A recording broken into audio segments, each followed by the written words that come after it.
Engels, 78-77. Forward. Real humanism has no more dangerous enemy in Germany than spiritualism or speculative idealism, which substitutes self-consciousness, or the spirit for the real individual man, and with the evangelist teaches, it is the spirit that quickeneth. The flesh profiteth nothing. Needless to say, this incorporeal spirit is spiritual only in its imagination. What we are combating in Bauer's criticism is precisely speculation reproducing itself as a caricature. We see in it the most complete expression of the Christian Germanic principle, which makes its last effort by transforming criticism itself into a transcendent power. Our exposition deals first and foremost with Bruno Bauer's Allgemeine Literaturzeitung. The first 8 numbers are here before us at Bauer's criticism. And with it the nonsense of German speculation in general has reached its peak. The more completely critical criticism, the criticism of the Literaturzeitung, distorts reality into an obvious comedy through philosophy. The more instructive it is. For example, see Foucault and Schleicher. The Literaturzeitung offers material by which even the broad public can be enlightened on the illusions of speculative philosophy. That is the aim of our book, because our exposition is naturally determined by its subject. Critical criticism is in all respects below the level already attained by German theoretical development. The nature of our subject therefore justifies our refraining here from further discussion of that development itself. Critical criticism makes it necessary rather to assert, in contrast to it, the already achieved results. As such, we therefore give this polemic as a preliminary to the independent works in which we, each of us for himself, of course, shall present our positive view and thereby our positive attitude to the more recent philosophical anti-social doctrines. Paris, September 1844. Engels, Marx. Chapter L. Critical criticism in the form of a master bookbinder, or critical criticism as Herr Reichardt. Critical criticism, however superior to the mass it deems itself, nevertheless has boundless pity for the mass. And therefore criticism has so loved the mass that it sent its only begotten Son, that all who believe in him may not be lost, but may have critical life. Criticism was made mass and dwells amongst us, and we behold its glory, the glory of the only begotten Son of the Father. In other words, criticism becomes socialistic and speaks of works on pauperism. It considers it not a crime to be equal to God, but empties itself and takes the form of a bookbinder and humbles itself even to nonsense, yea, even to critical nonsense in foreign languages. It, whose heavenly virginal purity shrinks from contact with the sinful leprous mass, overcomes itself to the extent of taking notice of Boss, and all original writers on pauperism, and has for years been following this evil of the present time step by step. It scorns writing for experts. It writes for the general public, banning all outlandish expressions, all Latin intricacies, all professional jargon. It bans all that from the works of others, for it would be too much to expect criticism itself to submit to this administrative regulation, and yet it does do so partly, renouncing with admirable ease, if not the words themselves, at least their content. And who will reproach it for using the huge heap of unintelligible foreign words, when it repeatedly proves that it does not understand those words itself? Here are a few samples. That is why the institutions of mendicancy inspire them with horror. A doctrine of responsibility in which every motion of human thought becomes an image of Lot's wife. On the keystone of this really profound edifice of art. This is the main content of Stein's political testament, which the great statesman handed in even before retiring from the active service of the government and from all its transactions. This people had not any dimensions at that time for such extensive freedom. By palavering with fair assurance at the end of his publicistic work that only confidence was still lacking to the manly state, elevating understanding, rising above routine and pusillanimous fear, reared on history and nurtured with a live perception of foreign public state system. The education of general national welfare. Freedom lay dead in the breast of the Prussian national mission under the control of the authorities. Popular organic publicism. The people to whom even Herr Brugmann delivers the baptismal certificate of its adulthood. A rather glaring contradiction to the other certitudes which are expressed in the work on the professional capacities of the people. Wretched self-interest quickly dispels all the chimeras of the national will. Passion for great gains, etc., was the spirit that pervaded the whole of the Restoration period, and which, with a fair quantity of indifference, adhered to the New Age. The vague idea of political significance to be found in the Prussian countrymanship nationality rests on the memory of a great history. The antipathy disappeared and turned into a completely exalted condition. In this wonderful transition each one in his own way still put forward in prospect his own special wish. A catechism with unctuous Solomon-like language, the words of which rise gently like a dove chirp. Chirp to the regions of pathos and thunder-like aspects. All the dilettantism of 35 years of neglect. The too sharp thundering at the citizens by one of their former town authorities could have been suffered with a calmness of mind characteristic of our representatives if Benda's view of the town charter of 1808 had not labored under a Mussulman conceptual affliction with regard to the essence and the application of the town charter. In Herr Reichardt, the audacity of style always corresponds to the audacity of the thought. He makes transitions like the following: Herr Brugmann 1843 State Theory. Every upright man, the great modesty of our socialists' natural marvels. Demands to be made on Germany supernatural marvels. Abraham Philadelphia Manna Baker. But since we are speaking of marvels, Napoleon brought, etc. After these samples, it is no wonder that critical criticism gives us a further explanation of a sentence which it itself describes as expressed in popular language, for it arms its eyes with organic power to penetrate chaos. And here, it must be said that then even popular language cannot remain unintelligible to critical criticism. It is aware that the way of the writer must necessarily be a crooked one if the individual who sets out on it is not strong enough to make it straight. and therefore it naturally ascribes mathematical operations to the author. It is self-evident, and history, which proves everything which is self-evident, also proves this, that criticism does not become mass in order to remain mass, but in order to redeem the mass from its mass-like mass nature, that is, to raise the popular language of the mass to the critical language of critical criticism. It is the lowest grade of degradation for criticism to learn the popular language of the mass and transfigure that vulgar jargon into the high-flown intricacy of the dialectics of critical criticism. Chapter 11. Critical criticism as a mill owner, or critical criticism as Herr Jules Fokker, after rendering most substantial services to self-consciousness by humiliating itself to the extent of nonsense in foreign languages, and thereby at the same time freeing the world from pauperism, criticism still further humiliates itself to the extent of nonsense in practice and history. It masters English questions of the day, and gives us a genuinely critical outline of the history of English industry. Criticism, which is self-sufficient, and complete and perfect in itself, naturally cannot recognize history as it really took place, for that would mean recognizing the base mass in all its mass-like mass nature, whereas the problem is precisely to redeem the mass from its mass nature. History is therefore freed from its mass nature, and criticism, which has a free attitude to its object, calls to history, "You ought to have happened in such and such a way." All the laws of criticism have retrospective force. Prior to the decrees of criticism, history behaved quite differently from how it did after them. Hence mass-type history, so-called real history, deviates considerably from critical history, as it takes place in Heft VLL of the Literature item from page 4 onwards. In mass-type history there were no factory towns before there were factories. But in critical history, in which, as already in Hegel, the son begets his father, Manchester, Bolton and Preston were flourishing factory towns before factories were even thought of. In real history the cotton industry was founded mainly on Hargreaves, Jenny and Arkwright's throssil, Crompton's mule being only an improvement of the spinning jenny according to the new principle discovered by Arkwright. But critical history knows how to make distinctions. It scorns the one-sidedness of the jenny and the throssil, and gives the crown to the mule as the speculative identity of the extremes. In reality, the invention of the throssil and the mule immediately made possible the application of water power to those machines, but critical criticism sorts out the principles lumped together by crude history and makes this application come only later, as something quite special. In reality the invention of the steam engine preceded all the above-mentioned inventions. According to criticism it is the crown of them all and the last. In reality the business ties between Liverpool and Manchester in their present scope were the result of the export of English goods. According to criticism they are the cause of the export, and both are the result of the proximity of the two towns. In reality nearly all goods from Manchester go to the continent via Hull. According to criticism via Liverpool. In reality all grades of wages exist in English factories, from is6d to 40s and more. But according to criticism only one rate is paid, 11s. In reality the machine replaces manual labor. According to criticism it replaces thought. In reality the association of workers for wage rises is allowed in England, but according to criticism it is prohibited, for when the mass wants to allow itself anything it must first ask criticism. In reality factory labor is extremely tiring and gives rise to specific diseases. There are even special medical works on them. According to criticism excessive exertion cannot be a hindrance to work, for the power is provided by the machine. In reality the machine is a machine. According to criticism it has a will, for as it does not rest, neither can the worker, and he is subordinated to an alien will, but that is still nothing at all. Criticism cannot be content with the mass-type parties in England. It creates new ones, including a factory party for which history may be thankful to it. On the other hand, it lumps together the factory owners and the factory workers in one massive heap. Why bother about such trifles? And decrees that the factory workers refuse to contribute to the anti-corn law leagues, not out of ill will or because of Chartism, as the stupid factory owners maintain, but merely because they were poor.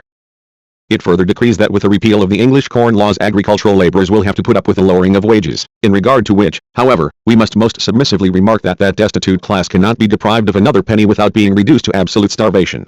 It decrees that the working day in English factories is 16 hours, although a silly uncritical English law has fixed a maximum of 12 hours.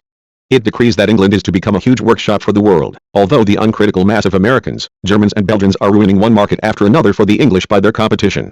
Lastly, it decrees that neither the propertied nor the non-propertied classes in England are aware of the centralization of property and its consequences for the working classes, although the stupid Chartists think they are well aware of them. The Socialists maintain that they expounded those consequences in detail long ago, and even Tories and Whigs like Carlyle, Allison and Gaskell have proved their knowledge of them in their works. Criticism decrees that Lord Ashley's 10-hour bill is half-hearted. Just will you measure, and Lord Ashley himself a true illustration of constitutional action, while the factory owners, the Chartists, the landowners, in short, all that makes up the mass nature of England have so far considered this measure as an expression, the mildest possible one admittedly, of a downright radical principle, since it would lay the axe at the root of foreign trade and thereby at the root of the factory system, nay, not merely lay the axe to it, but cut deeply into it. Critical criticism knows better. It knows that the 10-hour question was discussed before a commission of the lower house, although the uncritical newspapers try to make us believe that this commission was the house itself, a committee of the whole house, but criticism must needs do away with that. eccentricity of the English Constitution. Critical criticism, which itself begets its opposite, the stupidity of the mass, also produces the stupidity of Sir James Graham. By a critical understanding of the English language, it puts things in his mouth which the uncritical Home Secretary never said, just to allow critical wisdom to shine brighter in comparison with his stupidity. Graham, according to criticism, says that the machines in the factories wear out in about 12 years whether they work 10 hours a day or 12, and that therefore a 10-hour bill would make it impossible for the capitalists to reproduce in 12 years through the work of their machines the capital laid out on them. Criticism proves that it has thus put a false conclusion in the mouth of Sir James Graham, for a machine that works 1/6 of the time less every day will naturally remain usable longer. However correct this observation of critical criticism against its own false conclusion, it must, on the other hand, be conceded that Sir James Graham said that under a 10-hour bill the machine would have to work quicker in the proportion that its working time was reduced, and that in the case the time when it would be worn out would be the same 12 years. This must all the more be acknowledged as the acknowledgement contributes to the glory and exaltation of criticism. For only criticism both made the false conclusion and then refuted it. Criticism is just as magnanimous towards Lord John Russell, to whom it imputes the wish to change the political form of the state and the electoral system. From this we must conclude either that criticism's urge to produce stupidities is uncommonly powerful, or that Lord John Russell must have become a critical critic within the past week. But criticism only becomes truly magnificent in its fabrication of stupidities when it discovers that the English workers who in April and May held meeting after meeting, drew up petition after petition, and all for the 10-hour bill, and displayed more agitation throughout the factory districts than at any time during the past 2 years, that those workers take only a partial interest in this question, although it is evident that legislation limiting the working day has also occupied their attention. Criticism is truly magnificent when it finally makes the great, the glorious, the unheard of discovery that the apparently more immediate help from the repeal of the Corn Laws absorbs most of the wishes of the workers, and will do so until no longer doubtful realization of those wishes practically proves the futility of the repeal, proves it to workers who drag anti-Corn Law agitators down from the platform at every public meeting, who have seen to it that the Anti-Corn Law League no longer dares to hold a public meeting in any English industrial town, who consider the League to be their only enemy, and who, during the debate of the 10-hour bill, as nearly always before in similar matters, had the support of the Tories. Criticism is superb too, when it discovers that the workers still let themselves be lured by the sweeping promises of the Chartist movement, which is nothing but the political expression of public opinion among the workers. Criticism is superb too, when it realizes, in the depths of its absolute spirit, that the two-party groupings, the political one and that of the landowners and mill owners, no longer wish to merge or coincide. It was so far not known that the party grouping of the landowners and the mill owners, because of the numerical smallness of either class of owners, and the equal political rights of each, with the exception of the few peers, was so comprehensive that it was completely identical with the political party groupings, and not their most consistent expression. Their peak criticism is splendid when it suggests that the anti-Corn Law Leaguers do not know that, ceteris paribus, a drop in the price of bread must be followed by a drop in wages, so that all would remain as it was. Whereas these people expect that, granted there is a drop in wages and a consequent lowering of production costs, the result will be an expansion of the market. This, they expect, would lead to a reduction of competition among the workers, and consequently wages would still be kept a little higher in comparison with the price of bread than they are now, freely creating its opposite, moving in artistic rapture. Criticism, which only 2 years ago exclaimed criticism speaks German, theology speaks Latin. 11 has now learned English and calls the estate owners landowners, the factory owners mill owners. English. A mill means any factory with machinery driven by steam or water power, and the workers' hands. Instead of Einmischung it says interference. And in its infinite mercy for the English language, the sinful mass nature of which is abundantly evident, it condescends to improve it by doing away with the pedantry with which the English place the title Sir before the Christian name of knights and baronets. Where the mass says Sir James Graham it says Sir Graham nonsense, and the criticism reforms English history and the English language out of principle and not out of levity will presently be provided by the thoroughness with which it treats the history of Herr No work. Chapter 1:11. The thoroughness of critical criticism, or critical criticism as Herr ch1-ch7. Criticism cannot ignore Herr No work's infinitely important dispute with the Berlin Faculty of Philosophy. It has indeed had a similar experience, and it must take Herr No work's fate as a background in order to put its own dismissal from Bonn in sharper relief. Criticism, being accustomed to considering the Bonn affair as the event of the century, and having already written the philosophy of the deposition of criticism, could be expected to give a similar detailed philosophical construction of the Berlin collision. Criticism proves a priori that everything had to happen in such a way and no other. It proves, 1. Why the Faculty of Philosophy was bound to come into collision not with a logician or metaphysician, but with a philosopher of the state. 2. Why that collision could not be so sharp and decisive as criticism's conflict with theology in Bonn. 3. Why that collision was, properly speaking, a stupid business, since criticism had already concentrated all principles and all content in its Bonn collision, so that world history could only become a plagiarist of criticism. 4. Why the Faculty of Philosophy considered attacks on the works of Herr No work as attacks on itself. 5. Why no other course remained for Herr N, but to retire of his own accord.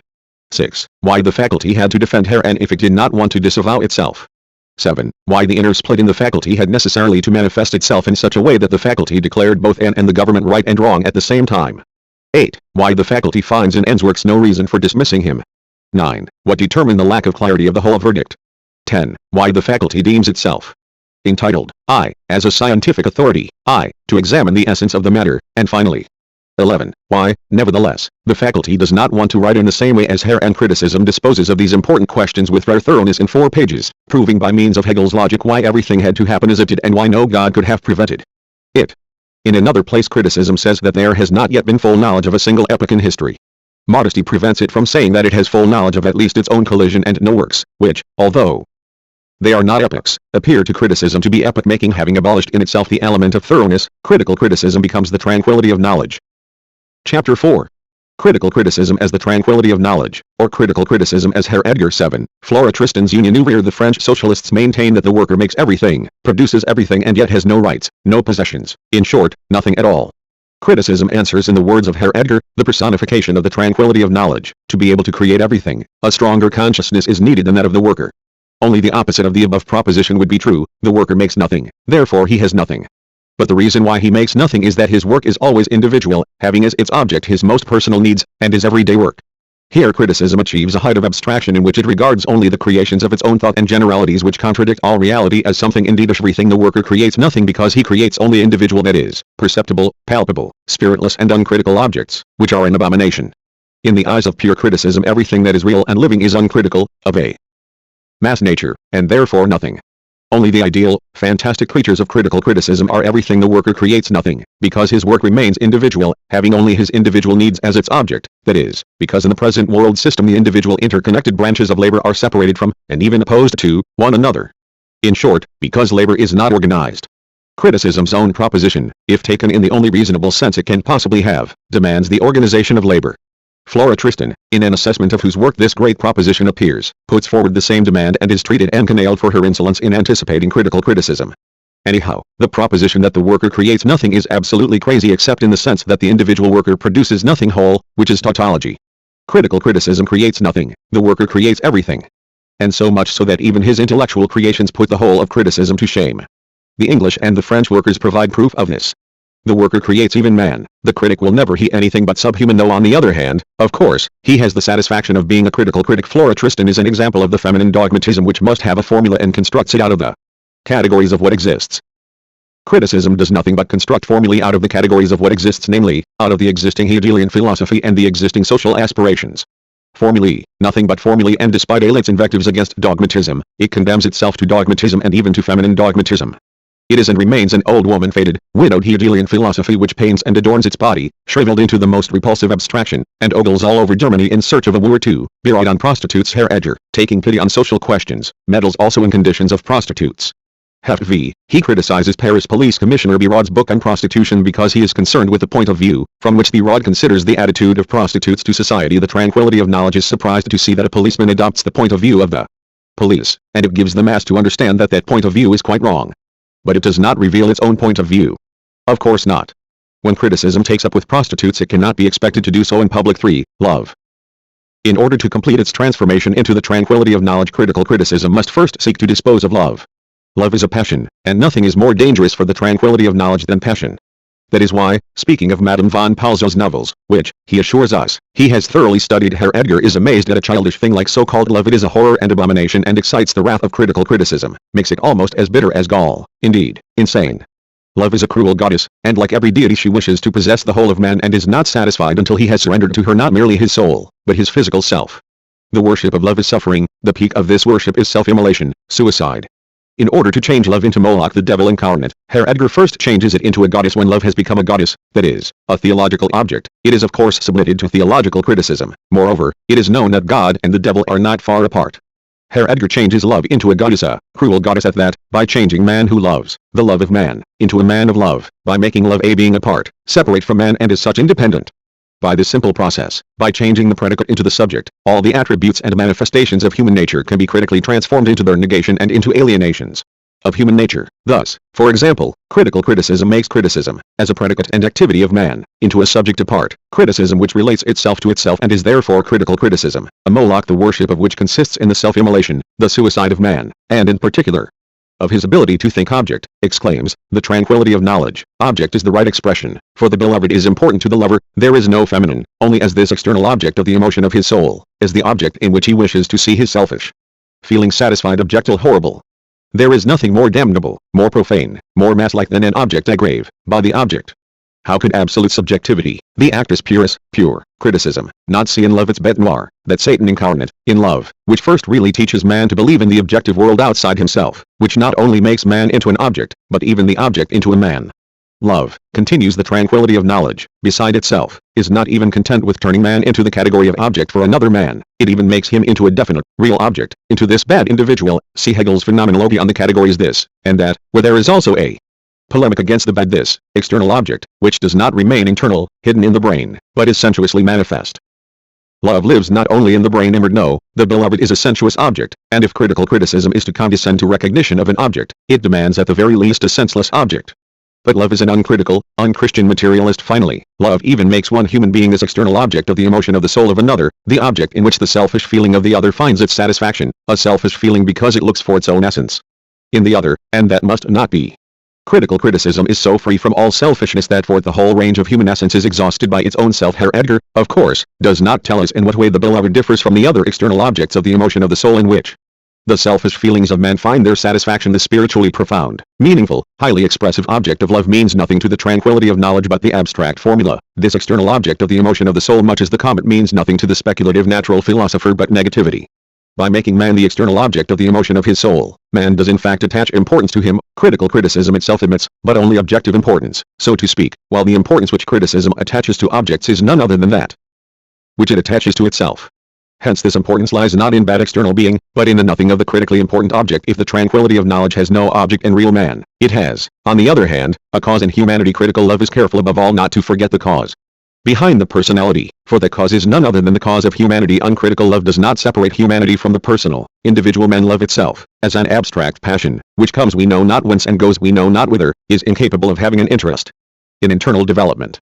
In the eyes of the tranquility of knowledge, love is an abstract passion according to the speculative terminology in which the concrete is called abstract and the abstract concrete. The maid was not born in that valley, but where she came from, no one knew, and soon all trace of her did vanish once she had bidden them adieu. For abstraction, love is the maid from a foreign land, who has no dialectical passport and is therefore expelled from the country by the critical police. The passion of love is incapable of having an interest in internal development because it cannot be construed a priori, because its development is a real one which takes place in the world of the senses and between real individuals.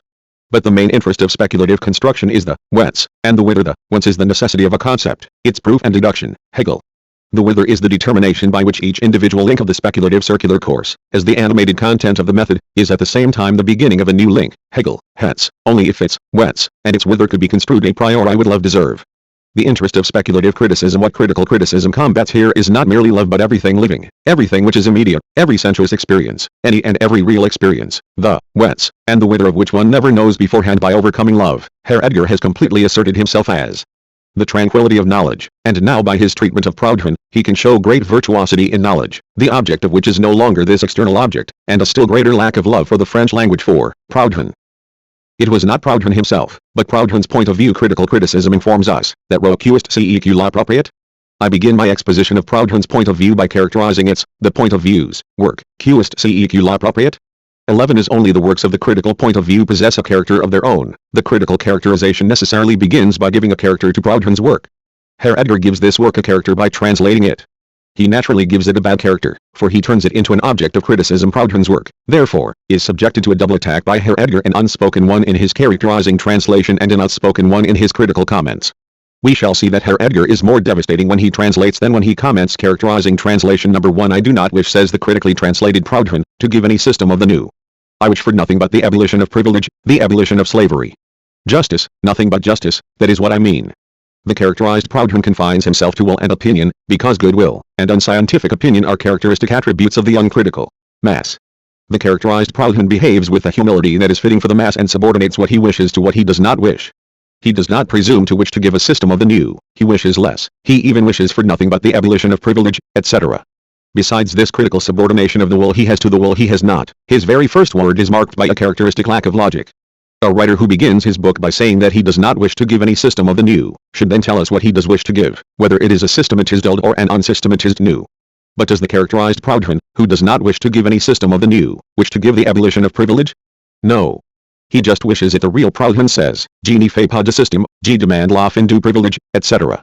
I make no system, I demand, etc. That is to say, the real Proudhon declares that he does not pursue any abstract scientific aims, but makes immediately practical demands on society, and the demand he makes is not an arbitrary one. It is motivated and justified by his whole argument and is the summary of that argument. For, he says, justice, rien que justice, tel est le résumé de mon discours. With his justice, nothing but justice, that is what I mean. The characterized Proudhon gets himself into a position which is all the more embarrassing as he means much more. According to Herr Edgar, for example, he means that philosophy has not been practical enough. He means to refute Charles Kant, and so forth. The critical Proudhon asks, ought man then always to be unhappy? In other words, he asks whether unhappiness is man's moral destiny. The real Proudhon is a light-minded Frenchman, and he asks whether unhappiness is a material necessity, a must. L'homme doit être un élément malheureux? The mass-type Proudhon says, et, sans mourir aux explications à tout fin des entrepreneurs de réformes, accusant de la détresse générale, souci la lachite et imparity du pouvoir, sous la les conspirateurs et les émeutes, daughters et ignorance et la corruption générale, etc. The expression à tout fin being a bad mass-type expression that is not in the mass-type German dictionaries. The critical Proudhon naturally omits this more exact definition of the explanations. This term is taken from mass-type French jurisprudence, and explications tout fin means explanations which preclude any objection. The critical Proudhon censures the reformists of French Socialist Party. The massy Proudhon censures the initiators of reforms. The mass-type Proudhon distinguishes various classes of entrepreneurs de reforms. These souci, say one thing, those, ch1-ch7, say another, others, daughters, a third. The critical Proudhon, on the other hand, makes the same reformists accuse now one, then another, then a third, which in any case is proof of their inconstancy. The real Proudhon, who follows mass-type French practice, speaks of les conspirateurs et les émeutes, that is, first of the conspirators and then of their activity, revolts. The critical Proudhon, on the other hand, who has lumped together the various classes of reformists, classifies the rebels and hence says, the conspirators and the rebels.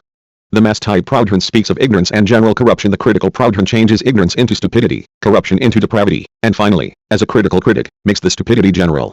He himself gives an immediate example of it by putting general in the singular instead of the plural. He writes, ignorance et la corruption générale for general stupidity and depravity. According to uncritical French grammar this should be, ignorance et la corruption générale. As the characterized Proudhon, who speaks and thinks otherwise than the mass-type one, necessarily went through quite a different course of education.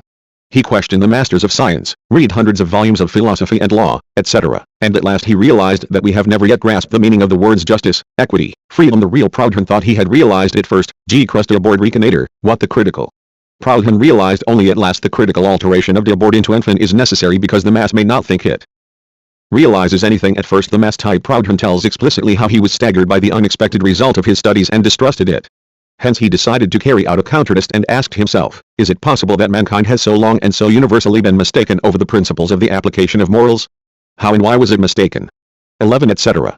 He made the correctness of his observations dependent on the solution of these questions. He found that in morals, as in all other branches of knowledge, errors are stages of science. The critical Proudhon, on the other hand, immediately trusted the first impression that his studies of political economy, law and the like made upon him. Needless to say, the mass cannot proceed in any thorough way. It is bound to raise the first results of its investigations to the level of indisputable truths.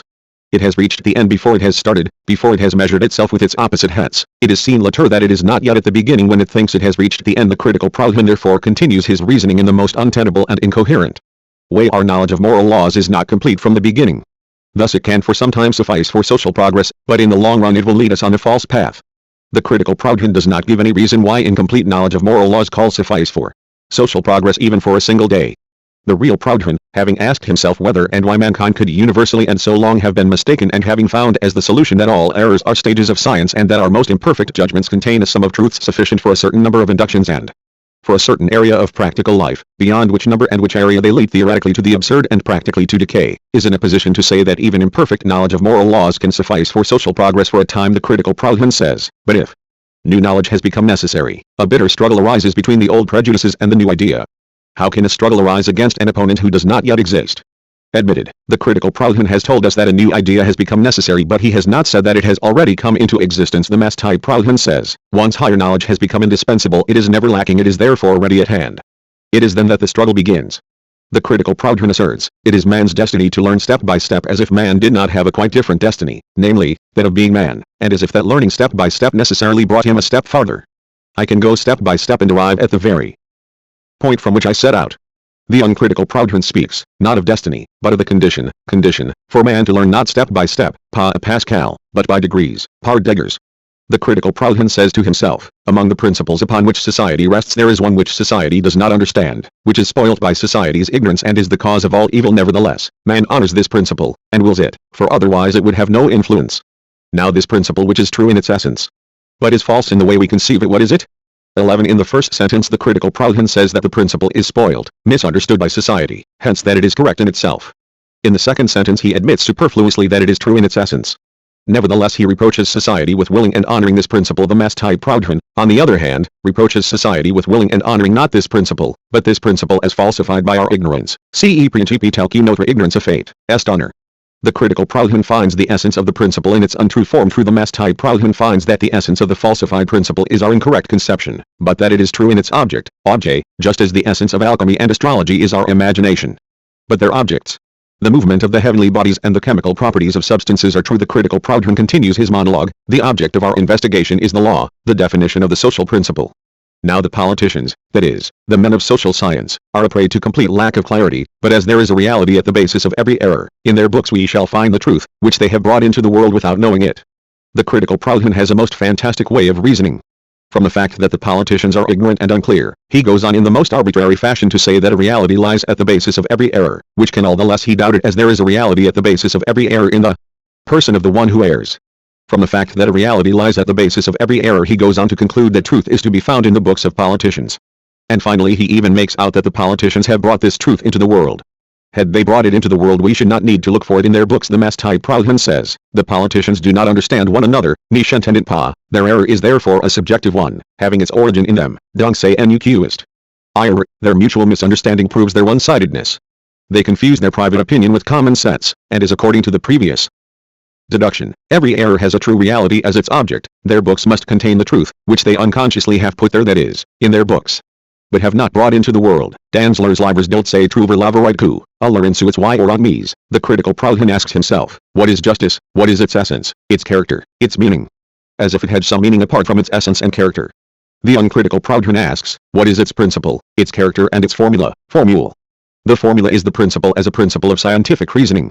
In the mass type French language there is an essential difference between formula and signification. In the critical French language there is none. After his highly irrelevant disquisitions, the critical Proudhon pulls himself together and exclaims, let us try to get somewhat closer to our object. The uncritical Proudhon, on the other hand, who arrived at his object long ago, tries to attain more precise and more positive definitions of his object, de river à quelque chose de plus précis et de plus positif. For the critical Proudhon the law is a definition of what is right. For the uncritical Proudhon it is a statement, declaration, of it.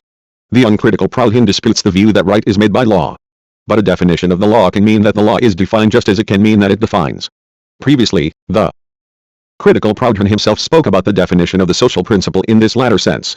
To be sure, it is unseemly of the mass type Proudhon to make such nice distinctions considering these differences between the critically characterized Proudhon and the real Proudhon. It is no wonder that Proudhon number 1 seeks to prove quite different things than Proudhon number 2. The critical Proudhon seeks to prove by the experience of history that if the idea that we have of what is just and right is false, evidently, he tries to prove it in spite of its evidence. All its applications in law must be bad, all our institutions must be defective. The mass type Proudhon is far from wishing to prove what is evident. He says instead, if the idea that we have of what is just and right were badly defined, if it were incomplete or even false, it is evident that all our legislative applications would be bad, etc. What, then, does the uncritical Proudhon wish to prove?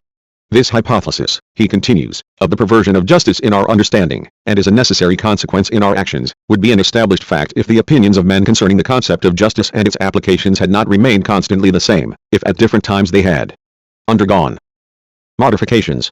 In a word, if there had been progress in ideas. And precisely that inconstancy, that change, that progress is what history proves by the most striking testimonies, and the uncritical Proudhon quotes these striking testimonies of history. His critical double, who proves a completely different proposition by the experience of history, also presents that experience itself in a different way according to the real Proudhon. The wise, less sages, according to the critical Proudhon, the philosophers foresaw the fall of the Roman Empire. The critical Proudhon can, of course, consider only philosophers to be wise men. According to the real Proudhon, Roman rights were consecrated by 10 centuries of law practice, or administration of justice, ses droits consacres par un justice dix. Foi seculaire. According to the critical Proudhon, Rome had rights consecrated by 10 centuries of justice. According to the same Proudhon. Number 1, the Romans reasoned as follows: Rome was victorious through its policy and its gods.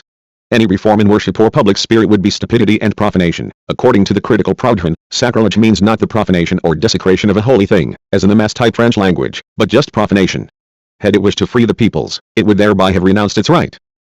Rome had thus fact and right in its favor. Proudhon. Number 1 adds, according to the uncritical Proudhon, the Romans reasoned more logically. The fact was set out in detail: the slaves are the most fertile source of its wealth. The freeing of the peoples would therefore be the ruin of its finance. And the mass-type Proudhon adds, referring to law, Rome's claims were justified by the law of nations, droit des gens. This way of proving the right of subjugation was completely in keeping with the Roman view on law. See the mass-type Pandects, Jus Gentium Servitus Invacit, fr 4 DLL. According to the critical Proudhon, idolatry, slavery and softness were the basis of Roman institutions, of all its institutions without exception. The real Proudhon says, idolatry in religion, slavery in the state and Epicureanism in private life, Epicureanism in the ordinary French language is not synonymous with mollesse, softness, were the basis of the institutions. Within that Roman situation there appeared, says the mystic Proudhon, the Word of God, whereas according to the real, rationalistic Proudhon, it was a man who called himself the Word of God. In the real Proudhon this man calls the priests vipers. In the critical Proudhon he speaks more courteously with them and calls them serpents. In the former he speaks in the Roman way of advocates, way of lawyers. The critical Proudhon calls the spirit of the French Revolution a spirit of contradiction, and adds, that is enough to realize that the new which replaced the old had on itself nothing methodical and considered. In the latter, in the German, he cannot refrain from repeating mechanically the favorite categories of critical criticism, the old, and the new. He cannot refrain from the senseless demand that the new should have on itself something methodical and considered, just as one might have a stain on oneself. The real Proudhon says, that is enough to prove that the new order of things which was substituted for the old was in itself without method or reflection.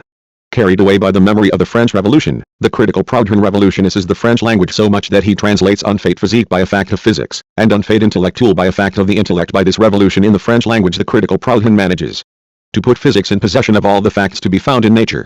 Raising natural science unduly on one side, he debases it just as much on the other by depriving it of intellect and distinguishing between a fact of physics and a fact of the intellect. To the same extent he makes all further psychological and logical investigation unnecessary by raising the intellectual fact directly to the level of a fact of the intellect. Since the critical Proudhon, number 1, has not the slightest idea what the real Proudhon, number 2, wishes to prove by his historical deduction, neither does the real content of that deduction exist for him, namely, the proof of the change in the views on law and of the continuous implementation of justice by the negation of historical actual right. La société faute savie par la negation de ses principes et la violation des droits les plus sécures. Thus the real Proudhon proves how the negation of Roman law led to the widening of right in the Christian conception, the negation of the right of conquest to the right of the communes, and the negation of the whole feudal law by the French Revolution to the present more comprehensive system of law. Critical criticism could not possibly leave Proudhon the glory of having discovered the law of the implementation of a principle by its negation. In this conscious formulation, this idea was a real revelation for the French. Critical comment number 7 is the first criticism of any science is necessarily influenced by the premises of the science it is fighting against. So Proudhon's treatise ch1-ch7, La Propriété, is the criticism of political economy. From the standpoint of political economy we need not go more deeply into the juridical part of the book, which criticizes law from the standpoint of law, for our main interest is the criticism of political economy. Proudhon's treatise will therefore be scientifically superseded by a criticism of political economy, including Proudhon's conception of political economy. This work became possible only owing to the work of Proudhon himself, just as Proudhon's criticism has as its premise the criticism of the mercantile system by the physiocrats, Adam Smith's criticism of the physiocrats, Ricardo's criticism of Adam Smith, and the works of Fourier and Saint Simon. All treatises on political economy take private property for granted. This basic premise is for them an incontestable fact to which they devote no further investigation, indeed a fact which is spoken about only accidentally, as Say naively admits. But Proudhon makes a critical investigation, the first resolute, ruthless, and at the same time scientific investigation of the basis of political economy, private property. This is the great scientific advance he made, an advance which revolutionizes political economy and for the first time makes a real science of political economy possible. Proudhon's treatise ch1-ch7 La Propriété is as important for modern political economy as C's, where ch1-ch7 La Terre est. For modern politics Proudhon does not consider the further creations of private property, for example, wages, trade, value, price, money, etc., as forms of private property in themselves, as they are considered, for example, in the Deutsch-Französische Jahrbuch, see outlines of a critique of political economy by F. Engels. But uses these economic premises in arguing against the political economists. This is fully in keeping with his historically justified standpoint to which we referred above. Accepting the relationships of private property as human and rational, political economy operates in permanent contradiction to its basic premise, private property, a contradiction analogous to that of the theologian who continually gives a human interpretation to religious conceptions, and by that very fact comes into constant conflict with his basic premise, the superhuman character of religion. Thus in political economy wages appear at the beginning as the proportional share of the product due to labor. Wages and profit on capital stand in the most friendly, mutually stimulating, apparently most human relationship to each other. Afterwards it turns out that they stand in the most hostile relationship, in inverse proportion to each other. Value is determined at the beginning in an apparently rational way, by the cost of production of an object and by its social usefulness. Later it turns out that value is determined quite fortuitously and that it does not need to bear any relation to either the cost of production or social usefulness. The size of wages is determined at the beginning by free agreement between the free worker and the free capitalist. Later it turns out that the worker is compelled to allow the capitalist to determine it, just as the capitalist is compelled to fix it as low as possible. Freedom of the contracting parties has been supplanted by compulsion. The same holds good of trade and all other economic relationships. The economists themselves occasionally feel these contradictions, the development of which is the main content of the conflict between them. When, however, the economists become conscious of these contradictions, they themselves attack private property in one or other particular form as the falsifier of what is in itself, that is, in their imagination, rational wages, in itself rational value, in itself rational trade.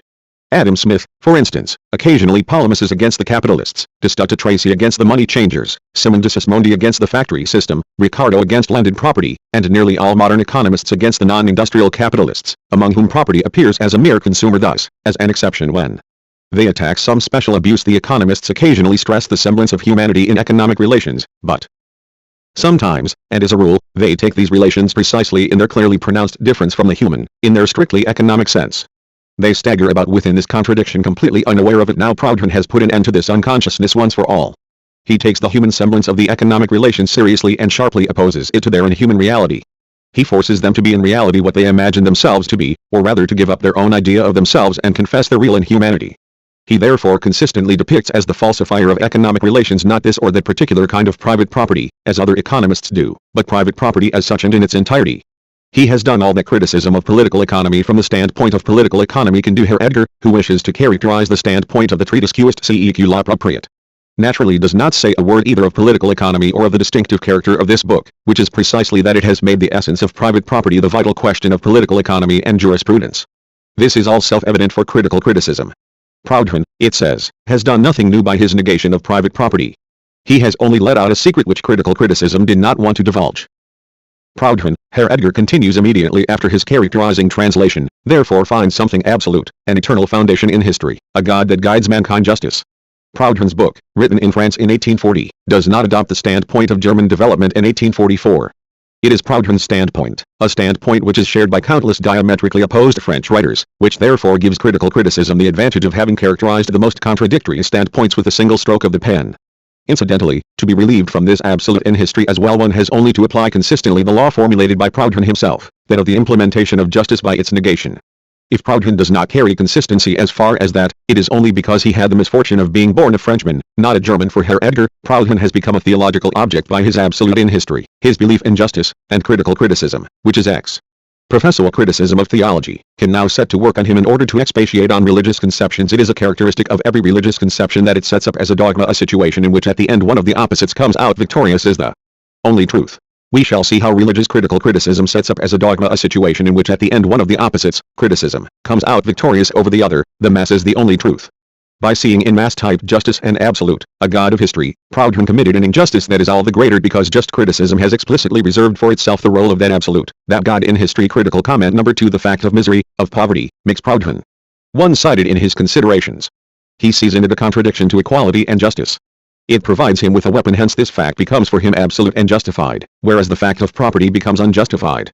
The tranquility of knowledge tells us that Proudhon sees in the fact of poverty a contradiction to justice, that is to say, finds it unjustified. Yet in the same breath it assures us that this fact becomes for him absolute and justified. Hitherto political economy proceeded from wealth, which the movement of private property supposedly creates for the nations, to its considerations which are an apology for private property. Proudhon proceeds from the opposite side, which political economy sophistically conceals, from the poverty bred by the movement of private property to his considerations which negate private property. The first criticism of private property proceeds, of course, from the fact in which its contradictory essence appears in the form that is most perceptible and most glaring and most directly arouses man's indignation. From the fact of poverty, of misery, criticism, on the other hand, joins the two facts, poverty and property, in a single unity, grasps the inner link between them and makes them a single whole, which it investigates as such to find the preconditions for its existence. Criticism, which has hitherto understood nothing of the facts of property and of poverty, uses, on the other hand, the deed which it has accomplished in its imagination as an argument against Proudhon's real deed. It unites the two facts in a single one, and having made one out of two, grasps the inner link between the two. Criticism cannot deny that Proudhon too is aware of an inner link between the facts of poverty and of property, since because of that very link he abolishes property in order to abolish poverty. Proudhon did even more. He proved in detail how the movement of capital produces poverty. But critical criticism does not bother with such trifles. It recognizes that poverty and private property are opposites, a rather widespread recognition. It makes poverty and wealth a single whole, which it investigates as such to find the preconditions for its existence, an investigation which is all the more superfluous since it has just made the whole as such, and therefore its making is in itself the precondition for the existence of this whole. By investigating the whole as such to find the preconditions for its existence, critical criticism is searching in the genuine theological manner outside the whole. For the preconditions for its existence, critical speculation operates outside the object which it pretends to deal with. Whereas the whole antithesis is nothing but the movement of both its sides, and the precondition for the existence of the whole lies in the very nature of the two sides. But critical criticism dispenses with the study of this real movement which forms the whole in order to be able to declare that it, critical criticism as the tranquility of knowledge, is above both extremes of the antithesis, and that its activity, which has made the whole as such, is now alone in a position to abolish the abstraction of which it is the maker. Proletariat and wealth are opposites. As such they form a single whole. They are both creations of the world of private property. The question is exactly what place each occupies in the antithesis. It is not sufficient to declare them two sides of a single whole. Private property, as wealth, is compelled to maintain itself, and thereby its opposite, the proletariat, in existence. That is the positive side of the antithesis, self-satisfied private property. The proletariat, on the contrary, is compelled as proletariat to abolish itself and thereby its opposite, private property, which determines its existence, and which makes it proletariat. It is the negative side of the antithesis, its restlessness within its very self, dissolved and self-dissolving private property. The propertied class and the class of the proletariat present the same human self-estrangement. But the former class feels at ease and strengthened in this self-estrangement. It recognizes estrangement as its own power and has in it the semblance of a human existence. The class of the proletariat feels annihilated in estrangement. It sees in it its own powerlessness and the reality of an inhuman existence. It is, to use an expression of Hegel, in its abasement the indignation at that abasement, an indignation to which it is necessarily driven by the contradiction between its human nature and its condition of life, which is the outright, resolute and comprehensive negation of that nature within this antithesis. The private property owner is therefore the conservative side, the proletarian the destructive side. From the former arises the action of preserving the antithesis, from the latter the action of annihilating it. Indeed, private property drives itself in its economic movement towards its own dissolution, but only through a development which does not depend on it, which is unconscious and which takes place against the will of private property by the very nature of things, only inasmuch as it produces the proletariat as proletariat, poverty which is conscious of its spiritual and physical poverty, dehumanization which is conscious of its dehumanization, and therefore self-abolishing. The proletariat executes the sentence that private property pronounces on itself by producing the proletariat, just as it executes the sentence that wage labor pronounces on itself by producing wealth for others and poverty for itself. When the proletariat is victorious, it by no means becomes the absolute side of society, for it is victorious only by abolishing itself and its opposite. Then the proletariat disappears as well as the opposite which determines it, private property. When socialist writers ascribe this world historic role to the proletariat, it is not at all, as critical criticism pretends to believe, because they regard the proletarians as gods. Rather the contrary, since in the fully formed proletariat the abstraction of all humanity, even of the semblance of humanity, is practically complete. Since the conditions of life of the proletariat sum up all the conditions of life of society today in their most inhuman form. Since man has lost himself in the proletariat, yet at the same time has not only gained theoretical consciousness of that loss, but through urgent, no longer removable, no longer disquisible, absolutely imperative need, the practical expression of necessity, is driven directly to revolt against this. In humanity, it follows that the proletariat can and must emancipate itself. But it cannot emancipate itself without abolishing the conditions of its own life. It cannot abolish the conditions of its own life without abolishing all the inhuman conditions of life of society today which are summed up in its own situation. Not in vain does it go through the stern but stealing school of labor. It is not a question of what this or that proletarian, or even the whole proletariat, at the moment regards as its aim. It is a question of what the proletariat is, and what, in accordance with this being, it will historically be compelled to do. Its aim and historical action is visibly and irrevocably foreshadowed in its own life situation as well as in the whole organization of bourgeois society today. There is no need to explain here that a large part of the English and French proletariat is already conscious of its historic task and is constantly working to develop that consciousness into complete clarity. Critical criticism can all the less admit this since it has proclaimed itself the exclusive creative element in history. To it belong the historical antitheses, to it belongs the task of abolishing them. That is why it issues the following notification through its incarnation: Edgar, education and lack of education, property and absence of property, these antitheses, if they are not two be desecrated, must be wholly and entirely the concern of criticism. Property and absence of property have received metaphysical consecration as critical speculative antitheses. That is why only the hand of critical criticism can touch them without committing a sacrilege. Capitalists and workers must not interfere in their mutual relationship. Far from having any idea that his critical conception of antitheses could be touched, that this holy thing could be desecrated, Herr Edgar lets his opponent make an objection that he alone could make to himself. Is it then possible? The imaginary opponent of critical criticism asks, to use other concepts than those already existing: liberty, equality, etc.? Answer. Note Herr Edgar's answer, that Greek and Latin perished as soon as the range of thoughts that they served to express was exhausted. It is now clear why critical criticism does not give a single thought in German. The language of its thoughts has not yet come into being, in spite of all that Herr Reichardt by his critical handling of foreign words, Herr Fokker by his handling of English, and Herr Edgar by his handling of French, have done to prepare the new critical language characterizing translation. Number 2. The critical Proudhon says, the husbandmen divided the land among themselves. Equality consecrated only possession. On this occasion it consecrated property. The critical Proudhon makes landed property arise simultaneously with the division of land. He effects the transition from possession to property by the expression on this occasion. The real Proudhon says, husbandry was the basis of possession of the land. It was not enough to ensure for the tiller the fruit of his labor without ensuring for him at the same time the instruments of production. To guard the weaker against the encroachments of the stronger, it was felt necessary to establish permanent demarcation lines between owners. On this occasion, therefore, it is possession that equality consecrated. In the first place, every year saw the population increase and the greed of the settlers grow. It was thought ambition should be checked by new insuperable barriers, thus the land became property owing to the need for equality. Doubtless the division was never geographically equal. But the principle nevertheless remained the same. Equality had consecrated possession, equality consecrated property. According to the critical Proudhon, the ancient founders of property, absorbed with concern for their needs, overlooked the fact that to the right of property corresponded at the same time the right to alienate, to sell, to give away, to acquire and to lose, which destroyed the equality from which they started out.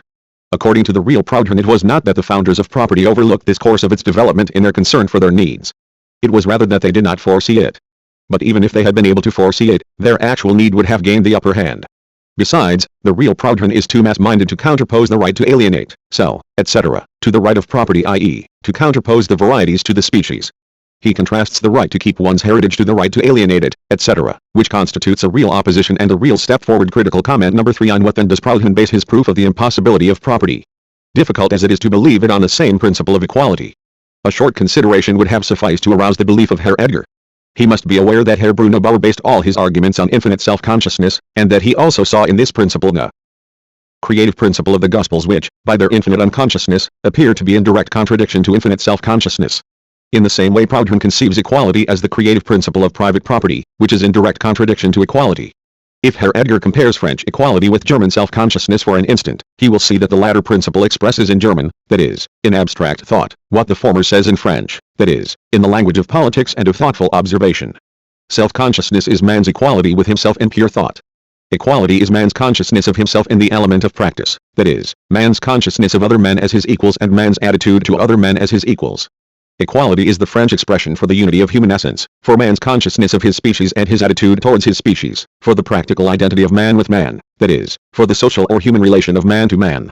Hence, just as destructive criticism in Germany, before it had progressed in Feuerbach to the consideration of real man, tried to resolve everything definite and existing by the principle of self-consciousness, destructive criticism in France tried to do the same by the principle of equality. Proudhon is angry with philosophy, for which, in itself, we cannot blame him. But why is he angry? Philosophy, he maintains, has not yet been practical enough. It has mounted the high horse of speculation, and from up there human beings have seemed much too small. I think that philosophy is over-practical, i.e., it has so far been nothing but the abstract expression of the existing state of things. It has always been captive to the premises of the existing state of things, which it has accepted as absolute. The opinion that philosophy is the abstract expression of the existing state of things does not belong originally to Herr Edgar. It belongs to Feuerbach, who was the first to describe philosophy as speculative and mystical empiricism and to prove it.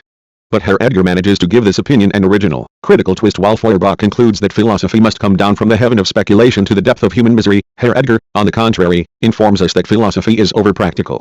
However, it seems rather that philosophy, precisely because it was only the transcendent, abstract expression of the actual state of things, by reason of its transcendentalism and abstraction, by reason of its imaginary difference from the world, must have imagined it had left the actual state of things and real human beings far below itself.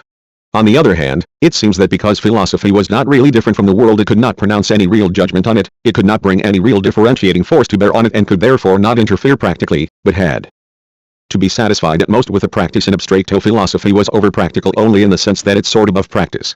Critical criticism, by lumping humanity together in a spiritless mass, gives the most striking proof how infinitely small real human beings seem to speculation. In this the old speculation agrees with critical criticism, as the following sentence out of Hegel's Rechtsphilosophy shows: from the standpoint of needs, it is the concrete object of the idea that is called man. Therefore what we are concerned with here, and properly speaking only here, is man in this sense. In other cases in which speculation speaks of man it does not mean the concrete, but the abstract, the idea, the spirit, etc. The way in which philosophy expresses the actual state of things is strikingly exemplified by Herr Foucault in connection with the actual English situation and by Herr Edgar in connection with the actual situation of the French language. Thus Proudhon also is practical because, finding that the concept of equality is the basis of the proofs in favor of property, he argues from the same concept against property. Proudhon here does exactly the same thing as the German critics who, finding that the proofs of the existence of God are based on the idea of man, argue from that idea against the existence of God. If the consequences of the principle of equality are more powerful than equality itself, how does Proudhon intend to help that principle to acquire its sudden self-consciousness? According to Herr Bruno Bauer, lies at the basis of all religious ideas. It is, he says, the creative principle of the Gospels. Why, then, were the consequences of the principle of self-consciousness more powerful than self-consciousness itself?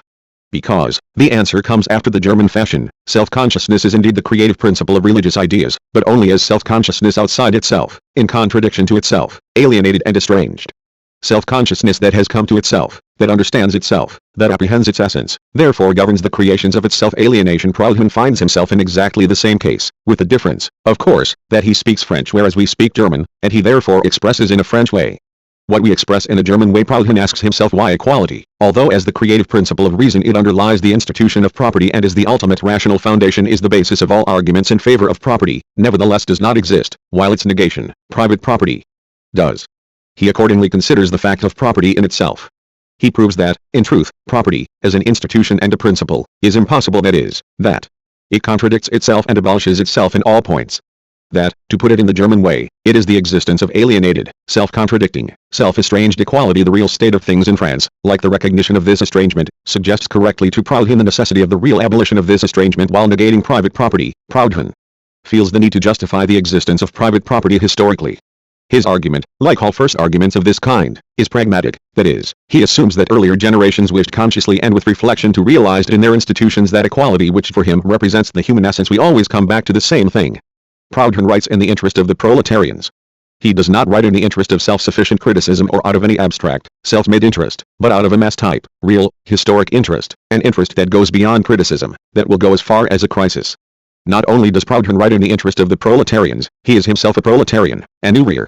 His work is a scientific manifesto of the French proletariat and therefore has quite a different historical significance from that of the literary botchwork of any critical critic. Proudhon writes in the interest of those who have nothing. To have and not to have are for him absolute categories. To have is for him the highest, because, at the same time, not to have is for him the highest object of thought. Every man ought to have, but no more or less than another, Proudhon thinks. But one should bear in mind that of all I have, only what I have exclusively, or what I have more of than other people have, is interesting for me.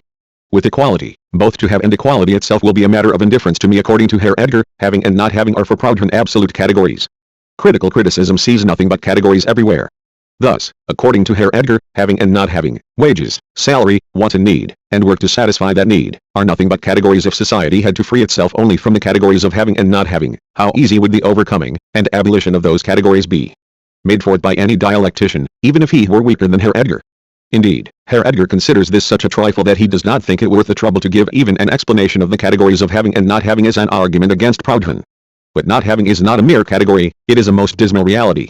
Today the man who has nothing is nothing, for he is cut off from existence in general, and still more from a human existence, for the condition of not having is the condition of the complete separation of man from his objectivity. Therefore not having seems quite justified in being the highest object of thought for Proudhon. All the more since so little thought had been given to this subject prior to him and the socialist writers in general. Not having is the most despairing spiritualism, a complete unreality of the human being, a complete reality of the dehumanized being, a very positive having, a having of hunger, of cold, of disease, of crime, of debasement, of hebetude, of all inhumanity and abnormity. But every object which for the first time is made the object of thought with full consciousness of its importance is the highest object of thought. Proudhon's wish to abolish not having and the old way of having is quite identical with his wish to abolish the practically estranged relation of man to his objective essence and the economic expression of human self-estrangement. But since his criticism of political economy is still captive to the premises of political economy, the reappropriation of the objective world itself is still conceived in the economic form of possession. Proudhon does not oppose having to not having, as critical criticism makes him do. He opposes possession to the old way of having, to private property. He proclaims possession to be a social function. What is interesting in a function, however, is not to exclude the other person, but to affirm and to realize the forces of my own being.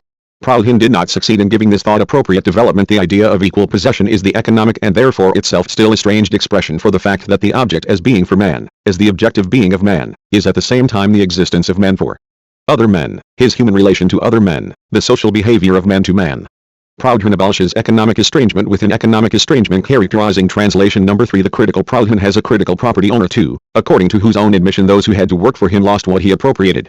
The mass type Proudhon says to the mass type property owner, you have worked. Ought you never to have let others work for you? How, then, have they lost while working for you, what you were able to acquire while not working for them?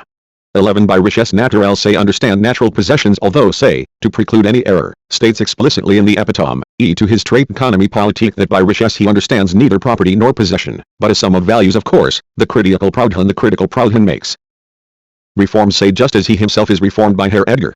He makes saying for immediately a right to take a field as property, because land is easier to appropriate than air or water.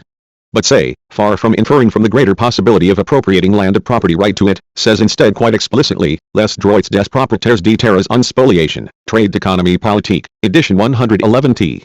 Nota. That is why, in say's opinion, there must be concours de la legislation, and droit positive, to provide basis for the right to landed property. The real Proudhon does not make say immediately infer the right of landed property from the easier appropriation of land. He reproaches him with basing himself on possibility instead of right and confusing the question of possibility with the question of right. C'est prendre la possibilité pour le droit. On ne demande pas pourquoi la terre est plus appropriée que la mérite les airs. En vue de savoir, en vertu d'équal droit à cette proprie cette richesse. The critical Proudhon continues, remontant. The only remark to be made on this is that with the appropriation of a piece of land the other elements, air, water and fire, are also appropriated, terra, aqua, aeret. Ini interdicti sumus. Far from making onal this remark, the real Proudhon says, on the contrary, that he draws attention to the appropriation of air and water incidentally, and passant. The critical Proudhon makes an unaccountable use of the Roman formula of banishment.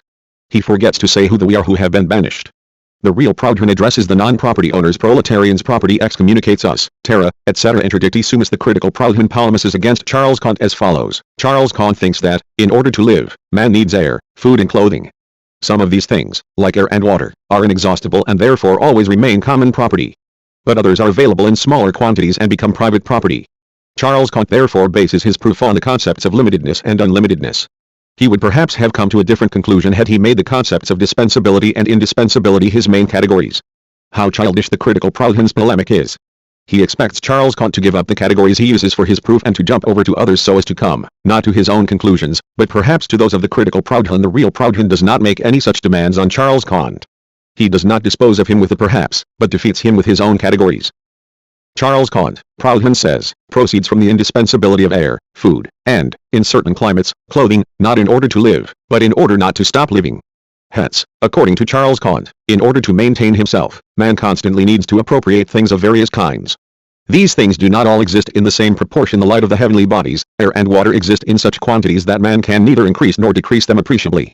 Hence everyone can appropriate as much of them as his needs require, without prejudice to the enjoyment of others. Proudhon proceeds from Kant's own definitions. First of all, he proves to him that land is also an object of primary necessity, the usufruct of which must therefore remain free to everyone, within the limits of Kant's clause, namely, without prejudice to the enjoyment of others.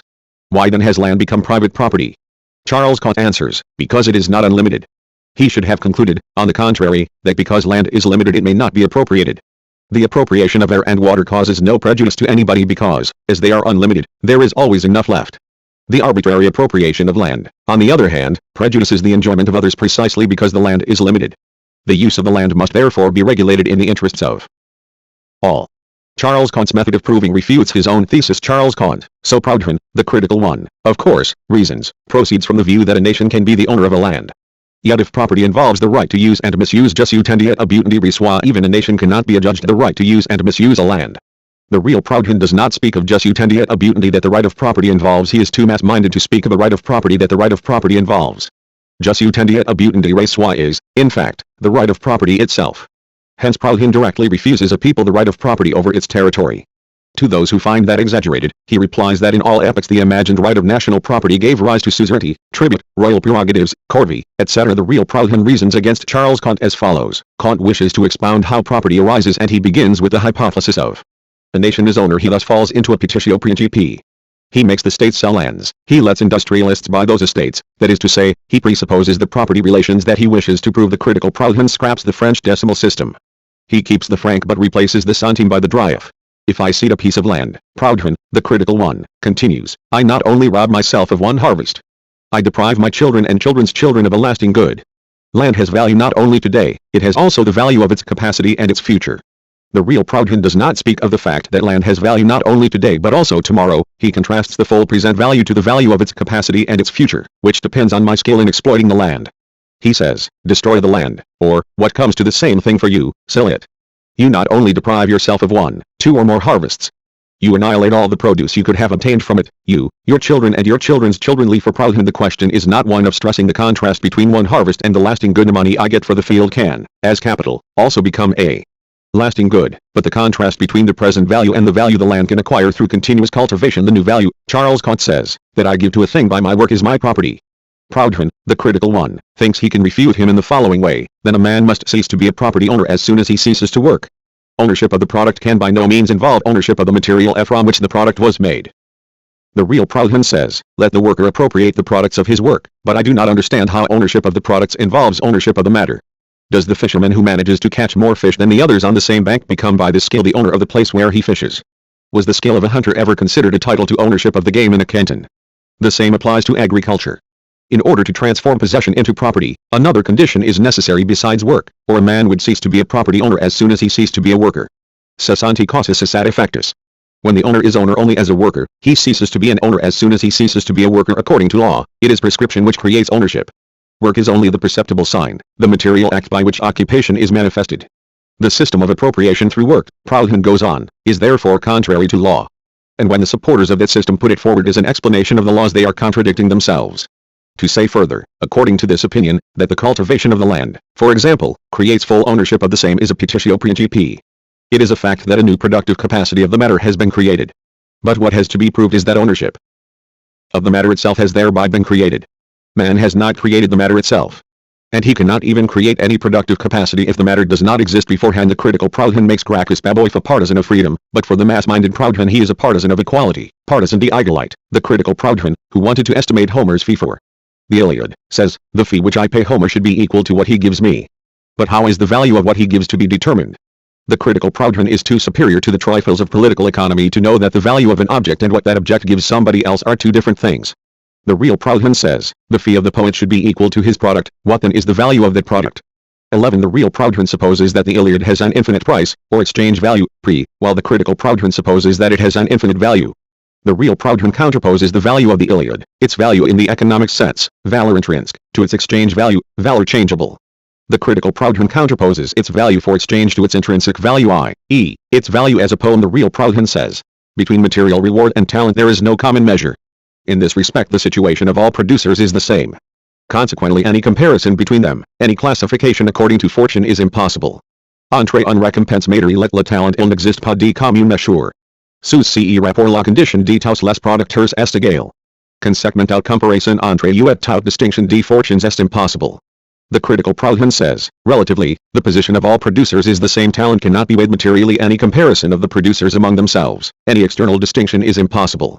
In the critical Proudhon we read that the man of science must feel himself equal in society, because his talent and his insight are only a product of the insight of society. The real Proudhon does not speak anywhere about the feelings of talent.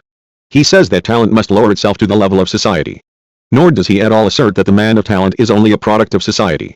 On the contrary, he says, the man of talent has contributed to produce in himself a useful instrument. There exists in him a free worker and an accumulated social capital. The critical Proudhon goes on to say, besides, he must be thankful to society for releasing him from other work so that he can apply himself to science. The real Proudhon nowhere resorts to the gratitude of the man of talent.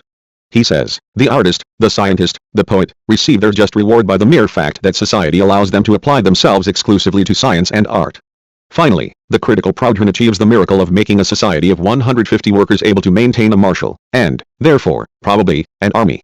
In the real Proudhon, the marshal is a farrier, Maréchal. Critical comment number 4. If he, Proudhon, retains the concept of wages, if he sees in society an institution that gives us work and pays us for it, he has all the less right to recognize time as the measure for payment, as he but shortly before, agreeing with Hugo Grotius, professed that time has no bearing on the validity of an object. This is the only point on which critical criticism attempts to solve its problem and to prove to Proudhon that from the standpoint of political economy he is arguing wrongly against political economy. Here criticism disgraces itself in truly critical fashion. Proudhon agrees with Hugo Grotius in arguing that prescription is no title to change possession into property, or legal principle into another principle, any more than time can change the truth that the 3 angles of a triangle are together equal to 2 right angles into the truth that they are equal to 3 right angles. Never, exclaims Proudhon, will you succeed in making length of time, which of itself creates nothing, changes nothing, modifies nothing, able to change the user into a proprietor. Herr Edgar's conclusion is, since Proudhon said that mere time cannot change one legal principle into another, that by itself it cannot change or modify anything, he is inconsistent when he makes labor time the measure of the economic value of the product of labor. Herr Edgar achieves this critically critical remark by translating valor by Geltung so that he can use the word for validity of a legal principle in the same sense as for the commercial value of a product of labor. He achieves it by identifying empty length of time with time filled with labor. Had Proudhon said that time cannot change a fly into an elephant, critical criticism could have said with the same justification, he has therefore no right to make labor time the measure of wages. Even critical criticism must be capable of grasping that the labor time expended on the production of an object is included in the cost of production of that object, that the cost of production of an object is what it costs, and therefore what it can be sold for. Abstraction being made of the influence of competition. Besides the labor time and the material of labor, economists include in the cost of production the rent paid to the owner of the land, interest and the profit of the capitalist. The latter are excluded by Proudhon because he excludes private property. Hence there remain only the labor time and the expenses. By making labor time, the immediate existence of human activity as activity, the measure of wages and the determinant of the value of the product, Proudhon makes the human side the decisive factor. In old political economy, on the other hand, the decisive factor was the material power of capital and of landed property. In other words, Proudhon reinstates man in his rights, but still in an economic and therefore contradictory way. How right he is from the standpoint of political economy can be seen from the fact that Adam Smith, the founder of modern political economy, in the very first pages of his book, An Inquiry into the Nature and Causes of the Wealth of Nations, develops the idea that before the invention of private property, that is to say, presupposing the non-existence of private property, labor time was the measure of wages and of the value of the product of labor, which was not yet distinguished from wages. But even let critical criticism suppose for an instant that Proudhon did not proceed from the premise of wages. Does it believe that the time which the production of an object requires will ever not be an essential factor in the validity of the object? Does it believe that time will lose its costliness? As far as immediate material production is concerned, the decision whether an object is to be produced or not, that is, the decision on the value of the object, will depend essentially on the labor time required for its production. For it depends on time whether society has time to develop in a human way. And even as far as intellectual production is concerned, must I not, if I proceed reasonably in other respects, consider the time necessary for the production of an intellectual work when I determine its scope, its character and its plan? Otherwise I risk at least that the object that is in my idea will never become an object in reality, and can therefore acquire only the value of an imaginary object, that is, an imaginary value. The criticism of political economy from the standpoint of political economy recognizes all the essential determinants of human activity, but only in an estranged, alienated form. Here, for example, it converts the importance of time for human labor into its importance for wages. For wage labor, Herr Edgar continues, in order to force talent to accept that measure, Proudhon misuses the concept of free contract and asserts that society and its individual members have the right to reject the products of talent. Among the followers of Fourier and Saint Simon, talent puts forward exaggerated fee claims on an economic basis and makes its imagined notion of its infinite value the measure of the exchange value of its products. Proudhon answers it in exactly the same way as political economy answers any claim for a price much higher than the so-called natural price, that is, higher than the cost of production of the object offered. He answers by freedom of contract. But Proudhon does not misuse this relation in the sense of political economy.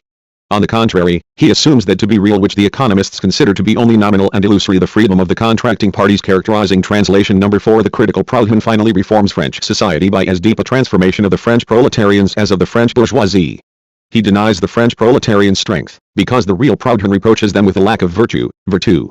He makes their skill in work problematic. You are perhaps skilled in work, because the real Proudhon unconditionally recognizes it prompts au travail volitas etc. He converts the French bourgeoisie into dull burghers, whereas the real Proudhon counterposes the ignoble bourgeois ignobles, to the blemished nobles. Flatteries. He converts the bourgeois from happy medium burghers, bourgeois just milieu, into our good burghers for which the French bourgeoisie can be grateful. Hence, where the real Proudhon says the ill will of the French bourgeoisie, la malvolence de nos bourgeois, is growing, the critical Proudhon consistently makes the carefreeness of our burghers grow. The real Proudhon's bourgeois is so far from being carefree that he calls out to himself, "Noyens popular." Those are the words of a man who wishes to reason himself out of fear and worry by creating the critical Proudhon through its translation of the real. Proudhon, critical criticism has revealed to the mass what a critically perfect translation is. It has given directions for translation as it ought to be. It is therefore rightly against bad, mass-type translations. The German public wants the booksellers, was ridiculously cheap, so the publisher needs a cheap translation. The translator does not want to starve at his work, he cannot even perform it with mature reflection, with all the tranquility of knowledge, because the publisher must anticipate rivals by quick delivery of translations. Even the translator has to fear competition, has to fear that someone else will produce the work cheaper and quicker. He therefore dictates his manuscript offhand to some poor scribe, as quickly as he can in order not to pay the scribe his hourly wage for nothing. He is more than happy when he can next day adequately satisfy the harassing typesetter. For the rest, the translations with which we are flooded are but a manifestation of the present-day impotence of German literature, etc. Allgemeine Literaturzeitung, Heft VLLL, pages 54. Critical comment number 5. The proof of the impossibility of property that Proudhon draws from the fact that mankind ruins itself particularly by the interest and profit system and by the disproportion between consumption and production lacks its counterpart, namely, the proof that private property is historically possible. Critical criticism has the fortunate instinct not to go into Proudhon's reasoning on the interest and profit system, etc., i.e., into the most important part of his argument. The reason is that on this point not even a semblance of criticism of Proudhon can be offered without absolutely positive knowledge of the movement of private property. Critical criticism tries to make up for its impotence by observing that Proudhon has not proved the historical possibility of property. Why does criticism, which has nothing but words to give, expect others to give it everything? Proudhon proves the impossibility of property by the fact that the worker cannot buy back the product of his work out of his wage. Proudhon does not give an exhaustive proof of this by expounding the essence of capital. The worker cannot buy back his product because it is always a joint product, whereas he is never anything but an individual paid man. Herr Edgar, in contrast to Proudhon's deduction, could have expressed himself still more exhaustively to the effect that the worker cannot buy back his product because in general he must buy it back. The definition of buying already implies that he regards his product as an object that is no longer his, an estranged object among other things. Herr Edgar's exhaustive argument does not exhaust the question why the capitalist, who himself is nothing but an individual man, and what is more, a man paid by profit and interest, can buy back not only the product of labor, but still more than this product. To explain this, Herr Edgar would have to explain the relationship between labor and capital, that is, to expound the essence of capital. The above quotation from criticism shows most palpably how critical criticism immediately makes use of what it has learned from a writer to pass it off as wisdom it has itself discovered and use it with a critical twist against the same writer. For it is from Proudhon himself that critical criticism drew the argument that it says Proudhon did not give and that Herr Edgar did. Proudhon says, divide and impare, separate the workers from one another, and it is quite possible that the daily wage paid to each one may exceed the value of each individual product. But that is not the point at issue. Although you have paid for all the individual powers, you have still not paid for the collective power. Proudhon was the first to draw attention to the fact that the sum of the wages of the individual workers, even if each individual labor be paid for completely, does not pay for the collective power objectified in its product, that therefore the worker is not paid as a part of the collective labor power. Herr Edgar twists this into the assertion that the worker is nothing but an individual paid man. Critical criticism thus opposes a general thought of Proudhon's to the further concrete development that Proudhon himself gives to the same thought. It takes possession of this thought after the fashion of criticism and expresses the secret of critical socialism in the following sentence: the modern worker thinks only of himself, that is, he allows himself to be paid only for his own person.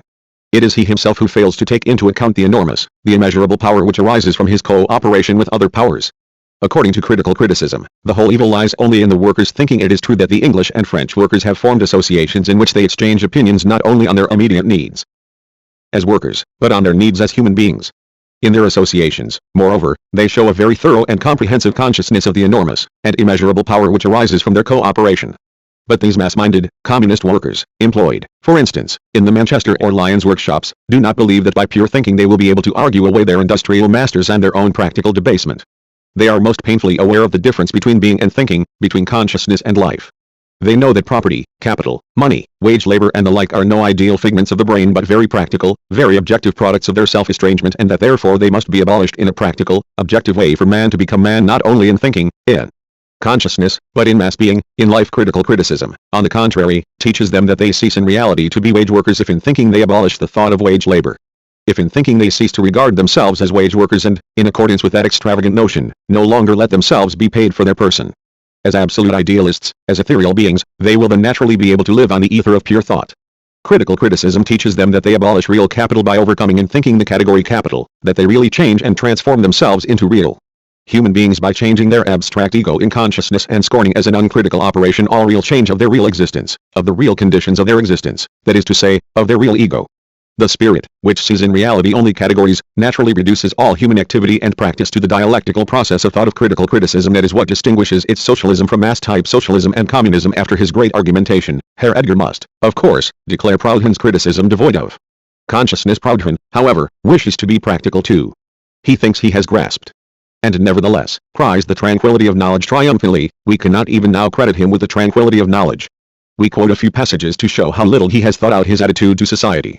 Later we shall also quote a few passages from the works of critical criticism, see The Bank for the Poor and The Model Farm, to show that it has not yet become acquainted with the most elementary economic relationships, let alone thought them out, and hence with its characteristic critical tact has felt itself called upon to pass judgment on Proudhon now that critical criticism as the tranquility of knowledge has made all the mass-type antitheses its concern, has mastered all reality in the form of categories and dissolved all human activity into speculative dialectics. We shall see it produce the world again out of speculative dialectics. It goes without saying that if the miracles of the critically speculative creation of the world are not to be desecrated, they can be presented to the profane mass only in the form of mysteries. Critical criticism therefore appears in the incarnation of ch1-ch7 as a mystery-monger. Chapter 5. Critical criticism as a mystery-monger, or critical criticism as Herr ch1-ch7. Critical criticism in its ch1-ch7 incarnation provides an apotheosis of the mystères de Paris. Eugene Sue is proclaimed a critical critic. Hearing this, he may exclaim like Molière's bourgeois gentilhomme, par ma foi, il y a plus de quarante ans que je dis de la prose, sans que je ne sus rien. Et je vous suis le plus obligé du monde de me voir pour cela.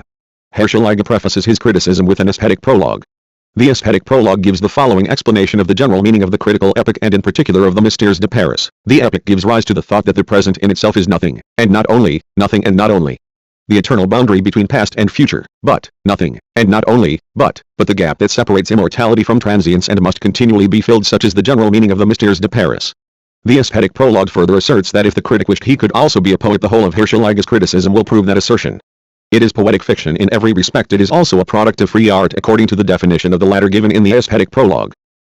It invents something quite new, something that absolutely never existed before. Finally, it is even a critical epic, for it is the gap that separates immortality, Herr ch1-ch's critical criticism, from transience, Eugene Sue's novel, and must continually be filled. 1. The mystery of degeneracy in civilization, and the mystery of rightlessness in the state. Feuerbach, we know, conceived the Christian ideas of the Incarnation, the Trinity, immortality, etc., as the mystery of the Incarnation, the mystery of the Trinity, the mystery of immortality. Herr ch1-ch conceives all present world conditions as mysteries. But whereas Feuerbach disclosed real mysteries, Herr ch1-ch makes mysteries out of real trivialities. His art is not that of disclosing what is hidden, but of hiding what is disclosed. Thus he proclaims as mysteries degeneracy, criminals, within civilization, and rightlessness and inequality in the state. This means that socialist literature, which has revealed these mysteries, is still a mystery to Herr ch1-ch, or that he wants to convert the best known findings of that literature into a private mystery of critical criticism. We therefore need not go more deeply into Herr ch1-ch's discourse on these mysteries. We shall merely draw attention to a few of the most brilliant points. Before the law and the judge everything is equal, the high and the low, the rich and the poor. This proposition stands at the head of the credo of the state. Of the state? The credo of most states starts, on the contrary, by making the high and the low, the rich and the poor unequal before the law. The Jim Cotter Morel in his naive probity most clearly expresses the mystery of the antithesis of poor and rich, when he says, if only the rich knew. If only the rich knew. The misfortune is that they do not know what poverty is. Herr ch1-ch does not know that Eugene Sue commits an anachronism out of courtesy to the French bourgeoisie when he puts the motto of the burghers of Louis XIV's time, Alcé le roi le sauvetal, in a modified form, Alcé le riche le sauvetal, into the mouth of the working man Morel, who lived at the time of the chart varied in England and France. At least, this naive relation between rich and poor has ceased to exist. There the scientific representatives of wealth, the economists, have spread a very detailed understanding of the physical and moral misery of poverty. They have made up for that by proving that misery must remain because the present state of things must remain. In their solicitude they have even calculated the proportions in which the poor must be reduced in number by deaths for the good of the rich and for their own welfare. If Eugene Sue depicts the taverns, hideouts and language of criminals, Herr ch1-ch discloses the mystery that what the author wanted was not to depict that language or those hideouts, but to teach us the mystery of the mainsprings of evil, etc. It is precisely in the most crowded places that criminals feel at home. What would a natural scientist say if one were to prove to him that the bee cell does not interest him as a bee cell, that it has no mystery for one who has not studied it, because the bee feels at home precisely in the open air and on the flower? The hideouts of the criminals and their language reflect the character of the criminal. They are part of his existence. Their description is part of his description, just as the description of the petite maison is part of the description of the femme galante for Parisians in general. And even for the Paris police the hideouts of criminals are such a mystery that at this very moment broad light streets are being laid out in the sight, to give the police access to them. Finally, Eugene Sue himself states that in the descriptions mentioned above he was counting sur la curiosité, craintive of his readers.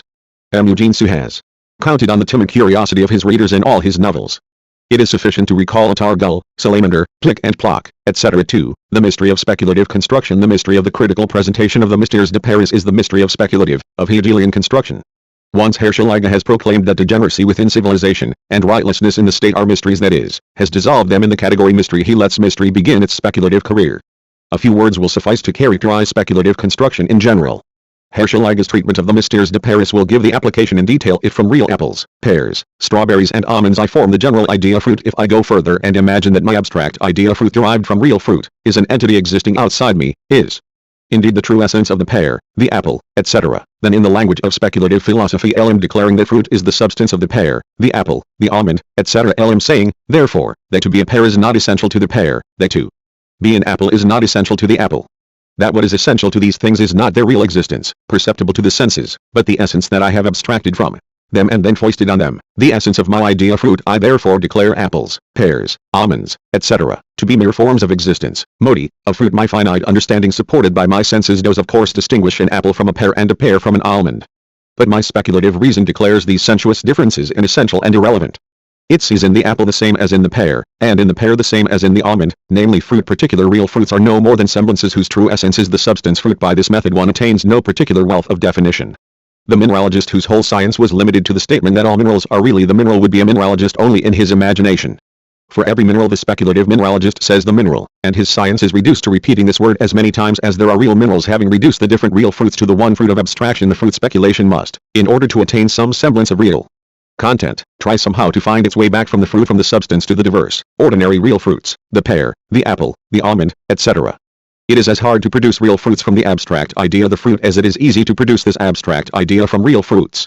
Indeed, it is impossible to arrive at the opposite of an abstraction without relinquishing the abstraction. The speculative philosopher therefore relinquishes the abstraction, the fruit, but in a speculative, mystical fashion, with the appearance of not relinquishing it. Thus it is really only in appearance that he rises above his abstraction. He argues somewhat as follows: if apples, pears, almonds and strawberries are really nothing but the substance, the fruit, the question arises, why does the fruit manifest itself to me sometimes as an apple, sometimes as a pear, sometimes as an almond? Why this semblance of diversity which so obviously contradicts my speculative conception of unity, the substance, the fruital?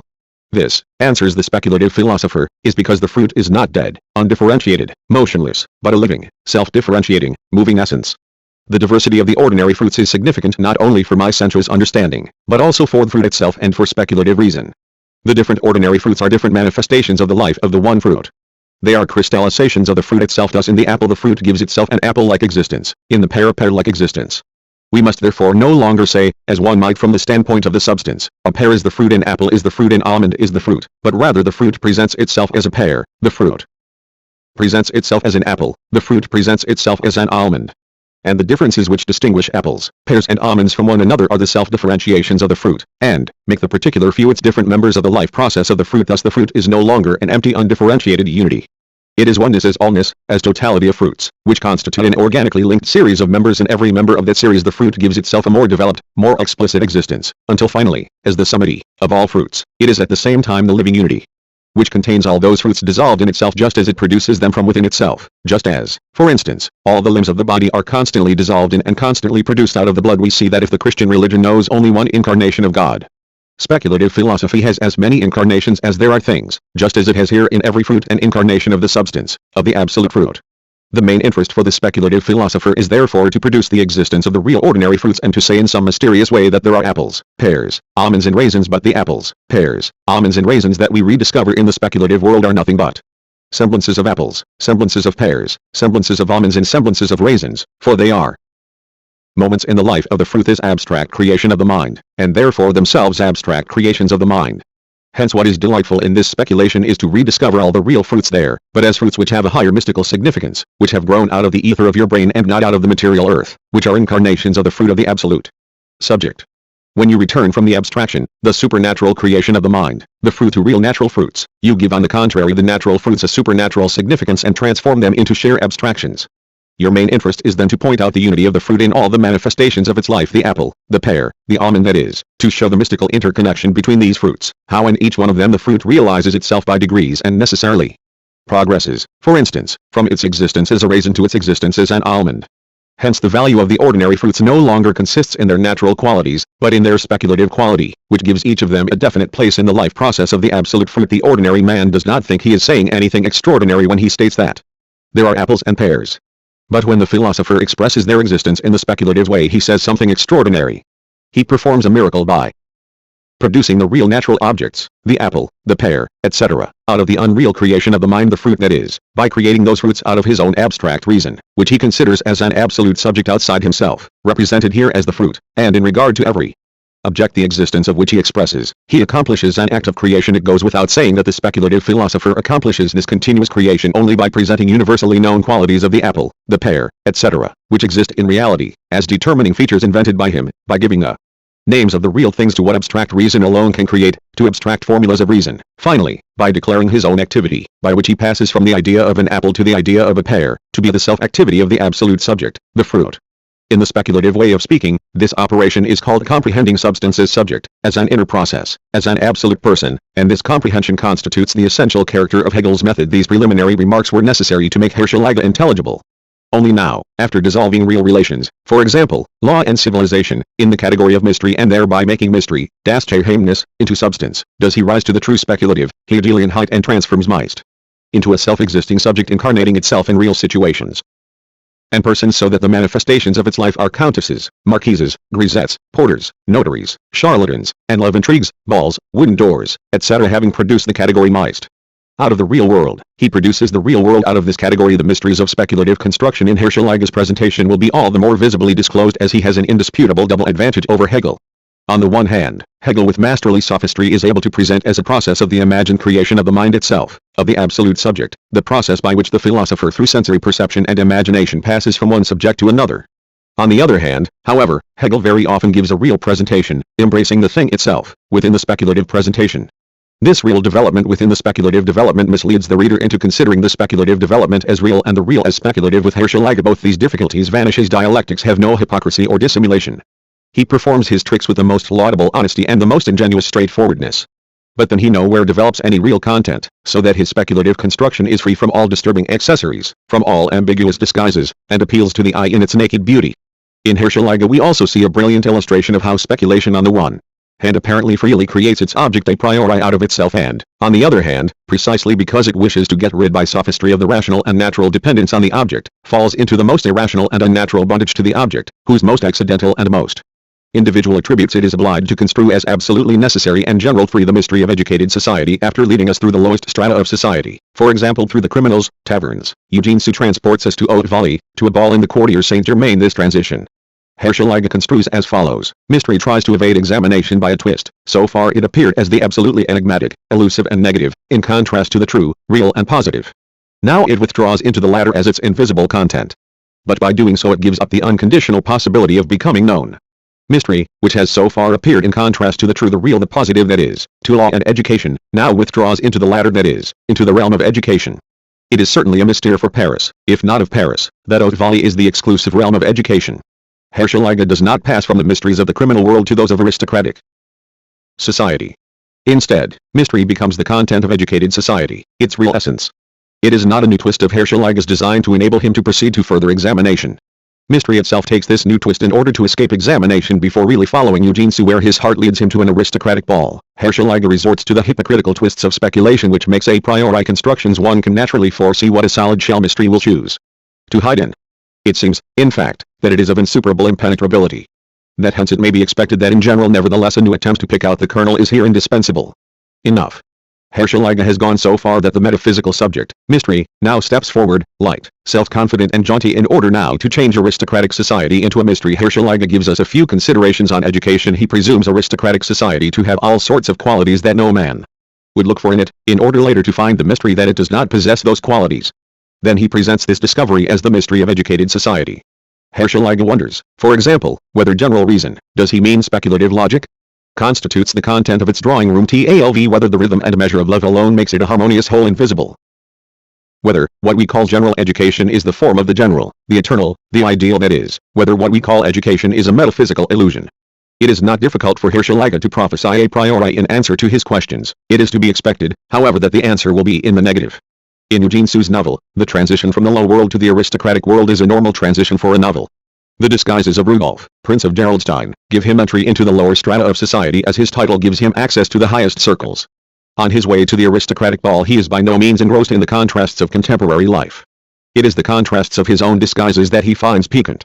He informs his obedient companions how extraordinarily interesting he finds himself in the various situations je trouve, he says, as die piquant dans ces contrasts, ungerpinter en eventales, mit tablen dans un bouge de la rue aux fives. Ce matin commas marquant offrent un verre de cassis à Madame Pipelet, et ce soir un des privilégiés par la grâce de Dieu, qui regnant sur ce monde. When critical criticism is ushered into the ballroom, it sings, sense and reason forsake me near, in the midst of the potentates here. It pours forth in dithyrambs as follows, here magic brings the brilliance of the sun at night, the verdure of spring and the splendor of summer in winter. We immediately feel in a mood to believe in the miracle of the divine presence in the breast of man, especially when beauty and grace uphold the conviction that we are in the immediate proximity of ideals. Inexperienced, credulous critical country parson. Only your critical ingenuousness can be raised by an elegant Parisian ballroom to a mood in which you believe in the miracle of the divine presence in the breast of man, and see in Parisian likeness immediate ideals, and angels corporeal. In his unctuous naivety the critical parson listens to the two most beautiful among the beautiful Clemence de Harville and Countess Sarah Macgregor. One can guess what he wishes to heave from them, in what way we can be the blessing of beloved children and the fullness of happiness of a husbandal. We hark, we wonder. We do not trust our ears. We secretly feel a malicious pleasure when the listening parson is disappointed. The ladies converse neither about blessing, nor fullness, nor general reason, but about an infidelity of Madame de Harville to her husband. We get the following naive revelation about one of the ladies, Countess Macgregor. She was enterprising enough to become mother to a child as the result of a secret marriage unpleasantly affected by the of the Countess. Herr Schleicher has sharp words for her. We find that all the strivings of the Countess are for her personal, selfish advantage. Indeed, he expects nothing good from the attainment of her purpose, marriage to the Prince of Gerolstein, concerning which we can by no means expect that she will avail herself of it for the happiness of the Prince of Gerolstein's subjects. The Puritan ends his admonitory sermon with profound earnestness. Sarah the enterprising lady, incidentally, is hardly an exception in this brilliant circle, although she is one of its summits. Incidentally, hardly. Although. And is not the summit of a circle an exception? Here is what we learn about the character of two other ideals, the Marquise de Harville and the Duchess of Lucenay. They lack satisfaction of the heart. They have not found in marriage the object of love, so they seek it outside marriage. In marriage, love has remained a mystery for them, and the imperative urge of the heart drives them to unravel this mystery. So they give themselves up to secret love. These victims of loveless marriage are driven against their will to debase love to something external, to a so-called affair, and take the romantic, the secrecy, for the internal, the vivifying, the essential element of love. The merit of this dialectical reasoning is to be assessed all the higher as it is of more general application. He, for example, who is not allowed to drink at home and yet feels the need to drink, looks for the object of drinking outside the house, and so takes to secret drinking. Indeed, he will be driven to consider secrecy an essential ingredient of drinking, although he will not debase drink to a mere external indifferent thing, any more than those ladies did with love. For, according to Herr Schleicher himself, it is not love, but marriage without love, that they debase to what it really is, to something external, to a so-called affair. Herr Schleicher goes on to ask, what is the meist w of? We have just had the speculative construction that mystery is the essence of this kind of love. How is it that we now come to be looking for the mystery of the mystery, the essence of the essence?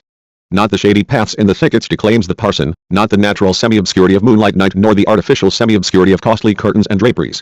Not the soft-ending rapturing notes of the harps and the organs, not the attraction of what is forbidden. Curtains and draperies. Soft-ending rapturing notes. Even the organ. Let the reverend parson stop thinking of church. Who would bring an organ to a love tryst? All this, curtains, draperies and organs, is only the mysterious. And is not the mysterious the mystery mysterious love? By no means. The mysterious in it is what excites, what intoxicates, what enraptures, the power of sensuality. In the soft-ending rapturing notes, the parson already had what enraptures. Had he brought turtle soup and champagne to his love tryst instead of curtains and organs, the exciting and intoxicating would have been present too. It is true we do not like to admit, the reverend gentleman argues, the power of sensuality. But it has such tremendous power over us only because we cast it out of us and will not recognize it as our own nature, which we should then be in a position to dominate if it tried to assert itself at the expense of reason, of true love and of willpower. The parson advises us, after the fashion of speculative theology, to recognize sensuality as our own nature, in order afterwards to be able to dominate it, that is, to retract recognition of it. True, he wishes to dominate it only when it tries to assert itself at the expense of reason. Willpower and love as opposed to sensuality are only the willpower and love of reason. The unspeculative Christian also recognizes sensuality as long as it does not assert itself at the expense of true reason, that is, of faith, of true love, that is, of love of God, of true willpower, that is, of will in Christ. The parson immediately betrays his real meaning when he continues, if then love ceases to be the essential element of marriage and of morality in general, sensuality becomes the mystery of love, of morality, of educated society. Sensuality both In its narrow meaning, in which it is a trembling in the nerves and a burning stream in the veins, and in the broader meaning, in which it is elevated to a semblance of spiritual power, to lust for power, ambition, craving for glory. Countess MacGregor represents the latter meaning of sensuality as the mystery of educated society. The parson hits the nail on the head. To overcome sensuality he must first of all overcome the nerve currents and the quick circulation of the blood. Herschel believes in the narrow meaning that greater warmth in the body comes from the heat of the blood in the veins. He does not know that warm-blooded animals are so called because the temperature of their blood, apart from slight modifications, always remains at a constant level. As soon as there is no more nerve current and the blood in the veins is no longer hot, the sinful body, this seat of sensual lust, becomes a corpse and the souls can converse unhindered about general reason, true love, and pure morals. The parson debases sensuality to such an extent that he abolishes the very elements of sensual love which inspired the rapid circulation of the blood. Which proves that man does not love by insensitive phlegm. The nerve currents which connect the organ that is the main seat of sensuality with the brain.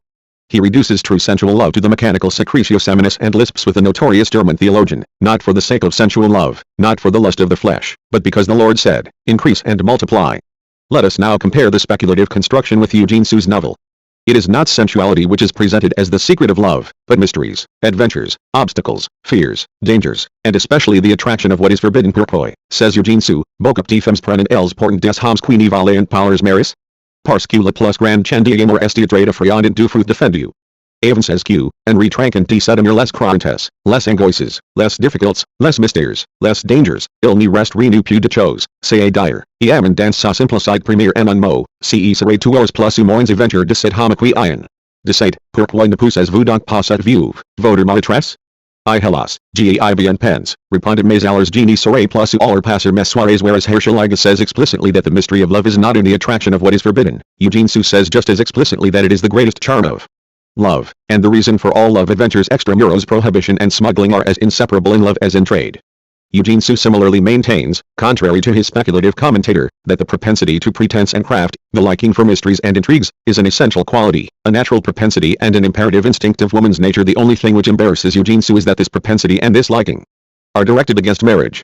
He would like to give the instincts of woman's nature a more harmless, more useful application. Herschel makes Countess MacGregor representative of the kind of sensuality which elevated to a semblance of spiritual power, but in Eugene Sue she is a person of abstract reason. Her ambition, and her pride, far from being forms of sensuality, are born of an abstract reason which is completely independent of sensuality. That is why Eugene Sue explicitly notes that the fiery impulses of love could never make her icy breast heave.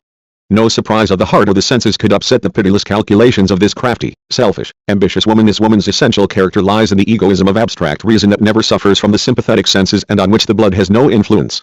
Her soul is therefore described as dry and hard, her mind as artfully wicked, her character as treacherous, and what is very typical of a person of abstract reason is absolute, her dissimulation as profound. It is to be noted incidentally that Eugene Sue motivates the career of the Countess just as stupidly as that of most of his characters. An old nurse gives her the idea that she must become a crowned head. Convinced of this, she undertakes journeys to capture a crown through marriage. Finally she commits the inconsistency of considering a petty German Serenissimius as a crowned head after his outpourings against sensuality. Our critical saint deems it necessary to show why Eugene Sue introduces us to haute volley at a ball, a method which is used by nearly all French novelists, whereas the English do so more often at the chase or in a country mansion. For this, that is, Herschel's conception, it cannot be indifferent there, in Herschel's construction, and merely accidental that Eugene Sue introduces us to high society at a ball. Now the horse has been given a free rein and it trots briskly towards the necessary end through a series of conclusions reminding one of the late Wolf. Dancing is the most common manifestation of sensuality as a mystery. The immediate contact, the embracing of the two sexes, necessary to form a couple, are allowed in dancing because, in spite of appearances, and the really, Mr. Parson, perceptible pleasant sensation, it is not considered as sensual contact and embracing, but probably as connected with the universal reason. And then comes a closing sentence which at best staggers rather than dances, for if it were in actual fact considered as such it would be impossible to understand why society is so lenient only as regards dancing, while it, on the contrary, so severely condemns that which, if exhibited with similar freedom elsewhere, incurs branding and merciless casting out as a most unpardonable offense against morals and modesty. The Reverend Parson speaks here neither of the can-can nor of the polka, but of dancing in general, of the category dancing, which is not performed anywhere except in his critical cranium. Let him see a dance at the Chimere in Paris, and his Christian German soul would be outraged by the boldness, the frankness, the graceful petulance and the music of that most sensual movement. His own really perceptible pleasant sensation would make it perceptible to him that in actual fact it would be impossible to understand why the dancers themselves, while on the contrary they give the spectator the uplifting impression of frank human sensuality, which, if exhibited in the same way elsewhere, namely in Germany would be severely condemned as an unpardonable offense, etc., etc. Why those dancers, at least so to speak in their own eyes, not only should not and may not, but of necessity cannot and must not be frankly sensual human beings. The critic introduces us to the ball for the sake of the essence of dancing. He encounters a great difficulty. True, there is dancing at this ball, but only in imagination. The fact is that Eugene Sue does not say a word describing the dancing. He does not mix among the throng of dancers. He makes use of the ball only as an opportunity for bringing together his characters from the upper aristocracy. In despair, criticism comes to help out and supplement the author, and its own fancy easily provides a description of ball incidents, etc. If, as prescribed by criticism, Eugene Sue was not directly interested in the criminals, hideouts and language when he described them, the dance, on the other hand, which not he but his fanciful critic describes, necessarily interests him infinitely. Let us continue. Actually, the secret of sociable tone and tact, the secret of that extremely unnatural thing, the longing to return to nature. That is why the appearance of a person like Cecily in educated society has such an electrifying effect and is crowned with such extraordinary success.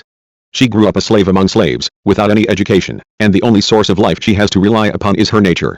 Suddenly transported to a court and subjected to its constraints and customs, she soon learns to see through the secret of the latter in this sphere, which she can undoubtedly hold in sway because her power, the power of her nature, has an enigmatic magic. Cecily must necessarily stray into losing all sense of measure, whereas formerly, when she was still a slave, the same nature taught her to resist any unworthy demand of the powerful master and to remain true to her love. Cecily is the mystery of educated society disclosed. The scorned senses finally break down the barriers and surge forth completely uncurbed, etc. Those of Herschelige's readers who have not read Sue's novel will certainly think that Cecily is the lioness of the ball that is described. In the novel she is in a German jail while the dancing goes on in Paris. Cecily, as a slave, remains true to the Negro Dr. David because she loves him passionately, and because her owner, Mr. Willis, is brutal in courting her. The reason for her change to a dissolute life is a very simple one. Transported into the European world, she blushes at being married to a Negro. On arriving in Germany, she is at once seduced by a wicked man and her Indian blood comes into its own. This the hypocritical M. Sue, for the sake of douce morale and due commerce, is bound to describe as perversite naturelle. The secret of Cecily is that she is a half-breed. The secret of her sensuality is the heat of the tropics. Parney sang praises of the half-breed in his beautiful lines to Eleonore. Over 100 seafaring tales tell us how dangerous she is to sailors. Cecily Tate la type incarne la sensualité brûlante, qui ne sont que fut d'estrepiques tout le monde entendu parler de ses fils de couleur, pour ainsi dire mortels aux Européens, de ses vampires enchanters. Qui, enivrant leurs victimes de séductions terribles ni lui les sent, selon une geek expression du pays, que ses larmes aboyer, que son cœur arranger. Cecily was far from producing such a magical effect precisely on people aristocratically educated. Blasé les femmes d'espèce de Cecily exercent une action soudaine, une omnipotence magique sur les hommes de sensualité brutale tels que Jacques Ferrand. Since when have men like Jacques Ferrand been representative of fine society? But critical criticism must speculatively make Cecily a factor in the life process of absolute mystery.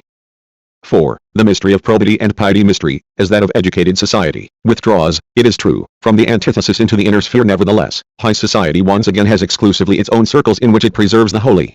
It is, as it were, the chapel for this holy of holies. But for people in the forecourt, the chapel itself is the mystery. Education, therefore, in its exclusive position is the same thing for the people as vulgarity is for the educated. It is true, nevertheless, once again, as it are rare, but, therefore those are the magic hooks which hold together the links of the chain of speculative reasoning. Herschel has made mystery withdraw from the world of criminals into high society. Now he has to construct the mystery that high society has its exclusive circles and that the mysteries of those circles are mysteries for the people. Besides the magic hooks already mentioned, this construction requires the transformation of a circle into a chapel and the transformation of non-aristocratic society into a forecourt of that chapel. Again, it is a mystery for Paris that all the spheres of bourgeois society are only a forecourt of the chapel of high society. Herschel pursues two aims. Firstly, mystery which has become incarnate in the exclusive circle of high society must be declared common property of the world. Secondly, the notary Jacques Ferrand must be construed as a link in the life of mystery. Here is the way Herschel reasons. Education as yet is unable and unwilling to bring all estates and distinctions into its circle. Only Christianity and morality are able to found universal kingdoms on earth. Herschel identifies education, civilization, with aristocratic education. That is why he cannot see that industry and trade found universal kingdoms quite different from Christianity and morality, domestic happiness and civic welfare. But how do we come to the notary Jacques Ferrand? Quite simply, Herschel transforms Christianity into an individual quality, piety, and morality into another individual quality, probity. He combines these two qualities in one individual whom he christens Jacques Ferrand, because Jacques Ferrand does not possess these two qualities but only pretends to. Thus Jacques Ferrand becomes the mystery of probity and piety. His testament, on the other hand, is the mystery of seeming piety and probity, and therefore no longer of piety and probity themselves. If critical criticism had wanted speculatively to construe this testament as a mystery, it should have declared the seeming probity and piety to be the mystery of this testament, and not the other way round, this testament as the mystery of the seeming probity. Whereas the Paris College of Notaries considered Jacques Ferrand as a malicious libel against itself and through the theatrical censorship had this character removed from the stage performance of the Mystères de Paris, critical criticism, at the very time when it polemises against the airy kingdom of conceptions sees in a Paris notary not a Paris notary but religion and morality, probity and piety. The trial of the notary Léon ought to have taught it better. The position held by the notary in Eugène Sue's novel is closely connected with his official position les notaires sont au temporal ce que spiritual sont les cures. Ils sont les depositaires de nos secrets mentales, hist des franga des divides etc. tx, the notary is the secular confessor. He is a Puritan by profession, and honesty Shakespeare says, is no Puritan he is at the same time the go-between for all possible purposes, the manager of all civil intrigues and plots with the notary Ferrand, whose whole mystery consists in his hypocrisy and his profession. We do not seem to have made a single step forward yet. But listen, if for the notary hypocrisy is a matter of the most complete consciousness, and for Madame Roland it is, as it were, instinct, then between them there is the great mass of those who cannot get to the bottom of the mystery and yet involuntarily feel a desire to do so. It is therefore not superstition that leads the high and the low to the sombre dwelling of the charlatan Bradamanti, Abbe Polidori. No, it is the search for mystery, to justify themselves to the world. The high and the low flock to Polidori not to find out a definite mystery which is justified to the whole world, but to look for mystery in general, mystery as the absolute subject, in order to justify themselves to the world. As if to chop wood one looked, not for an axe, but for the instrument in abstracto. All the mysteries that Polidori possesses are limited to a means for abortion and a poison for murder. In a speculative frenzy Herscheliga makes the murderer resort to Polidori's poison, because he wants to be not a murderer, but respected, loved and honored, as if in an act of murder it was a question of respect, love or honor and not of one's neck. But the critical murderer does not bother about his neck, but only about mystery, as not everyone commits murder or becomes pregnant illegitimately. How is Polidori to put everyone in the desired possession of mystery? Herscheliga probably confuses the charlatan Polidori with the scholar Polydore Virgil, who lived in the 16th century and who, although he did not discover any mysteries, tried to make the history of those who did, the inventors, the common property of he world. See Polidori Virgili liber de rerum. Inventoribus, Lugdunium dccvi. Mystery, absolute mystery, as it has finally established itself as the common property of the world, consists therefore in the mystery of abortion and poisoning. Mystery could not make itself the common property of the world more skillfully than by turning itself into mysteries which are mysteries to no one. 5. Mystery, a mockery mystery, has now become common property, the mystery of the whole world and of every individual. Either it is my art, or my instinct, or I can buy it as a purchasable commodity. What mystery has now become the common property of the world? Is it the mystery of rightlessness in the state, or the mystery of educated society, or the mystery of adulterating wares, or the mystery of making eau de cologne, or the mystery of critical criticism? None of all these, but mystery in abstracto. The category mystery Herscheliga intends to depict the servants and the porter Pipelet and his wife as the incarnation of absolute mystery. He wants speculatively to construct the servant and the porter of mystery. How does he manage to make the headlong descent from pure category down to the servant, who spies at a lock do from mystery as the absolute subject, which is enthroned above the roof in the cloudy heavens of abstraction, down to the ground floor where the porter's lodge is situated? First he subjects the category mystery to a speculative process. When by the aid of means for abortion and poisoning mystery has become the common property of the world, it is therefore by no means any longer concealment and inaccessibility itself, but it conceals itself, or better still, always better. I conceal it, I make it inaccessible with this transformation of absolute mystery from essence into concept, from the objective stage, in which it is concealment itself, into the subjective stage, in which it conceals itself, or better still, in which I conceal it. We have not made a single step forward. On the contrary, the difficulty seems to grow, for a mystery in man's head or breast is more inaccessible and concealed than at the bottom of the sea. That is why Herscheliga comes to the aid of his speculative progress directly by means of an empirical progress. It is behind locked doors. Hark! Hark! That henceforth, mystery is hatched, brewed and perpetrated. Herscheliga has henceforth changed the speculative ego of mystery into a very empirical, very wooden reality, a door, but with that is, with the locked door, not with the transition from the closed essence to the concept. There exists also the possibility of my overhearing, eavesdropping, and spying on it. It is not Herscheliga who discovered the mystery that one can eavesdrop at locked doors. The mass-type proverb even says that walls have ears. On the other hand, it is a quite critical speculative mystery that only henceforth, after the descent into the hell of the criminals, hideouts and the ascent into the heaven of educated society, and after Polidori's miracles, mysteries can be brewed behind locked doors and overheard through closed doors. It is just as great a critical mystery that locked doors are a categorical necessity for hatching, brewing and perpetrating mysteries. How many mysteries are hatched, brewed, and perpetrated behind bushes? As well as for spying them out. After this brilliant dialectical feat of arms, Herscheliga naturally goes on from spying itself to the reasons for spying. Here he reveals the mystery that malicious gloating is the reason for it.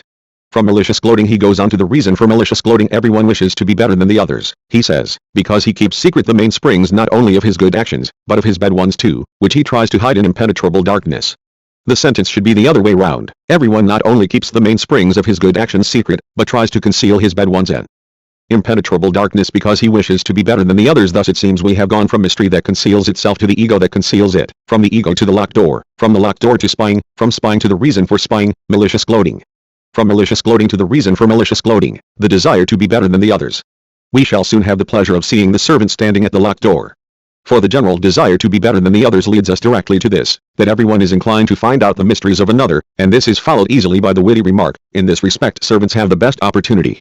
Had Herschel read the records from the Paris police archives, Vidocq's memoirs, the Livre Noir and the like, he would know that in this respect the police has still greater opportunity than the best opportunity that servants have. That it uses servants only for crude jobs, that it does not stop at the door or where the masters are in negligee, but creeps under their sheets next to their naked body in the shape of a femme galante or even of a legitimate wife. In Sue's novel The Police Spy Bras Rouge plays a leading part in the story. What henceforth annoys Herschel in servants is that they are not disinterested enough. This critical misgiving leads him to the porter Pipelet and his wife. The porter's position, on the other hand, gives him relative independence so that he can pour out free, disinterested, although vulgar and injurious, mockery on the mysteries of the house. At first this speculative construction of the porter is put into a great difficulty because in many Paris houses the servant and the porter are one and the same person. For some of the tenants the following facts will enable the reader to form an opinion of the critical fantasy concerning the relatively independent, disinterested position of the porter. The porter in Paris is the representative and spy of the landlord. He is generally paid not by the landlord but by the tenants. Because of that precarious position he often combines the functions of commission agent with his official duties. During the Terror, the Empire and the Restoration, the porter was one of the main agents of the secret police. General Foy, for instance, was watched by his porter, who took all the letters addressed to the general to be read by a police agent not far away. See Froment, La Police de Voily. As a result Portif and Epitiev are considered insulting names and the porter prefers to be called concierge. Far from being depicted as disinterested and harmless, Eugene Sue's Madame Pipelet immediately cheats Rudolph when giving him his change. She recommends to him the dishonest money-lender living in the house and describes Rigolette to him as an acquaintance who may be pleasant to him. She teases the major because he pays her badly and haggles with her. In her vexation she calls him a commandant de douliards quand il prendrait un nid d'honneur que 12 ranks par mois pour ton ménage. And because he has the petitesse as to keep a check on his firewood, etc. She herself gives the reason for her independent behavior. The major only pays her 12 francs a month according to Herschel. Anastasia Pipelet has, to some extent, to declare a small war on mystery. According to Eugene Sue, Anastasia Pipelet is a typical Paris portière. He wants to dramatize the portière, whom Henry Monier portrayed with such mastery, but Herschel feels bound to transform one of Madame Pipelet's qualities medicines into a separate being and then to make her a representative of that being the husband. Herschel continues, the porter Alfred Pipelet helps her, but with less luck. To console him for this bad luck, Herschel makes him also into an allegory. He represents the objective side of mystery, mystery as mockery. The mystery which defeats him is a mockery, a joke, that is played on him. Indeed, in its infinite pity divine dialectic makes the unhappy, old, childish man a strong man in the metaphysical sense, by making him represent a very worthy, very happy and very decisive factor in the life process of absolute mystery. The victory over Pipelet is mystery's most decisive defeat. Clever, courageous man would not let himself be duped by a joke. Lee 6, Turtle Dove, Rigolette, there is still one step left. Through its own consistent development, mystery, as we saw in Pipelet and Cabrion, is driven to debase itself to mere clowning. The one thing necessary now is that the individual should no longer agree to play that silly comedy. Turtle Dove takes that step in the most nonchalant way in the world. Anyone in 2 minutes can see through the mystery of this speculative clowning and learn to practice it himself. We will give brief directions in this respect problem. You must give me the speculative construction showing how man becomes master over animals. Speculative solution. Given are half a dozen animals, such as the lion, the shark, the snake, the bull, the horse and the pug. From these 6 animals abstract the category, the animal. Imagine the animal to be an independent being. Regard the lion, the shark, the snake, etc., as disguises, incarnations, of the animal just as you made your imagination, the animal of your abstraction, into a real being. Now make the real animals into beings of abstraction, of your imagination. You see that the animal, which in the lion tears man to pieces, in the shark swallows him up, in the snake stings him with venom, in the bull tosses him with its horns and in the horse kicks him, only barks at him when it presents itself as a pug, and converts the fight against man into the mere semblance of a fight. Through its own consistent development, the animal is driven, as we have seen in the pug, to debase itself to a mere clown. When a child or a childish man runs away from a pug, the only thing is for the individual no longer to agree to play the silly comedy. The individual X takes this step in the most nonchalant way in the world by using his bamboo cane on the pug. You see how a man through the agency of the individual X and the pug, has become master over the animal, and consequently over animals, and in the animal as a pug has defeated the lion as an animal. Similarly Herschel Turtle Dove defeats the mysteries of the present state of the world through the intermediary of Pipelet and Cabrion. More than that, she is herself a manifestation of the category mystery. She herself is not yet conscious of her high moral value, therefore she is still a mystery to herself. The mystery of non-speculative rigolette is revealed in Eugene Sue's book by Murph. She is un fort jolie grisette. Eugene Sue described in her the lovely human character of the Paris grisette. Only owing to his devotion to the bourgeoisie and his own tendency to high-flown exaggeration, he had to idealize the grisette morally. He had to gloss over the essential point of her situation in life and her character, to be precise, her disregard for the form of marriage, her naive attachment to the étudiant or the ouvrier. It is precisely in that attachment that she constitutes a really human contrast to the hypocritical, narrow-hearted, self-seeking wife of the bourgeois, to the whole circle of the bourgeoisie, that is, to the official circle 7, the world system of the mysteries of Paris. This world of mysteries is now the general world system, in which the individual action of the mysteries of Paris is set. Before, however, Herschel passes on to the philosophical reproduction of the epic event, he must assemble in a general picture the sketches previously jotted down separately. It must be considered as a real confession, a revelation of Herschel's critical mystery, when he says that he wishes to pass to the philosophical reproduction of the epic event. He has so far been philosophically reproducing the world system. Herschel continues his confession. From our presentation it appears that the individual mysteries dealt with have not their value in themselves. Each separate from the others, and are in no way magnificent novelties for gossip, but that their value consists in their constituting an organically linked sequence, the totality of which is mystical. In his mood of sincerity, Herschel goes still further. He admits that the speculative sequence is not the real sequence of the Mystères de Paris. Granted, the mysteries do not appear in our epic in the relationship of this self-knowing sequence, to cost prices. But we are not dealing with the logical, obvious, free organism of criticism, but with a mysterious vegetable existence. We shall pass over Herschel's summary and go on immediately to the point that constitutes the transition in pipeline. We saw the self-mockery of mystery in self-mockery. Mystery passes judgment on itself, thereby the mysteries, annihilating themselves in their final consequence, challenge every strong character to independent examination. Rudolph, Prince of Gerolstein, the man of pure criticism, is destined to carry out this examination and the disclosure of the mysteries. If we deal with Rudolph and his deeds only later, after diverting our attention from Herschel for some time, it can already be foreseen, and to a certain degree the reader can sense, indeed even surmise without presumption, that instead of treating him as a mysterious vegetable existence, which he is in the critical literature Zeitung, we shall make him a logical, obvious, free link in the organism of critical criticism. Chapter Vil. Absolute critical criticism, or critical criticism as Herr Bruno 1, absolute criticism's first campaign. A. Spirit and mass. So far critical criticism has seemed to deal more or less with the critical treatment of various mass-type objects. We now find it dealing with the absolutely critical object, with itself. So far it has derived its relative glory from critical debasement, rejection and transformation of definite mass-type objects and persons. It now derives its absolute glory from the critical debasement, rejection and transformation of the mass in general. Relative criticism was faced with relative limits. Absolute criticism is faced with an absolute limit, the limit of the mass as limit. Relative criticism in its opposition to definite limits was itself necessarily a limited individual. Absolute criticism, in its opposition to the general limit, to limit in general, is necessarily an absolute individual. As the various mass-type objects and persons have merged in the impure pulp of the mass, so has still seemingly objective and personal criticism changed into pure criticism. So far criticism has appeared to be more or less a quality of the critical individuals, Reichardt, Edgar, Fokker, etc. Now it is the subject, and Herr Bruno is its incarnation. So far mass character has seemed to be more or less the quality of the objects and persons criticized. Now objects and persons have become the mass, and the mass has become object and person. All previous critical attitudes have been dissolved in the attitude of absolute critical wisdom to absolute mass-type stupidity. This basic attitude appears as the meaning, the tendency and the keyword of criticism's previous deeds and struggles in accordance with its absolute character. Pure criticism, as soon as it appears, will pronounce the differentiating cue. Nevertheless, as absolute spirit it must go through a dialectical process. Only at the end of its heavenly motion will its original concept be truly realized. See Hegel, Encyclopedia. But a few months ago, absolute criticism announces, the mass believed itself to be of gigantic strength and destined to world mastery within a time that it could count on its fingers.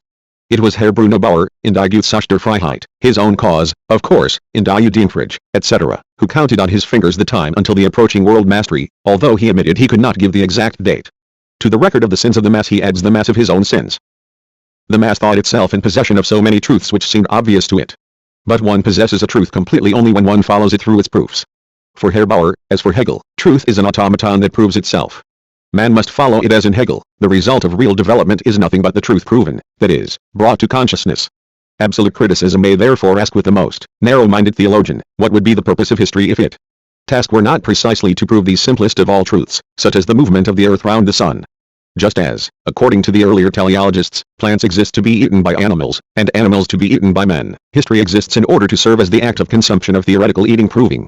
Man exists so that history may exist, and history exists so that the proof of truths exists. In this critically trivialized form is repeated the speculative wisdom that man exists, and history exists, so that truth may arrive at self-consciousness. That is why history, like truth, becomes a person apart, a metaphysical subject of which the real human individuals are merely the bearers. That is why absolute criticism uses phrases like these: history does not allow itself to be mocked at. History has exerted its greatest efforts to history has been engaged. What would be the purpose of history? History provides the explicit proof. History puts forward truths, etc. If, as absolute criticism asserts, history has so far been occupied with only a few such truths, the simplest of all which in the end are self-evident, this inadequacy to which absolute criticism reduces previous human experiences proves first of all only its own inadequacy. From the uncritical standpoint, the result of history is, on the contrary, that the most complicated truth, the quintessence of all truth, man, is self-evident in the end. But truths, absolute criticism continues to argue, which seem to the mass to be so crystal clear that they are self-evident from the start and that the mass regards proof of them as superfluous, are not worth history supplying explicit proof of them. They are in general no part of the problem which history is engaged in solving. In its holy zeal against the mass, absolute criticism pays it the finest compliment. If a truth is crystal clear because it seems crystal clear to the mass, if history's attitude to truths depends on the opinion of the mass, then the verdict of the mass is absolute, infallible, the law of history, and history proves only what does not seem crystal clear to the mass, and therefore needs proof. It is the mass, then, that prescribes history's task and occupation. Absolute criticism speaks of truths which are self-evident from the start. In its critical naivety it invents an absolute from the start, and an abstract, immutable mass. There is just as little difference, in the eyes of absolute criticism, between the from the start of the 16th century mass and the from the start of the 19th century mass as there is between those masses themselves. It is precisely the characteristic feature of a truth which has become true and obvious and is self-evident that it is self-evident from the start. Absolute criticism's polemic against truths which are self-evident from the start is a polemic against truths which are self-evident in general. A truth which is self-evident has lost its savor, its meaning, its value for absolute criticism as it has for divine dialectic. It has become flat, like stale water on the one hand. Therefore, absolute criticism proves everything which is self-evident and, in addition, many things which have the luck to be incomprehensible and therefore will never be self-evident. On the other hand, it considers as self-evident everything which needs some elaboration. Why? Because it is self-evident that real problems are not self-evident, since the truth, like history, is an ethereal subject separate from the material mass. It addresses itself not to the empirical man but to the innermost depths of the soul. In order to be truly apprehended, it does not act on his vulgar body, which may live deep down in an English cellar or at the top of a French block of flats. It stretches from end to end through his idealistic intestines. Absolute criticism does certify that the mass has so far in its own way, that is, superficially, been affected by the truths that history has been so gracious as to put forward. But at the same time it prophesies that the attitude of the mass to historical progress will completely change. It will not be long before the mysterious meaning of this critical prophecy becomes crystal clear to us. All great actions of previous history, we are told, were failures from the start and had no effective success because the mass became interested in and enthusiastic over them, or they were bound to come to a pitiful end because the idea underlying them was such that it had to be content with a superficial comprehension and therefore to rely on the approval of the mass. It seems that the comprehension which suffices for, and therefore corresponds to, an idea ceases to be superficial. It is only for appearance's sake that Herr Bruno brings out a relation between an idea and its comprehension, just as it is only for appearance's sake that he brings out a relation between unsuccessful historical action and the mass. If, therefore, absolute criticism condemns something as superficial, it is simply previous history, the actions and ideas of which were those of the masses. It rejects mass-type history to replace it by critical history. See Herr Jules Fokker on English Problems of the Day. According to previous uncritical history, that is, history not conceived in the sense of absolute criticism, it must further be precisely distinguished to what extent the mass was interested in aims and to what extent it was enthusiastic over them. The idea always disgraced itself insofar as it differed from the interest. On the other hand, it is easy to understand that every mass-type interest that asserts itself historically goes far beyond its real limits in the idea, or imagination, when it first comes on the scene and is confused with human interest in general. This illusion constitutes what Fourier calls the tone of each historical epoch. The interest of the bourgeoisie in the 1789 revolution, far from having been a failure, won everything and had most effective success. However much its pathos has evaporated and the enthusiastic flowers with which that interest adorned its cradle have faded. That interest was so powerful that it was victorious over the pen of Marat, the guillotine of the Terror and the sword of Napoleon, as well as the crucifix and the blue blood of the Bourbons. The revolution was a failure only for the mass which did not have in the political idea the idea of its real interest, that is, whose true life principle did not coincide with the life principle of the revolution, the mass whose real conditions for emancipation were essentially different from the conditions within which the bourgeoisie could emancipate itself and society. If the revolution, which can exemplify all great historical actions, was a failure, it was so because the mass within whose living conditions it essentially came to a stop, was an exclusive, limited mass, not an all-embracing one. If the revolution was a failure, it was not because the mass was enthusiastic over it and interested in it, but because the most numerous part of the mass, the part distinct from the bourgeoisie, did not have its real interest in the principle of the revolution, did not have a revolutionary principle of its own, but only an idea, and hence only an object of momentary enthusiasm and only seeming uplift together with the thoroughness of the historical action, the size of the mass whose action it is will therefore increase. In critical history, according to which in historical actions it is not a matter of the acting masses, of empirical action, or of the empirical interest of this action, but instead is only a matter of an idea in them, things must naturally take a different course in the mass. Criticism teaches us, not somewhere else, as its former liberal spokesman believed, is the enemy of the spirit to be found. The enemies of progress outside the mass are precisely those products of self-debasement, self-rejection and self-alienation of the mass which have been endowed with independent being and a life of their own. The mass therefore turns against its own deficiency when it turns against the independently existing products of its self-debasement, just as man, turning against the existence of God, turns against his own religiosity. But as those practical self-alienations of the mass exist in the real world in an outward way, the mass must fight them in an outward way. It must by no means hold these products of its self-alienation for mere ideal fantasies, mere alienations of self-consciousness, and must not wish to abolish material estrangement by purely inward spiritual action. As early as 1789 Loustalot's journal bore the motto, "The great appear great in our eyes only because we kneel, let us rizzle, but to rise it is not enough to do so in thought and to leave hanging over one's real sensuously perceptible head the real sensuously perceptible yoke that cannot be subtilized away with ideas." Yet absolute criticism has learned from Hegel's phenomenology at least the art of converting real objective chains that exist outside me into merely ideal, merely subjective chains, existing merely in me, and thus of converting all external, sensuously perceptible struggles into pure struggles of thought. This critical transformation is the basis of the pre-established harmony between critical criticism and the censorship. From the critical point of view, the writer's fight against the censor is not a fight of man against man. The censor is nothing but my own tact personified for me by the solicitous police, my own tact struggling against my tactlessness and uncriticalness. The struggle of the writer with the censor is only seemingly, only in the eyes of wicked sensuousness, anything else than the inner struggle of the writer with himself. Insofar as the censor is really individually different from myself, a police executioner who mishandles the product of my mind by applying an external standard alien to the matter in question, he is a mere mass-type fantasy, an uncritical figment of the brain. When Feuerbach's Thesenzer reformed their philosophy were prohibited by the censorship, it was not the official barbarity of the censorship that was to blame but the uncultured character of Feuerbach's Thesen. Pure criticism, unsullied by mass or matter too, has in the censor a purely ethereal form, divorced from all mass-type reality. Absolute criticism has declared the mass to be the true enemy of the spirit. It develops this in more detail as follows.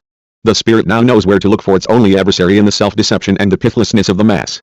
Absolute criticism proceeds from the dogma of the absolute competency of the spirit. Furthermore, it proceeds from the dogma of the extra-mundane existence of the spirit, that is, of its existence outside the mass of humanity. Finally, it transforms the spirit progress on the one hand, and the mass on the other, into fixed entities, into concepts, and then relates them to one another as such. Given rigid extremes, it does not occur to absolute criticism to investigate the spirit itself, to find out whether it is not in its spiritualistic nature, in its airy pretensions, that the phrase self-deception and pithlessness are rooted. No, the spirit is absolute, but unfortunately at the same time it continually turns into spiritlessness, it continually reckons without its host. Hence it must necessarily have an adversary that intrigues against it. That adversary is the mass. The position is the same with progress. In spite of the pretensions of progress, continual retrogressions and circular movements occur. Far from suspecting that the category progress is completely empty and abstract, absolute criticism is so profound as to recognize progress as being absolute, so as to explain retrogression by assuming a personal adversary of progress, the mass. As the mass is nothing but the opposite of the spirit of progress, of criticism, it can accordingly be defined only by this imaginary opposition.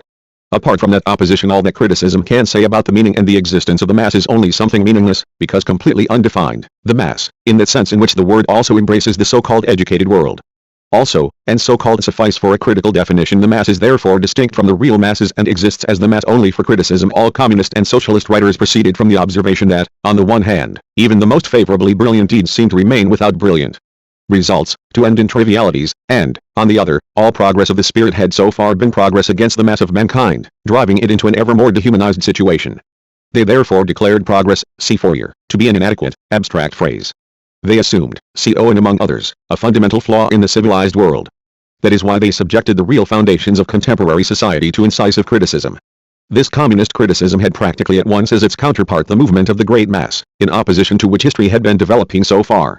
One must know the studiousness, the craving for knowledge, the moral energy and the unceasing urge for development of the French and English workers to be able to form an idea of the human nobility of this movement. How infinitely profound then is absolute criticism, which, in face of these intellectual and practical facts, sees in a one-sided way only one aspect of the relationship, the continual foundering of the spirit, and, vexed at this, seeks in addition an adversary of the spirit, which it finds in the massll. In the end, this great critical discovery amounts to a tautology. According to criticism, the spirit has so far had a limit, an obstacle, in other words, an adversary, because it has had an adversary.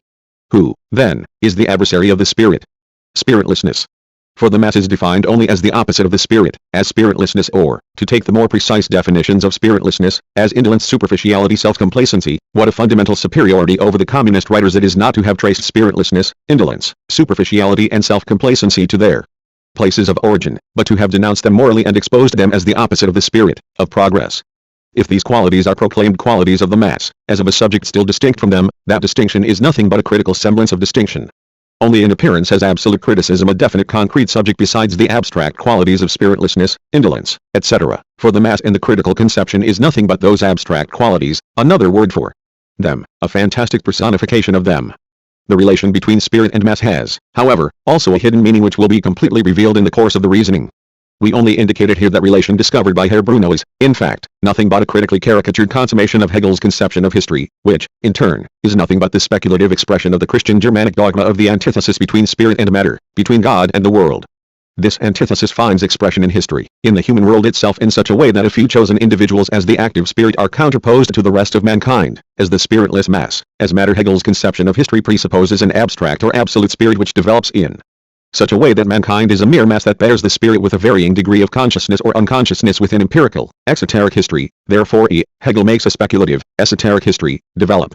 The history of mankind becomes the history of the abstract spirit of mankind, hence a spirit far removed from the real man. Parallel with this doctrine of Hegel's there developed in France the theory of the Soctrinarians proclaiming the sovereignty of reason in opposition to the sovereignty of the people, in order to exclude the masses and rule alone.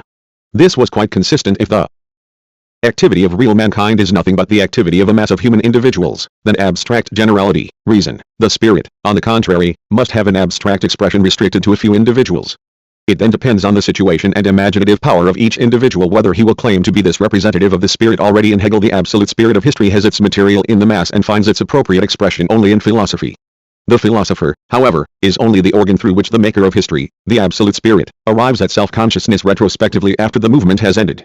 The participation of the philosopher in history is reduced to this retrospective consciousness, for the real movement is accomplished by the absolute spirit unconsciously. Hence the philosopher appears on the scene post festum. Hegel is guilty of being doubly half-hearted, firstly in that, while declaring that philosophy is the mode of existence of the absolute spirit, he refuses to recognize the actual philosophical individual as the absolute spirit. Secondly, in that he lets the absolute spirit as absolute spirit make history only in appearance. For since the absolute spirit becomes conscious of itself as the creative world spirit only post festum in the philosopher, its making of history exists only in the consciousness, in the opinion and conception of the philosopher, that is, only in the speculative imagination. Herr Bruno Bauer overcomes Hegel's half-heartedness. Firstly, he proclaims criticism to be the absolute spirit and himself to be criticism. Just as the element of criticism is banished from the mass, so the element of the mass is banished from criticism. Therefore criticism sees itself incarnate not in a mass, but exclusively in a handful of chosen men, in Herr Bauer and his disciples. Herr Bauer furthermore overcomes Hegel's other half-heartedness. No longer, like the Hegelian spirit, does he make history post festum and in imagination he consciously plays the part of the world spirit in opposition to the mass of the rest of mankind. He enters into a contemporary dramatic relation with that mass. He invents and executes history with a purpose, and after mature reflection on the one side is the mass as the passive, spiritless, unhistorical, material element of history. On the other is the spirit, criticism, Herr Bruno and company as the active element from which all historical action proceeds. The act of transforming society is reduced to the cerebral activity of critical criticism. Indeed, the relation of criticism, and hence of criticism incarnate, Herr Bruno and company, to the mass is in truth the only historical relation of the present time. The whole of present-day history is reduced to the movement of these two sides against each other. All antitheses have been dissolved in this critical antithesis. Critical criticism, which becomes objective to itself only in relation to its antithesis, to the mass, to stupidity, is consequently obliged continually to produce this antithesis for itself, and Herrenfaucher, Edgar and Schlegel have supplied sufficient proof of their virtuosity in their speciality, the mass stupefaction of persons and things. Let us now accompany absolute criticism in its campaigns against the mass. B. The Jewish question. Number 1. The setting of the questions. The spirit, contrary to the mass, behaves from the outset in a critical way by considering its own narrow-minded work, Bruno Bauer's Die Denkfrage, as absolute, and only the opponents of that work as sinners. In reply no one to attacks on that treatise, he does not show any inkling of its defects. On the contrary, he declares he has set forth the true general, significance of the Jewish question. In later replies we shall see him obliged to admit his oversights. The reception my book has had is the beginning of the proof that the very ones who so far have advocated freedom, and still advocate it, must rise against the spirit more than any others. The defense of my book, which one I am now going to undertake, will supply further pond how thoughtless the spokesmen of the mass are. They have God knows what a great opinion of themselves for supporting emancipation and the dogma of the rights of man on the occasion of a treatise by absolute criticism. The mass must necessarily have begun to prove its antithesis to the spirit. For it is its antithesis to absolute criticism that determines and proves its very existence. The polemic of a few liberal and rationalist Jews against Herr Bruno's Die Dienfreiheit has naturally a critical meaning quite different from that of the mass-type polemic of the liberals against philosophy and of the rationalists against Strauss. Incidentally, the originality of the above-quoted remark can be judged by the following passage from Hegel. We can here note the particular form of bad conscience manifest in the kind of eloquence with which that shallowness of the liberals plumes itself, and first of all in the fact that it speaks most of spirit where its speech has the least spirit, and uses the word life etc., where it is most dead and withered. As for the rights of man, it has been proved to Herr Bruno, on the Jewish question ch1-ch7, that it is he himself, not the spokesman of the mass, who has misunderstood and dogmatically mishandled the essence of those rights. Compared to his discovery that the rights of men are not inborn. A discovery which has been made innumerable times in England during the last 40-odd years. Fourier's assertion that the right to fish, to hunt, etc., are inborn rights of men is one of genius. We give only a few examples of Herr Bruno's fight against Philipson, Hirsch and others. Even such poor opponents as these are not disposed of by absolute criticism. It is by no means preposterous of Herr Philipson, as absolute criticism maintains, to say, Bauer conceives a peculiar kind of state philosophical ideal of a state. Herr Bruno, who confuses the state with humanity, the rights of man with man and political emancipation with human emancipation, was bound, if not to conceive, at least to imagine a peculiar kind of state, a philosophical ideal of a state. Instead of writing his labored statement, the rhetorician, Herr Hirsch, would have done better to refute my proof that the Christian state, having as its vital principle a definite religion, cannot allow adherents of another particular religion complete equality with its own social estates. Had the rhetorician Hirsch really refuted Herr Bruno's proof and shown, as is done in the ch1-ch7, that the state of social estates and of exclusive Christianity is not only an incomplete state but an incomplete Christian state, Herr Bruno would have answered as he does to that refutation. Objections in this matter are meaningless. Herr Hirsch is quite correct when in answer to Herr Bruno's statement, by pressure against the mainsprings of history the Jews provided counter-pressure, he recalls, then they must have counted for something in the making of history, and if Bauer himself asserts this, he has no right to assert, on the other hand, that they did not contribute anything to the making of modern times. Herr Bruno answers, an eyesore is something to contributes to develop my eyesight? 11. Something which has been an eyesore to me from birth, as the Jews have been to the Christian world, and which persists and develops with the eye is not an ordinary sore, but a wonderful one that really belongs to my eye and must even contribute to a highly original development of my eyesight. The critical eyesore does not therefore hurt the rhetorician Hirsch. Incidentally, the criticism quoted above revealed to Herr Bruno the significance of Jewry in the making of modern times. The theological mind of absolute criticism feels so offended by a deputy of the Rhenish landed stating that the Jews are queer in their own Jewish way, not in those that mean it, our so-called Christian way, that it is still calling him to order for using that argument concerning the assertion of another deputy that civil equality of the Jews can be implemented only where Jewry no longer exists. Herr Bruno comments, correct. That is correct if criticism's other proposition, which one put forward in my treatise, is not omitted, namely the proposition that Christianity also must have ceased to exist. We see that in its reply number 1 to the attacks upon Die Dienfreiheit, absolute criticism still regards the abolition of religion, atheism, as the condition for civil equality in its first stage. It has therefore not yet acquired any deeper insight into the essence of the state than into the oversights of its work. Absolute criticism feels offended when one of its intended latest scientific discoveries is betrayed as something already generally recognized. A Rhenish deputy remarks, no one has yet maintained that France and Belgium were distinguished by particular clarity in recognizing principles in the organization of their political affairs. Absolute criticism could have objected that assertion transferred the present into the past by representing as traditional the now trivial view of the inadequacy of French political principles. Such a relevant objection would not be profitable for absolute criticism. On the contrary, it must assert the obsolete view to be that at present prevailing, and proclaim the now prevailing view a critical mystery which its investigation still has to reveal to the mass. Hence it must say, the antiquated prejudice, has been asserted by very RNAN of the mass, but a thorough investigation of history will provide the proof that even after the great work done by France to comprehend the principles, much still remains to be achieved. That means that a thorough investigation of history will not itself achieve the comprehension of the principles. It will only prove in its thoroughness that much still remains to be achieved, a great achievement, especially after the works of the socialists. Nevertheless, Herr Bruno already achieves much for the comprehension of the present social state of things by his remark, the certainty prevailing at present is uncertainty. If Hegel says that the prevailing Chinese certainty is being, that the prevailing Indian certainty is nothing, etc., absolute criticism joins him in the pure way when it resolves the character of the present time in the logical category uncertain, and all the purer, since uncertainty, like being, and nothing, belongs to the first chapter of speculative logic, the chapter on quality. We cannot leave number 1 of Die Dienfreiheit without a general remark. One of the chief pursuits of absolute criticism consists in first bringing all questions of the day into their right setting. For it does not answer the real questions, it substitutes quite different ones. As it makes everything, it must also first make the questions of the day make them its own questions, questions of critical criticism. If it were a question of the Code Napoleon, it would prove that it is properly a question of the Pentateuch. Its setting of questions of the day is critical distortion and misrepresentation of them. It thus distorted the Jewish question too, in such a way that it did not need to investigate political emancipation, which is the subject matter of the question, but could instead confine itself to a criticism of the Jewish religion and a description of the Christian Germanic state. This method, 2, like all absolute criticism's originalities, is the repetition of a speculative verbal trick. Speculative philosophy, namely, Hegel's philosophy, had to transpose all questions from the form of common sense to the form of speculative reason and convert the real question into a speculative one to be able to answer it. Having distorted my question on my lips and, like the catechism, put its own question into my mouth, it could, of course, like the catechism, have its ready answer to all my questions. See Hinrichs number 1. Mysterious hints on politics, socialism and philosophy. Political absolute criticism is literally horrified at the presence of this word in Professor Hinrichs' lectures. Whoever has followed the development of modern times and knows history will also know that the political movements at present taking place have a significance quite different from a political one, at their base. Now for basic wisdom, they have a social, significance, which, as we know, is such that all political interests appear insignificant in comparison with it. A few months before the critical literature cycle began to be published, there appeared, as we know, Herr Bruno's fantastic political treatise, Staat, Religion und Partei. If political movements have social significance, how can political interests appear insignificant in comparison with their own social significance? Herr Hinrichs does not know his way about either in his own house or anywhere else in the world. He could not be at home anywhere because criticism, which in the last 4 years has begun and carried on its by no means political but social work, has remained completely, unknown to him. Criticism, which according to the opinion of the mass carried on by no means political, but in all respects theological work, is still content with the word social.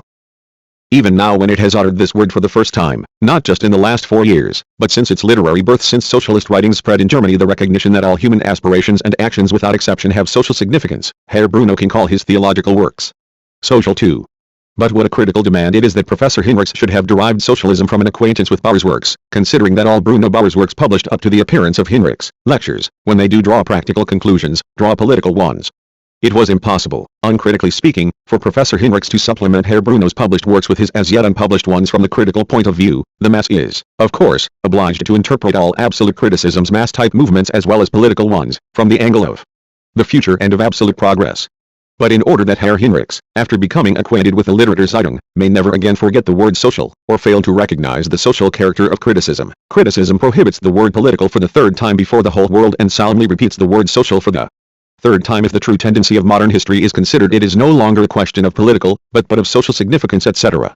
Just as Professor Hinrichs is the scapegoat for the former political movements, so is he also for the Hegelian movements and expressions which absolute criticism used intentionally up to the publication of the Literaturzeitung, and continues to use unintentionally, and at once real Hegelian philosopher, are thrown in. Hinrichs faces catchwords. Herr Bruno even hopes that the banal expressions so tiresomely circulated in all the books of the Hegelian school, in particular in his own books, will, in view of their great exhaustion as seen in Professor Hinrichs' lectures, soon reach the end of their journey. From the exhaustion of Professor Hinrichs, Herr Bruno hopes for the dissolution of Hegel's philosophy and thereby his own redemption from it. Thus in its first campaign absolute criticism overthrows its own long-worshipped gods, politics, and philosophy, declaring them idols of Professor Hinrichs' and twice glorious first campaign. 2. Absolute criticism's second campaign. A. Hinrichs number 2 criticism, and Feuerbach condemnation of philosophy. As the result of its first campaign, absolute criticism can regard philosophy as having been dealt with and term it outright an ally of the mass. Philosophy will predestined to fulfill the heart's desires of the mass, for the mass wants simple concepts, in order to have nothing to do with the thing itself, shibboleths, so as to have finished with everything from the start, phrases by which criticism can be done away with, and philosophy fulfills this longing of the massll. Dizzy after its victories, absolute criticism breaks out in Pythian frenzy against philosophy. Feuerbach's Philosophie der Zukunft is the concealed cauldron whose fumes inspire the frenzy of absolute criticism's victory-intoxicated head. It read Feuerbach's work in March. The fruit of that reading, and at the same time the criterion of the earnestness with which it was undertaken, is article number 2 against Professor Hinrichs. In this article absolute criticism, which has never freed itself from the cage of the Hegelian way of viewing things, storms at the iron bars and walls of its prison. The simple concept, the terminology, the whole mode of thought of philosophy, indeed, the whole of philosophy, is rejected with disgust. In its place we suddenly find the real wealth of human relations, the immense content of history, the significance of man, etc. The mystery of the system is declared revealed. But who, then, revealed the mystery of the systemal? Feuerbach. Who annihilated the dialectics of concepts, the war of the gods that was known to the philosophers alone? Feuerbach. Who substituted for the old lumber and for infinite self-consciousness, if not, indeed, the significance of man, as though man had another significance than that of being man? At any rate MANLL? Feuerbach, and only Feuerbach. And he did more. Long ago he did away with the very categories with which criticism now operates: the real wealth of human relations, the immense content of history, the struggle of history, the fight of the mass against the spirit, etc., etc. Once man is recognized as the essence, the basis of all human activity and situations, only criticism can invent new categories and transform man himself into a category and into the principle of a whole series of categories, as it is doing now. It is true that in so doing it takes the only road to salvation that has remained for frightened and persecuted theological and humanity. History does nothing, it possesses no immense wealth, it wages no battles, it is man, real, living man who does all that, who possesses and fights. History is not, as it were, a person apart, using man as a means to achieve its own aims. History is nothing but the activity of man pursuing his aims. If absolute criticism, after Feuerbach's brilliant expositions, still dares to reproduce all the old trash in a new form, at the same time abusing it as mass-type trash, less right to do as it never stirred a finger to dissolve philosophy, that fact alone is sufficient to bring the mystery of criticism to light and to assess the critical naivety with which it says the following to Professor Hinrichs, whose exhaustion once did it such a great service, which it has all the damage is to those who have not gone through any development and therefore could not alter themselves even if they wished to, and at most to the new principle, but no. The new cannot be made into a phrase, separate turn of speech cannot be borrowed from it. Absolute criticism prides itself that, in contrast to Professor Hinrichs, it has solved the mystery of the faculty sciences. Has it then solved the mystery of philosophy, jurisprudence, politics, medicine, political economy, and so forth? Not at all. It has, be it noted, shown in Die Geistliche Freiheit that science is a source of livelihood and free science, freedom of teaching and faculty statutes, contradict each other. If absolute criticism were honest it would have admitted where its pretended illumination on the mystery of philosophy comes from. It is a good thing all the same that it does not put into Feuerbach's mouth such nonsense as the misunderstood and distorted propositions that it borrowed from him, as it has done with other people. By the way, it is characteristic of absolute criticism's theological viewpoint that, whereas the German Philistines are now beginning to understand Feuerbach and to adopt his conclusions, it is unable to grasp a single sentence of his correctly or to use it properly. Criticism achieves a real advance over its feats of the first campaign when it defines the struggle of the mass against the spirit as the aim of all previous history, when it declares that the mass is the pure nothing of misery, when it calls the mass purely and simply matter, and contrasts the spirit as truth to matter. Is not absolute criticism therefore genuinely Christian Germanic? After the old antithesis between spiritualism and materialism has been fought out on all sides and overcome once for all by Feuerbach, criticism again makes a basic dogma of it in its most loathsome form and gives the victory to the Christian Germanic spirit. Finally, it must be considered as a development of criticism's mystery concealed in its first campaign when it now identifies the antithesis between spirit and mass with the antithesis between criticism and the mass. Later it will go on to identify itself with criticism, and therefore to represent itself as the spirit, the absolute and infinite, and the mass, on the other hand, as finite, coarse, brutal, dead and inorganic, for that is what criticism understands by matter. How immense is the wealth of history that is exhausted in the relationship of humanity to Herr Bauer.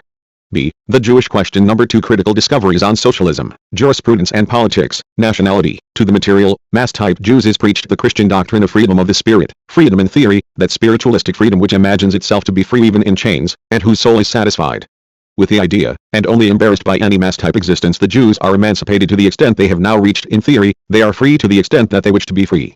From this proposition one can immediately measure the critical gap which separates mass-type, profane communism and socialism from absolute socialism. The first proposition of profane socialism rejects emancipation in mere theory as an illusion, and for real freedom it demands besides the idealistic will very tangible, very material conditions.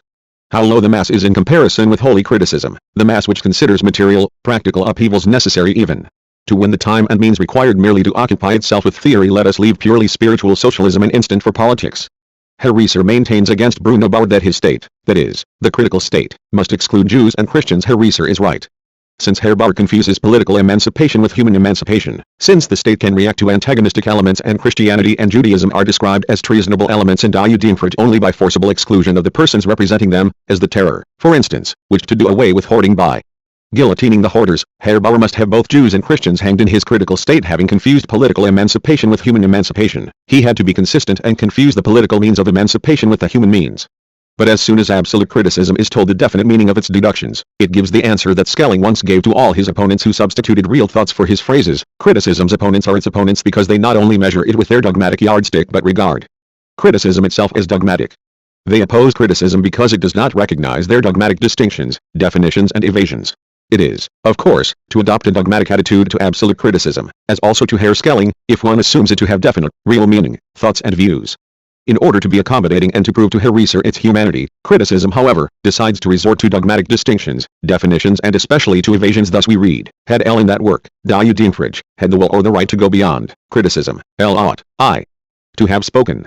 not of the state, but of society, which excludes no one but from which only those exclude themselves who do not wish to take part in its development.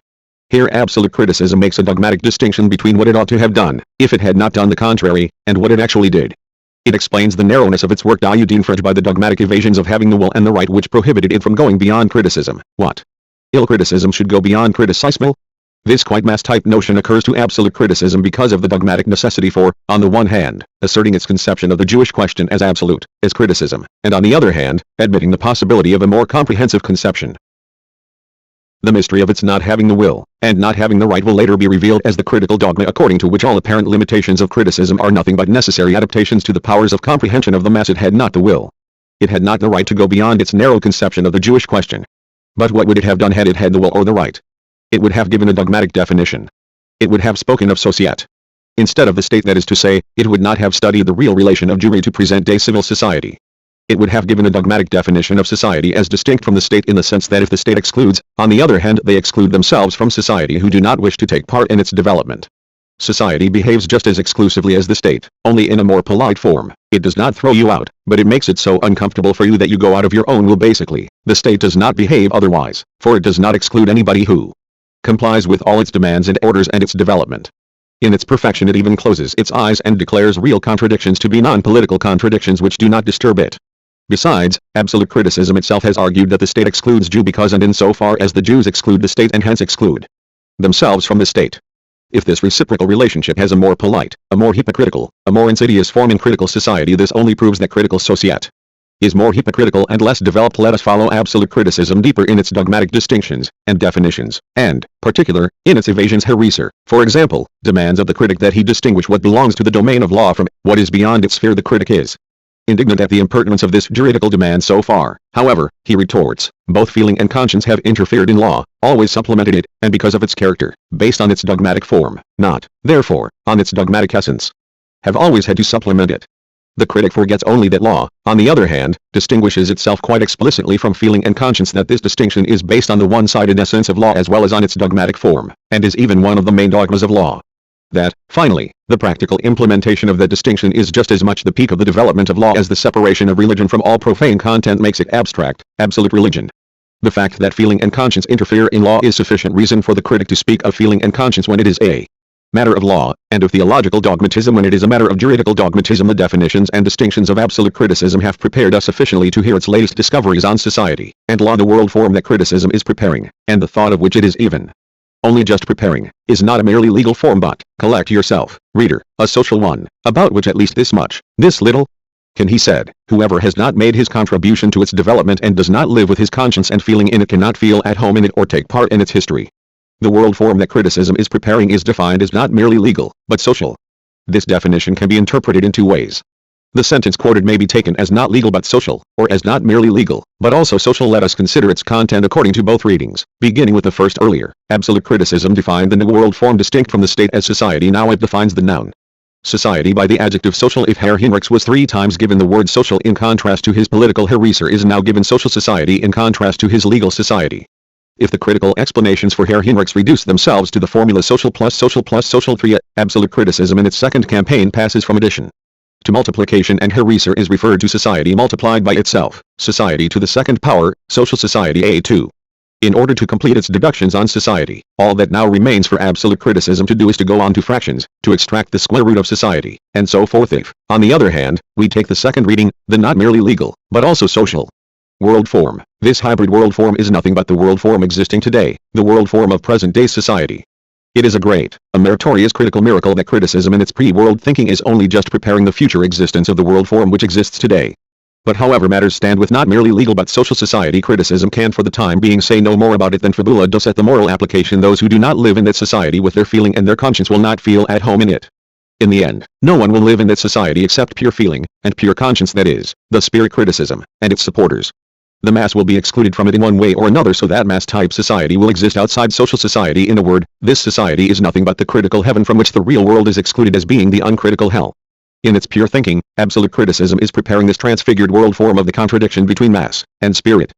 Of the same critical depth as these explanations on society are the explanations Herr Rieser is given on the destiny of nations, the Jews' desire for emancipation, and the desire of the Christian states to classify the Jews in their government scheme as though the Jews had not long ago been classified in the Christian government scheme. Lead absolute criticism to prophecies on the decay of nationalities. See by what a complicated detour absolute criticism arrives at the present historical movement, namely, by the detour of theology. The following illuminating oracle shows us what great results criticism achieves in this way. The future of all nationalities is very obscure. 11 But let the future of nationalities be as obscure as it may be, for criticism's sake.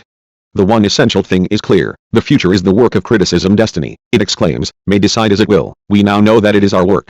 As God leaves his creation, man, his own will, so criticism leaves destiny, which is its creation, its own will.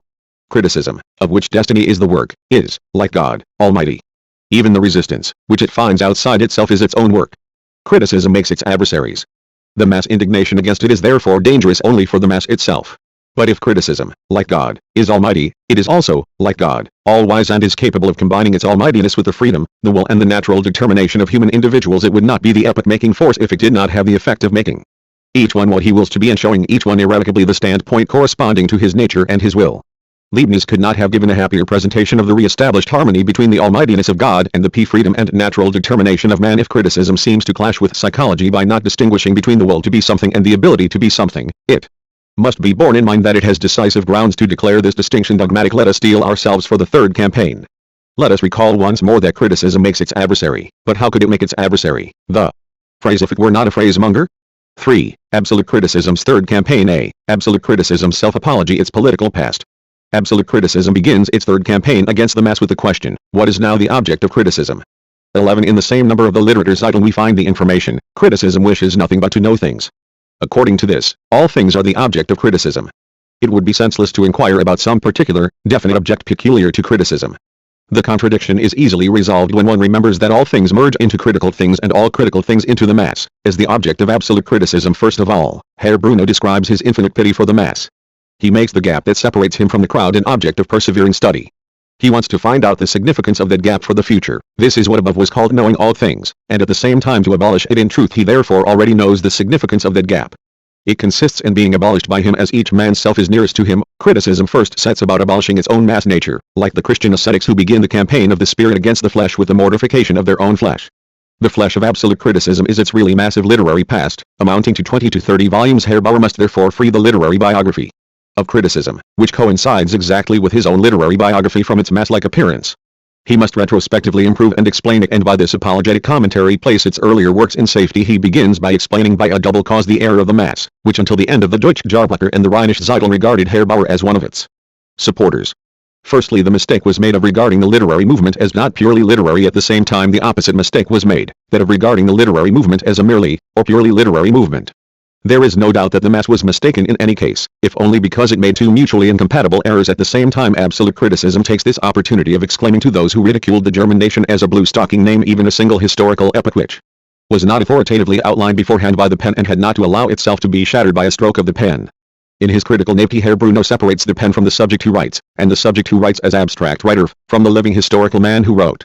This allows him to go into ecstasy over the wonder-working power of the pen. He might just as well have demanded to be told of a historical movement which was not outlined beforehand by poultry, or the goose girl. Later we shall be told by the same Herr Bruno that so far not one historical epoch, not a single one, has become known. How could the pen, which so far has been unable to outline any single historical epoch after the event, have been able to outline them all before? And nevertheless, Herr Bruno proves the correctness of his view by deeds, by himself outlining beforehand his own past with apologetic strokes of the pen. Criticism, which was involved on all sides not only in the general limitation of the world and of the epoch, but in quite particular and personal limitations, and which nevertheless assures us that it has been absolute, perfect and pure criticism in all its works for as long as man can think, has only accommodated itself to the prejudices and power of comprehension of the mass, as God is wont to do in his revelations to man. It was bound to come. Absolute criticism informs us, to a breach of theory with its seeming ally. But because criticism, here called theory for a change, comes to nothing, but everything, on the contrary, comes from it. Because it develops not inside but outside the world, and has predestined everything in its divine immutable consciousness, the breach with its former ally was a new turn only in appearance, only for others, not in itself and not for criticism itself. But this, from properly speaking, was not even new. Theory had continually worked on criticism of itself. We know how much effort has been expended on it to force it to criticize itself. It had never flattered the mass, but itself and the more. It had always taken care not to get itself ensnared in the premises of its opponent. The Christian theologian cautiously. Bruno Bauer, Chrysanthemum. How did it happen that cautious criticism nevertheless did get ensnared and did not already at that time express its proper meaning clearly and audibly? Why did it not speak out bluntly? Why did it let the illusion of its brotherhood with the mass persist? Why hast thou done this to me? One said Pharaoh to Abraham as he restored to him Sarah his wife. Why didst thou say she was thy sister? 111 Ent Chrysanthemum by Bruno Bauer. Away with reason and language. One says the theologian, for otherwise Abraham would be a liar. It would be immortal and sell to revelation. 111. Locks it, away with reason and language. One says the critic for had hereby really and not just apparently been ensnared with the mass. Absolute criticism would not must tread das entdeckt. Be absolute in its revelations, it would be mortally insulted. It is only, absolute criticism continues, that its, absolute criticism's, efforts had not been noticed, and there was moreover a stage of criticism when it was forced sincerely to consider its opponent's premises and to take them seriously for an instant. A stage, in short, when it was not yet fully capable of taking away from the mass the latter's conviction that it had the same cause and the same interest as criticism. Criticism's efforts had just not been noticed. Therefore the mass was to blame. On the other hand, criticism admits that its efforts could not be noticed because it itself was not yet capable of making them noticeable. Criticism therefore appears to be to blame. God help us. Criticism was forced. Violence was used against it sincerely to consider its opponent's premises and to take them seriously for an instant. A fine sincerity, a truly theological sincerity, which does not really take a thing seriously but only takes it seriously for an instant. Which has always, therefore every instant, been careful not to get itself ensnared in its opponent's premises, and nevertheless, for an instant sincerely takes these very premises into consideration. Its sincerity is still greater in the closing part of the sentence.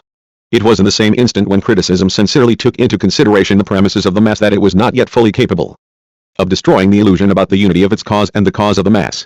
It was not yet capable, but it already had the will and the thought of it. It could not yet outwardly break with the mass, but the break was already complete inside it, in its mind, complete in the same instant when it sincerely sympathized with the mass.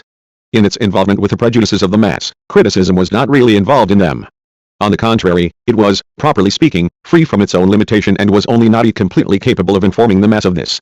Hence all the limitation of criticism was pure appearance.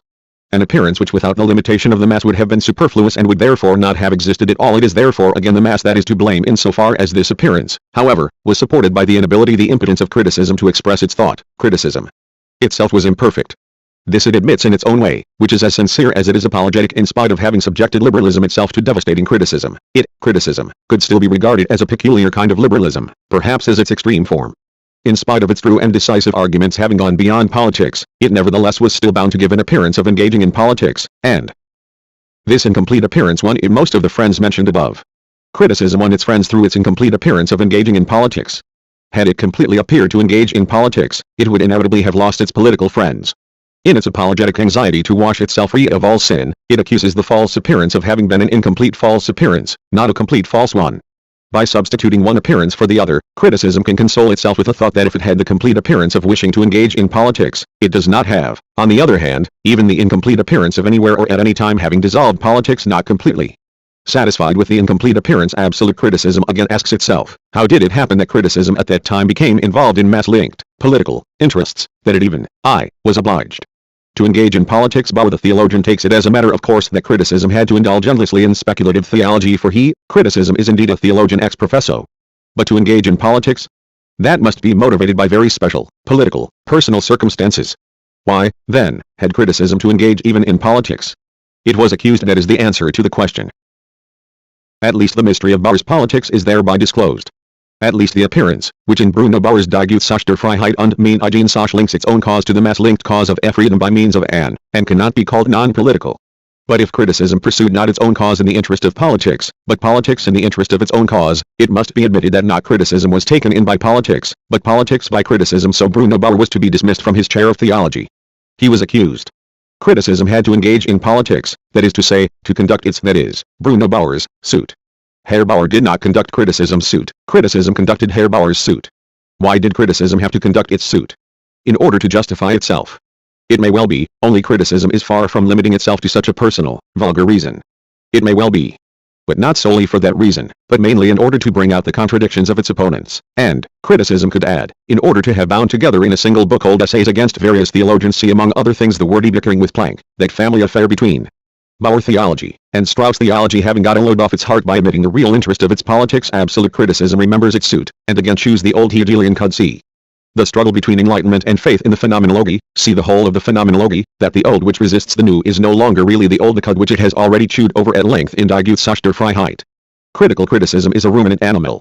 It keeps on warming up a few crumbs dropped by Hegel, like the above quoted proposition about the old and the new, or again that about the development of the extreme out of its opposite extreme, and the like, without ever feeling the need to deal with speculative dialectic in any other way than by the exhaustion of Professor Heinrich Hegel. On the contrary, it continually transcends critically by repeating him. For example, criticism, by appearing and giving the investigation a new form, that is, giving it a form which is no longer susceptible of being transformed into an external limitation, etc. When I transform something, I make it something essentially different. Since every form is also an external limitation, no form is susceptible of being transformed into an external limitation any more than an apple of being transformed into an apple. Admittedly, the form which criticism gives to the investigation is not susceptible of being transformed into any external limitation for quite another reason. Beyond every external limitation, it is blurred into an ash-gray, dark blue vapor of nonsense. The struggle between the old and the new, would, however, be quite impossible even then, namely at the moment when criticism gives the investigation the new form, if the old were to deal with the question of compatibility or incompatibility theoretically. But why does not the old deal with this question theoretically? Because this, however, is least of all possible for it in the beginning, since at the moment of surprise, that is, in the beginning, it knows neither itself nor the new, that is, it deals theoretically neither with itself nor with the new. It would be quite impossible if impossibility, unfortunately, were not impossible. When the critic from the theological faculty further admits that he erred intentionally, that he committed the mistake deliberately and after mature reflection, all that criticism has experienced, learned, and done is transformed for it into a free, pure and intentional product of its reflection, this confession of the critic has only an incomplete appearance of truth. Since the critic der Synoptiker has a completely theological foundation, since it is through and through theological criticism, Herr Bauer, university lecturer in theology, could write and teach it without mistake or error. The mistake and error were rather on the part of the theological faculties, which did not realize how strictly Herr Bauer had kept his promise, the promise he gave in Kritik der Synoptiker, BD 1, forward, PXXIII. If the negation may appear still too sharp and far-reaching in this first volume too, we must remember that the truly positives can be borne only if the negation has been serious and general. In the end it will be seen that only the most devastating criticism of the world can teach us the creative power of Jesus and of his principle. Herr Bauer intentionally separates the Lord Jesus and his principle in order to free the positive meaning of his promise from all semblance of ambiguity.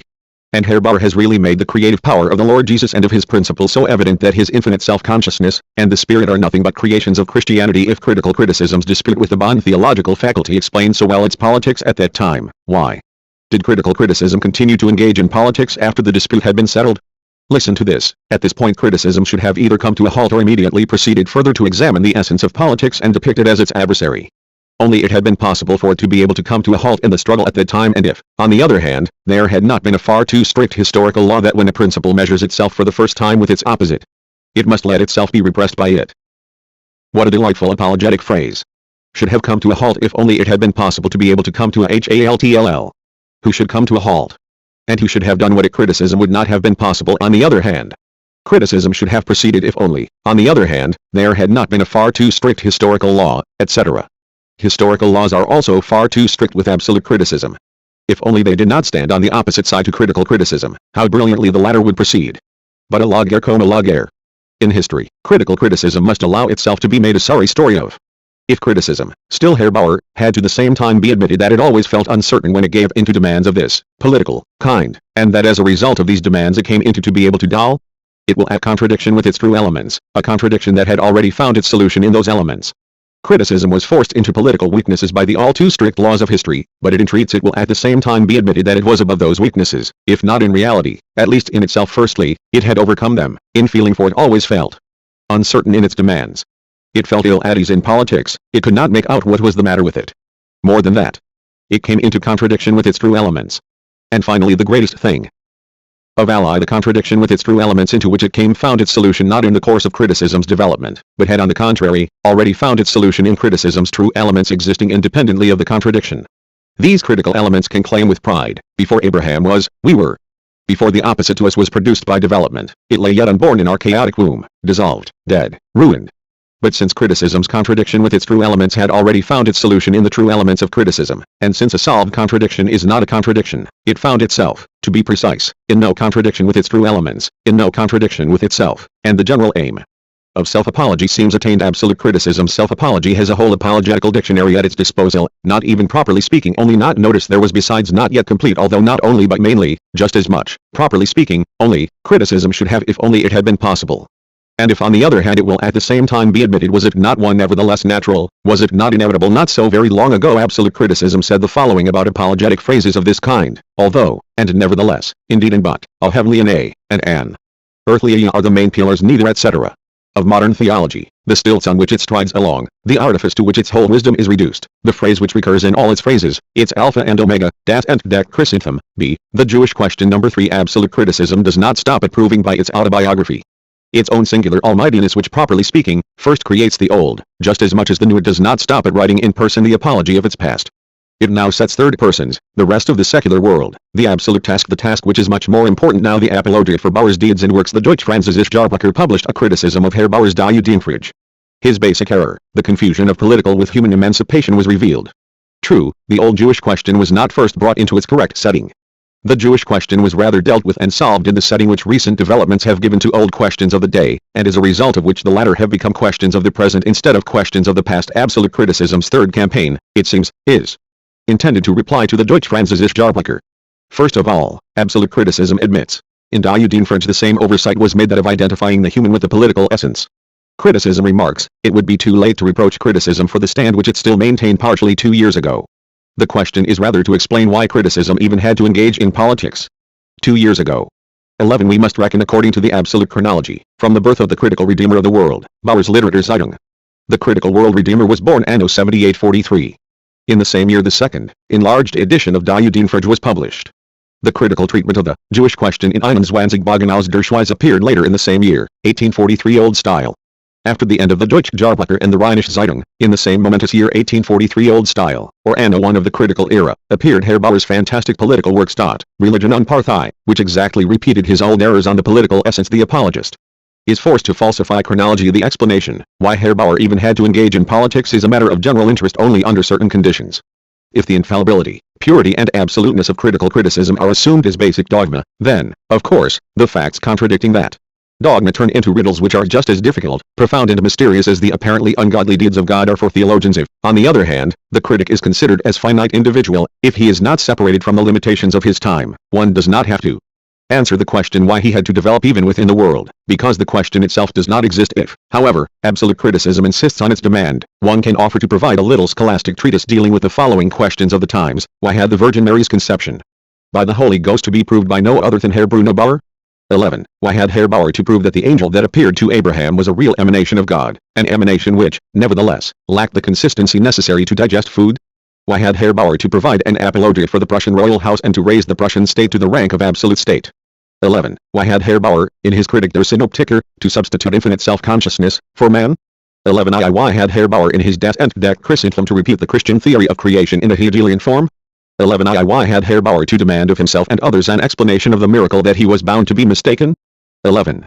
While waiting for proofs of these necessities, which are just as critical as they are absolute, let us listen once more to criticism as apologetic evasions. The Jewish question had first to be brought into its correct setting, as a religious and theological and as a political question. As to the treatment and solution of both these questions, criticism is neither religious nor political.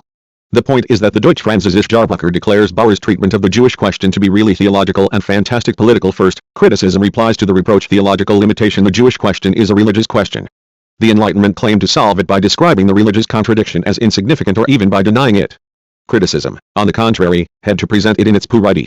When we come to the political part of the Jewish question, we shall see that in politics too, Herr Bauer the theologian is not concerned with politics but with theology. But when the Deutsch-Französische Jahrbucher attacked his treatment of the Jewish question as purely religious, it was concerned especially with his article in 21 Bogen, the title of which was Die Fähigkeit der heutigen Juden und Christen, Frei zu werden, the ability of present-day Jews and Christians to obtain freedom.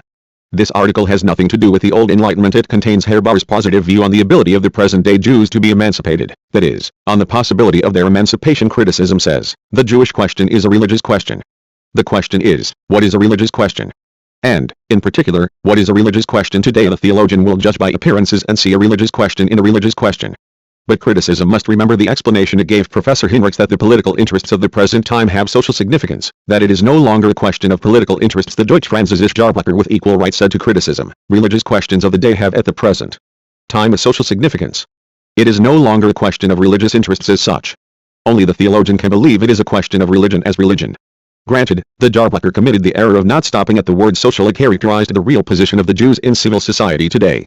Once Jewry was stripped bare of the religious shell and its empirical, worldly, practical kernel was revealed. The practical, really social way in which this kernel is to be abolished could be indicated.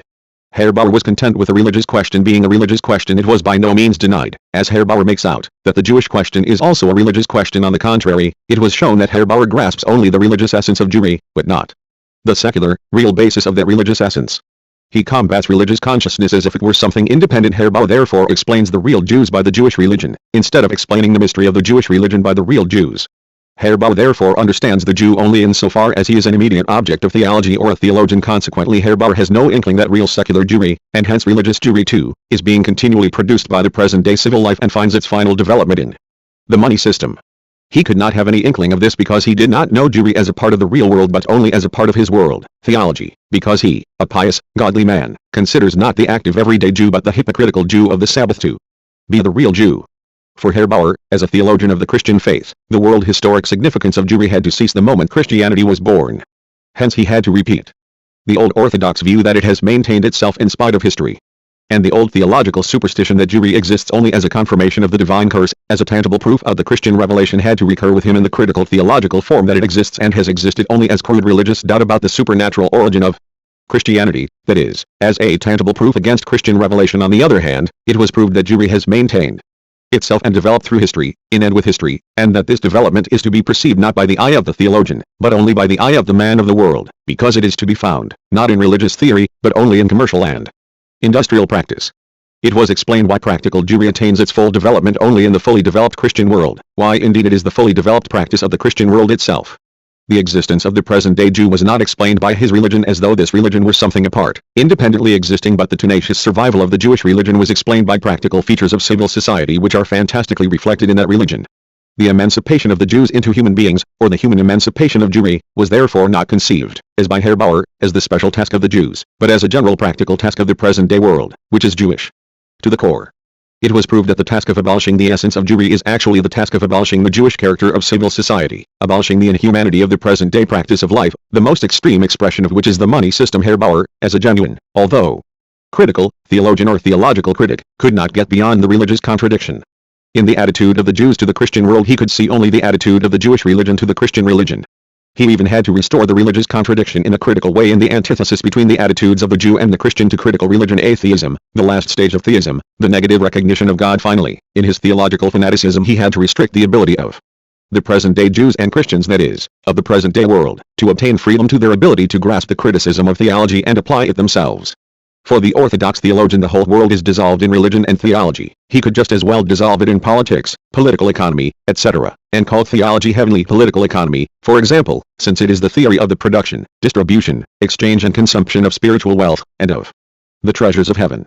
Similarly, for the radical, critical theologian, the ability of the world to achieve freedom is dissolved in the single abstract ability to criticize religion and theology as religion and theology. The only struggle he knows is the struggle against the religious limitations of self-consciousness, whose critical purity and infinity is just as much a theological limitation. Herr Bauer, therefore, dealt with the religious and theological question in the religious and theological way, if only because he saw in the religious question of the time a purely religious question. His correct setting of the question set the question correctly only in respect of his own ability to answer. Let us now go on to the political part of the Jewish question. The Jews, like the Christians, are fully politically emancipated in various states. Both Jews and Christians are far from being humanly emancipated. Hence there must be a difference between political and human emancipation. The essence of political emancipation, that is, of the developed, modern state, must therefore be studied. On the other hand, states which cannot yet politically emancipate the Jews must be rated by comparison with the perfected political state and shown to be underdeveloped states. That is the point of view from which the political emancipation of the Jews should have been dealt with and is dealt with in the Deutsch-Französische Jahrbuch. Herr Bauer offers the following defense of criticisms die Judenfrage. The Jews were shown that they labored under an illusion about the system from which they demanded freedom. Herr Bauer did show that the illusion of the German Jews was to demand the right to partake in the political community life in a land where there was no political community and to demand political rights where only political privileges existed. On the other hand, Herr Bauer was shown that he himself, no less than the Jews, labored under illusions about the German political system, for he explained the position of the Jews in the German states as being due to the inability of the Christian state to emancipate the Jews. Politically flying in the face of the facts, he depicted the state of privilege, the Christian Germanic state, as the absolute Christian state. It was proved to him, on the contrary, that the politically perfected, modern state that knows no religious privileges is also the fully developed Christian state, and that therefore the fully developed Christian state, not only can emancipate the Jews but has emancipated them and by its very nature must emancipate them. The Jews are shown that they are under the greatest illusion about themselves when they think they are demanding freedom and the recognition of free humanity, whereas for them it is, and can be, only a question of a special privilege. Freedomal recognition of free humanity, special privilege, edifying words by which to bypass certain questions apologetically freedom. It was a question of political freedom. Herr Bauer was shown that when the Jew demands freedom and nevertheless refuses to renounce his religion, he is engaging in politics, and sets no condition that is contrary to political freedom. Herr Bauer was shown that it is by no means contrary to political emancipation to divide man into the non-religious citizen and the religious private individual. He was shown that just as the state emancipates itself from religion by emancipating itself from state religion and leaving religion to itself within civil society, so the individual emancipates himself politically from religion by regarding it no longer as a public matter but as a private matter. Finally, it was shown that the terroristic attitude of the French Revolution to religion, far from refuting this conception, bears it out. Instead of studying the real attitude of the modern state to religion, Herr Bauer thought it necessary to imagine a critical state, a state which is nothing but the critic of theology inflated into a state in Herr Bauer's imagination. If Herr Bauer is caught up in politics, he continually makes politics a prisoner of his faith, critical faith. Insofar as he deals with the state, he always makes out of it an argument against the adversary on critical religion and theology. The state acts as executor of critical theological cherished desires. When Herr Bauer had first freed himself from orthodox, uncritical theology, political authority took for him the place of religious authority. His faith in Jehovah changed into faith in the Prussian state. In Bruno Bauer's work Die Evangelische Landeskirche, not only the Prussian state, but, quite consistently, the Prussian royal house too, was made into an absolute. In reality, Herr Bauer had no political interest in that state. Its merit, in the eyes of criticism, was rather that it abolished dogmas by means of the unified church and suppressed the dissenting sects with the help of the police. The political movement that began in the year 1840 redeemed Herr Bauer from his conservative politics and raised him, for a moment, to liberal politics. But here again, politics was in reality only a pretext for theology. In his work Die Gesetzliche Freiheit und meine Angelegenheit, the Free State is the critic of the theological faculty in Bonn and an argument against religion. In Die French, the contradiction between state and religion is the main interest, so that the criticism of political emancipation changes into a criticism of the Jewish religion. In his latest political work, Staat, Religion und Partei, the most secret cherished desire of the critic inflated into a state is at last expressed. Religion is sacrificed to the state, or rather, the state is only the means by which the opponent of criticism, uncritical religion and theology, is done to death. Finally, after criticism has been redeemed, if only apparently, from all politics by the socialist ideas, which have been spreading in Germany from 1843 onwards, in the same way as it was redeemed from its conservative politics by the political movement after 1840, it is finally able to proclaim its writings against uncritical theology to be social and to indulge unhindered in its own critical theology, the contrasting of spirit and mass, as the annunciation of the critical Savior and Redeemer of the world. Let us return to our subject. Recognition of free humanity. Free humanity, recognition of which the Jews did not merely think they wanted, but really did want, is the same free humanity which found classic recognition in the so-called universal rights of man. Herr Bauer himself explicitly treated the Jews' efforts for recognition of their free humanity as their efforts to obtain the universal rights of man. In the Deutsch-Französische Jahrbuch, it was demonstrated to Herr Bauer that this free humanity, and the recognition of it, are nothing but the recognition of the egoistic civil individual and of the unrestrained movement of the spiritual and material elements which are the content of his life situation, the content of present-day civil life. That the rights of man do not, therefore, free man from religion, but give him freedom of religion. That they do not free him from property, but procure for him freedom of property. That they do not free him from the filth of gain, but rather give him freedom of gainful occupation. It was shown that the recognition of the rights of man by the modern state has no other meaning than the recognition of slavery by the state of antiquity had. In other words, just as the ancient state had slavery as its natural basis, the modern state has as its natural basis civil society and the man of civil society, that is, the independent man linked with other men only by the ties of private interest and unconscious natural necessity, the slave of labor for gain and of his own as well as other men's selfish need. The modern state has recognized this its natural basis as such in the universal rights of man. It did not create it as it was the product of civil society driven beyond the old political bonds by its own development. The modern state, for its part, now recognized the womb from which it sprang and its basis by the Declaration of the Rights of Man. Hence, the political emancipation of the Jews and the granting to them of the rights of man is an act the two sides of which are mutually dependent. Herr Reser correctly expresses the meaning of the Jews' desire for recognition of their free humanity when he demands, among other things, the freedom of movement, sojourn, travel, earning one's living, etc. These manifestations of free humanity are explicitly recognized as such in the French Declaration of the Rights of Man. The Jew has all the more right to the recognition of his free humanity as free civil society is of a thoroughly commercial and Jewish nature, and the Jew is a necessary member of it. The Deutsch-Französische Jahrbuch further demonstrated why the member of civil society is called, par excellence, man, and why the rights of man are called inborn rights. The only critical thing criticism could say about the rights of man was that they are not inborn but arose in the course of history. That much Hegel had already told us. Finally, to its assertion that both Jews and Christians, in order to grant or receive the universal rights of man, must sacrifice the privilege of faith, the critical theologian supposes his one fixed idea at the basis of all things there was specially counterposed the fact contained in all uncritical declarations of the rights of man that the right to believe what one wishes, the right to practice any religion, is explicitly recognized as a universal right of man. Besides, criticism should have known that Hebert's party in particular was defeated on the pretext that it attacked the rights of man by attacking freedom of religion, and that similarly the rights of man were invoked later when freedom of worship was restored as far as political essence is concerned.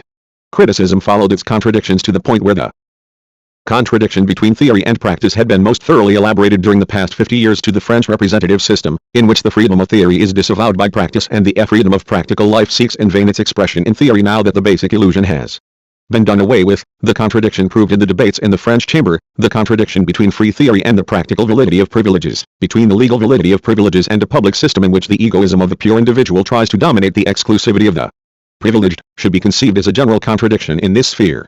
The contradiction that criticism proved in the debates in the French chamber was nothing but a contradiction of constitutionalism. Had criticism grasped it as a general contradiction, it would have grasped the general contradiction of constitutionalism had it gone still further than in its opinion it should have gone. Had it, to be precise, gone as far as the abolition of this general contradiction, it would have proceeded correctly from constitutional monarchy to arrive at the democratic representative state, the perfected modern state. Far from having criticized the essence of political emancipation and proved its definite relation to the essence of man, it would have arrived only at the fact of political emancipation, at the fully developed modern state, that is to say, only at the point where the existence of the modern state conforms to its essence and where, therefore, not only the relative, but the absolute imperfections, those which constitute its very essence, can be observed and described. The above quoted critical passage is all the more valuable as it proves beyond any doubt that at the very moment when criticism sees the political essence far below itself, it is, on the contrary, far below the political essence. It still needs to find in the latter the solution of its own contradictions, and it still persists in not giving a thought to the modern principle of the state. To free theory criticism contrasts the practical validity of privileges. To the legal validity of privileges it contrasts the public system. In order not to misinterpret the opinion of criticism, let us recall the contradiction it proved in the debates in the French chamber, the very contradiction which should have been conceived as a general one. One of the questions dealt with was the fixing of a day in the week on which children would be freed from work. Sunday was suggested. One deputy moved to leave out mention of Sunday in the law as being unconstitutional. The minister Martin, du Nord, saw in this motion an attempt to proclaim that Christianity had ceased to exist. Monsieur Crémieux declared on behalf of the French Jews that the Jews, out of respect for the religion of the great majority of Frenchmen, did not object to Sunday being mentioned. Now, according to free theory, Jews and Christians are equal, but according to this practice Christians have a privilege over Jews. For otherwise how could the Sunday of the Christians have a place in a law made for all Frenchmen? Should not the Jewish Sabbath have the same right, etc.? Or in the practical life of the French too, the Jew is not really oppressed by Christian privileges. But the law does not dare to express this practical equality. All the contradictions in the political essence expounded by Herr Bauer and Audiobook are of this kind, contradictions of constitutionalism, which is, in general, the contradiction between the modern representative state and the old state of privileges. Herr Bauer is committing a very serious oversight when he thinks he is rising from the political to the human essence by conceiving and criticizing this contradiction as a general one. He would thus only rise from partial political emancipation to full political emancipation, from the constitutional state to the democratic representative state. Herr Bauer thinks that by the abolition of privilege the object of privilege is also abolished. Concerning the statement of Monsieur Martin, du Nord, he says, there is no longer any religion when there is no longer any privileged religion. Take from religion its exclusive power and it will no longer exist. Just as industrial activity is not abolished when the privileges of the trades, guilds and corporations are abolished, but, on the contrary, real industry begins only after the abolition of these privileges. Just as ownership of the land is not abolished when privileged land ownership is abolished, but, on the contrary, begins its universal movement only with the abolition of privileges and with the free division and free sale of land. Just as trade is not abolished by the abolition of trade privileges, but finds its true realization in free trade. So religion develops in its practical universality only where there is no privileged religion. Cf. the North American states, the modern public system. The developed modern state is not based, as criticism thinks, on a society of privileges, but on a society in which privileges have been abolished and dissolved. On developed civil society in which the vital elements which were still politically bound under the privileged system have been set free. Here no privileged exclusivity stands opposed either to any other exclusivity or to the public system. Free industry and free trade abolish privileged exclusivity and thereby the struggle between the privileged exclusivities. They replace exclusivity with man freed from privilege, which isolates from the general totality but at the same time unites in a smaller exclusive totality, man no longer bound to other men even by the semblance of a common bond. Thus they produce the universal struggle of man against man, individual against individual. In the same way civil society as a whole is this war against one another of all individuals, who are no longer isolated from one another by anything but their individuality, and the universal unrestrained movement of the elementary forces of life freed from the fetters of privilege. The contradiction between the democratic representative state and civil society is the completion of the classic contradiction between public commonweal and slavery. In the modern world, each person is at the same time a member of slave society and of the public commonweal. Precisely, the slavery of civil society is in appearance the greatest freedom because it is in appearance the fully developed independence of the individual, who considers as his own freedom the uncurbed movement, no longer bound by a common bond or by man, of the estranged elements of his life, such as property, industry, religion, etc., whereas actually this is his fully developed slavery and inhumanity. Law has here taken the place of privilege. It is therefore only here, where we find no contradiction between free theory and the practical validity of privilege, but, on the contrary, the practical abolition of privilege, free industry, free trade, etc., conform to free theory, where the public system is not opposed by any privileged exclusivity, where the contradiction expounded by criticism is abolished.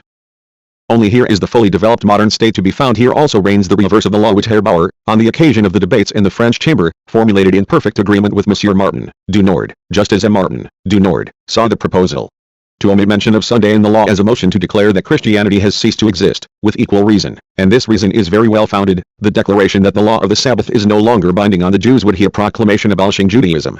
It is just the opposite in the developed modern state. The state declares that religion, like the other elements of civil life, only begins to exist in its full scope when the state declares it to be non-political and therefore leaves it to itself, to the dissolution of the political existence of these elements, as for example, the dissolution of property by the abolition of the property qualification for electors, the dissolution of religion by the abolition of the state church. To this proclamation of their civil death corresponds their most vigorous life, which henceforth obeys its own laws undisturbed and develops to its full scope. Anarchy is the law of civil society emancipated from divisive privileges, and the anarchy of civil society is the basis of the modern public system, just as the public system in its turn is the guarantee of that anarchy.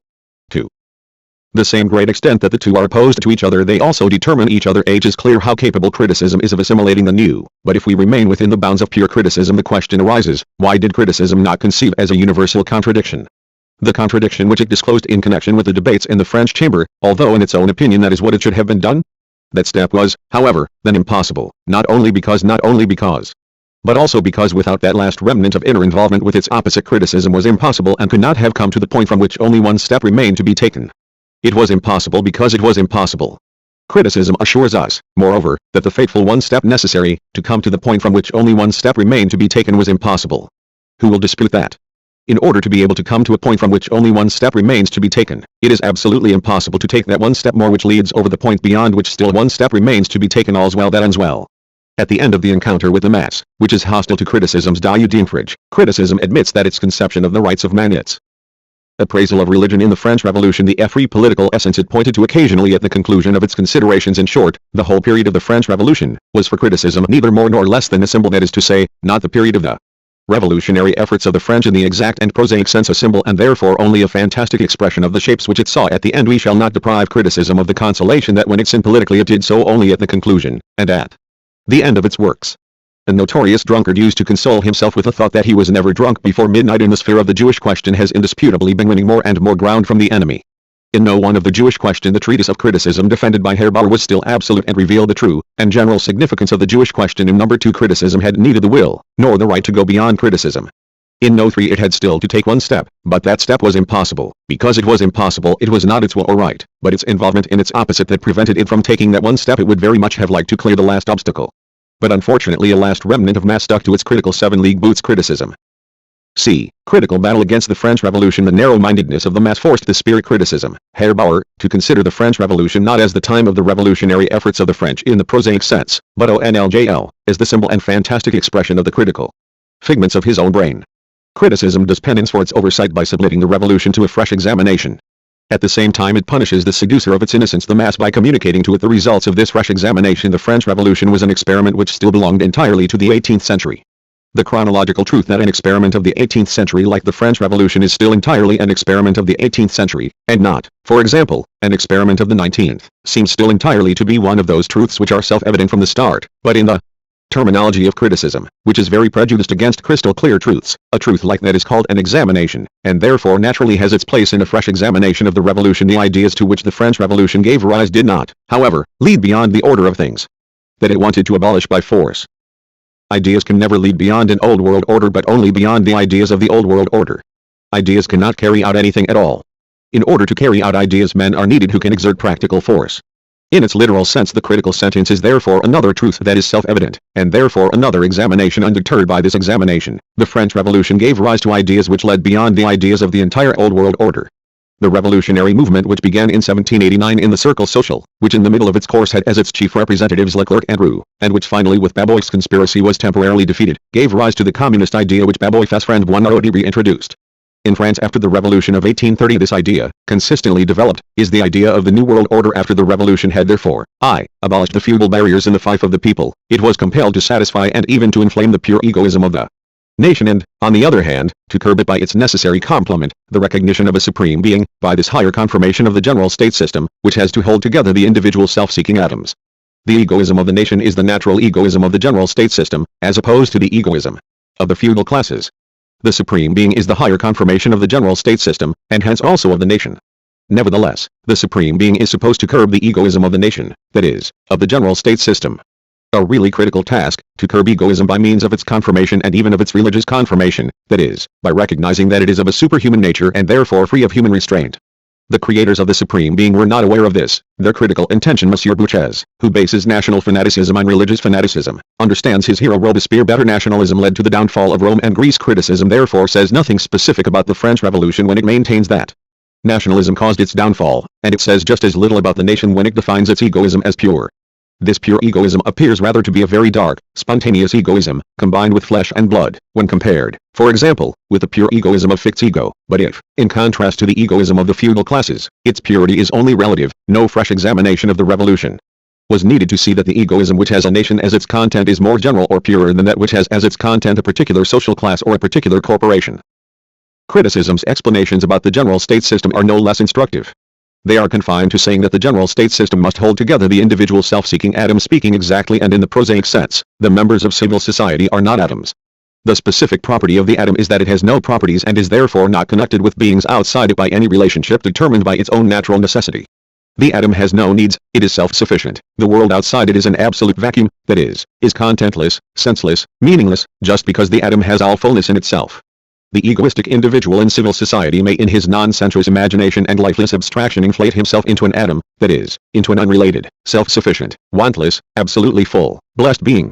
Unblessed sensuous reality does not bother about his imagination. Each of his senses compels him to believe in the existence of the world and of individuals outside him, and even his profane stomach reminds him every day that the world outside him is not empty, but is what really fills.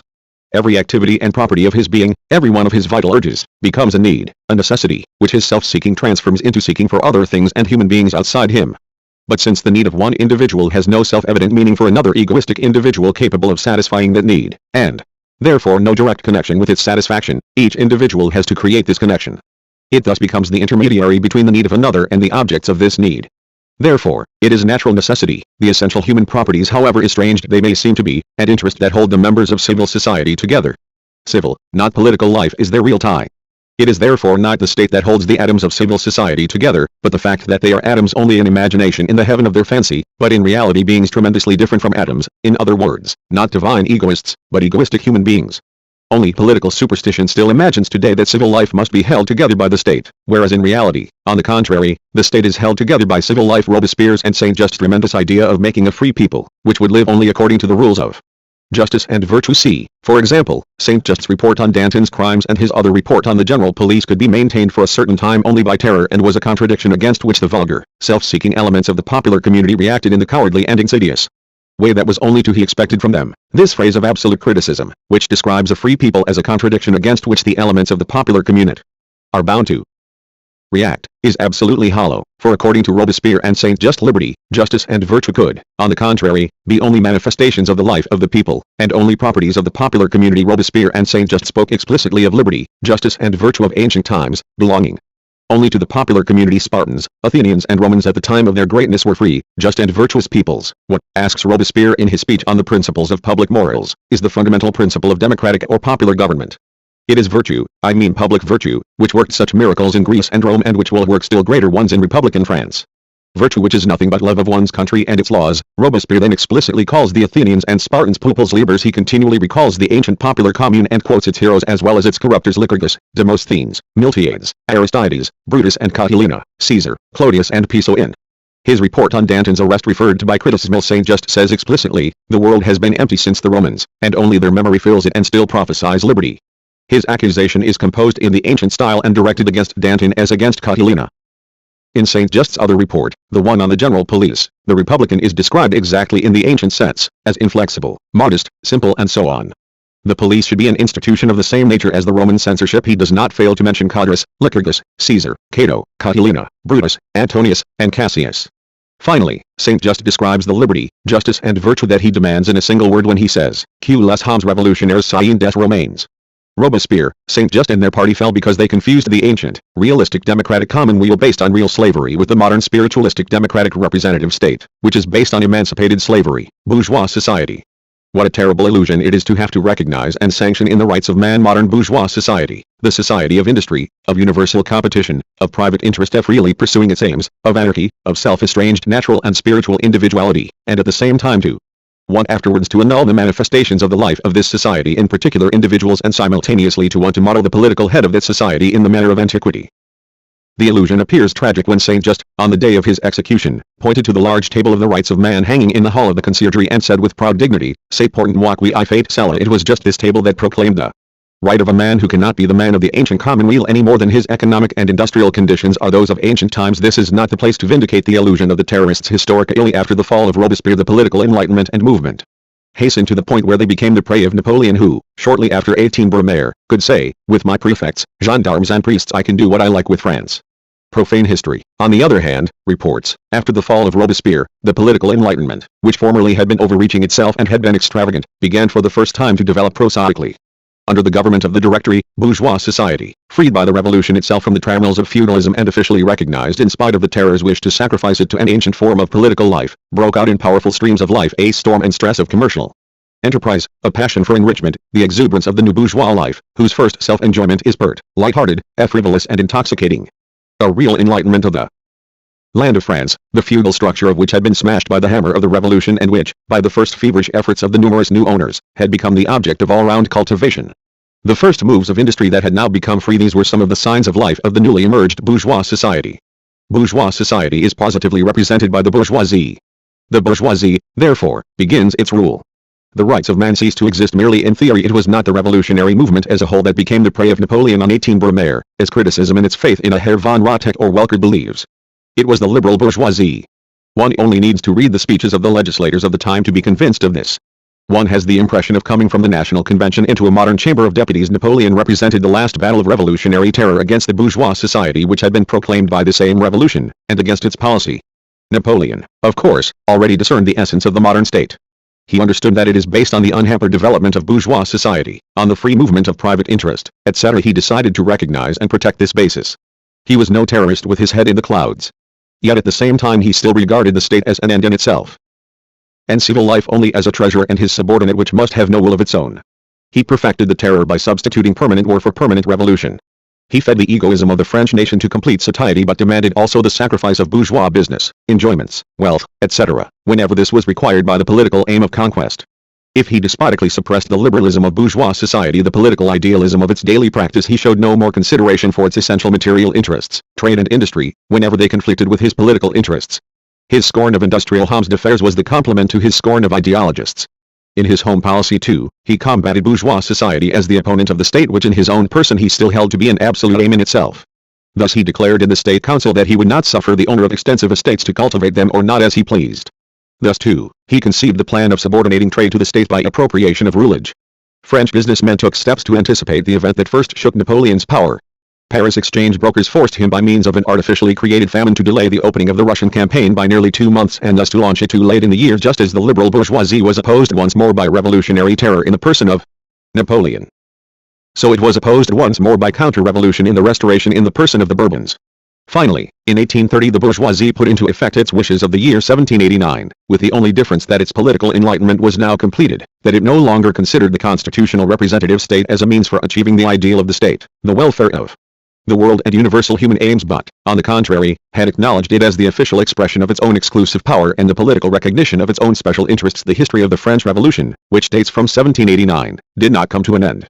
In 1830, with the victory of one of its components enriched by the consciousness of its own social importance, critical battle against French materialism, Spinozism dominated the 18th century, both in its later French variety, which made matter into substance, and in deism, which conferred on matter a more spiritual name. Spinoza's French school and the supporters of deism were by two sects disputing over the true meaning of his system. The simple fate of this enlightenment was its decline in Romanticism after being obliged to surrender to the reaction which began after the French movement.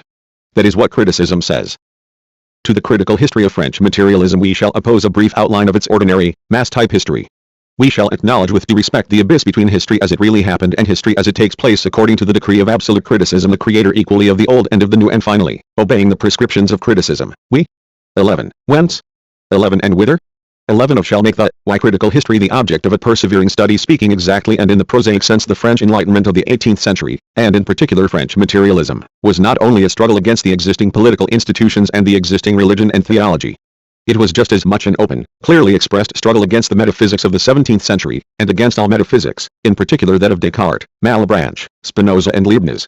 Philosophy was counterposed to metaphysics, just as Feuerbach, in his first resolute attack on Hegel, counterposed sober philosophy to wild speculation.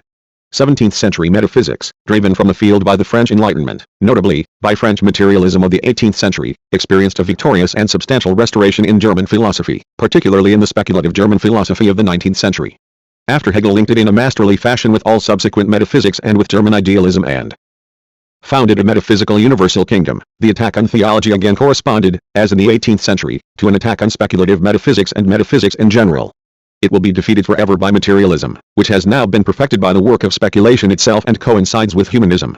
But just as Feuerbach is the representative of materialism coinciding with humanism in the theoretical domain, French and English socialism and communism represent materialism coinciding with humanism in the practical domain. Speaking exactly and in the prosaic sense, there are two trends in French materialism. One traces its origin to Descartes, the other to Locke. The latter is mainly a French development and leads directly to socialism. The former, mechanical materialism, merges with French natural science proper. The two trends intersect in the course of development. We have no need here to go more deeply into the French materialism that derives directly from Descartes, any more than into the French school of Newton and the development of French natural science in general. We shall therefore merely say the following: Descartes in his physics endowed matter with self-creative power and conceived mechanical motion as the manifestation of its life. He completely separated his physics from his metaphysics. Within his physics, matter is the sole substance, the sole basis of being and of knowledge. Mechanical French materialism adopted Descartes' physics in opposition to his metaphysics. His followers were by profession anti-metaphysicians, that is, physicists. This school begins with the physician Leroy, reaches its zenith with the physician Cabanis, and the physician Lametrie is its center. Descartes was still living when Leroy, like Lametrie in the 18th century, transposed the Cartesian structure of the animal to the human soul and declared that the soul is a modus of the body and ideas are mechanical motions. Leroy even thought Descartes had kept his real opinion secret. Descartes protested. At the end of the 18th century, Cabanis perfected Cartesian materialism in his treatise, Rapport du physique et du moral d7 Hom. Cartesian materialism still exists today in France. It has achieved great successes in mechanical natural science which, speaking exactly and in the prosaic sense, will be least of all reproached with Romanticism. The metaphysics of the 17th century, represented in France by Descartes, had materialism as its antagonist from its very birth. The latter's opposition to Descartes was personified by Gassendi, the restorer of Epicurean materialism. French and English materialism was always closely related to Democritus and Epicurus. Cartesian metaphysics had another opponent in the English materialist Hobbes.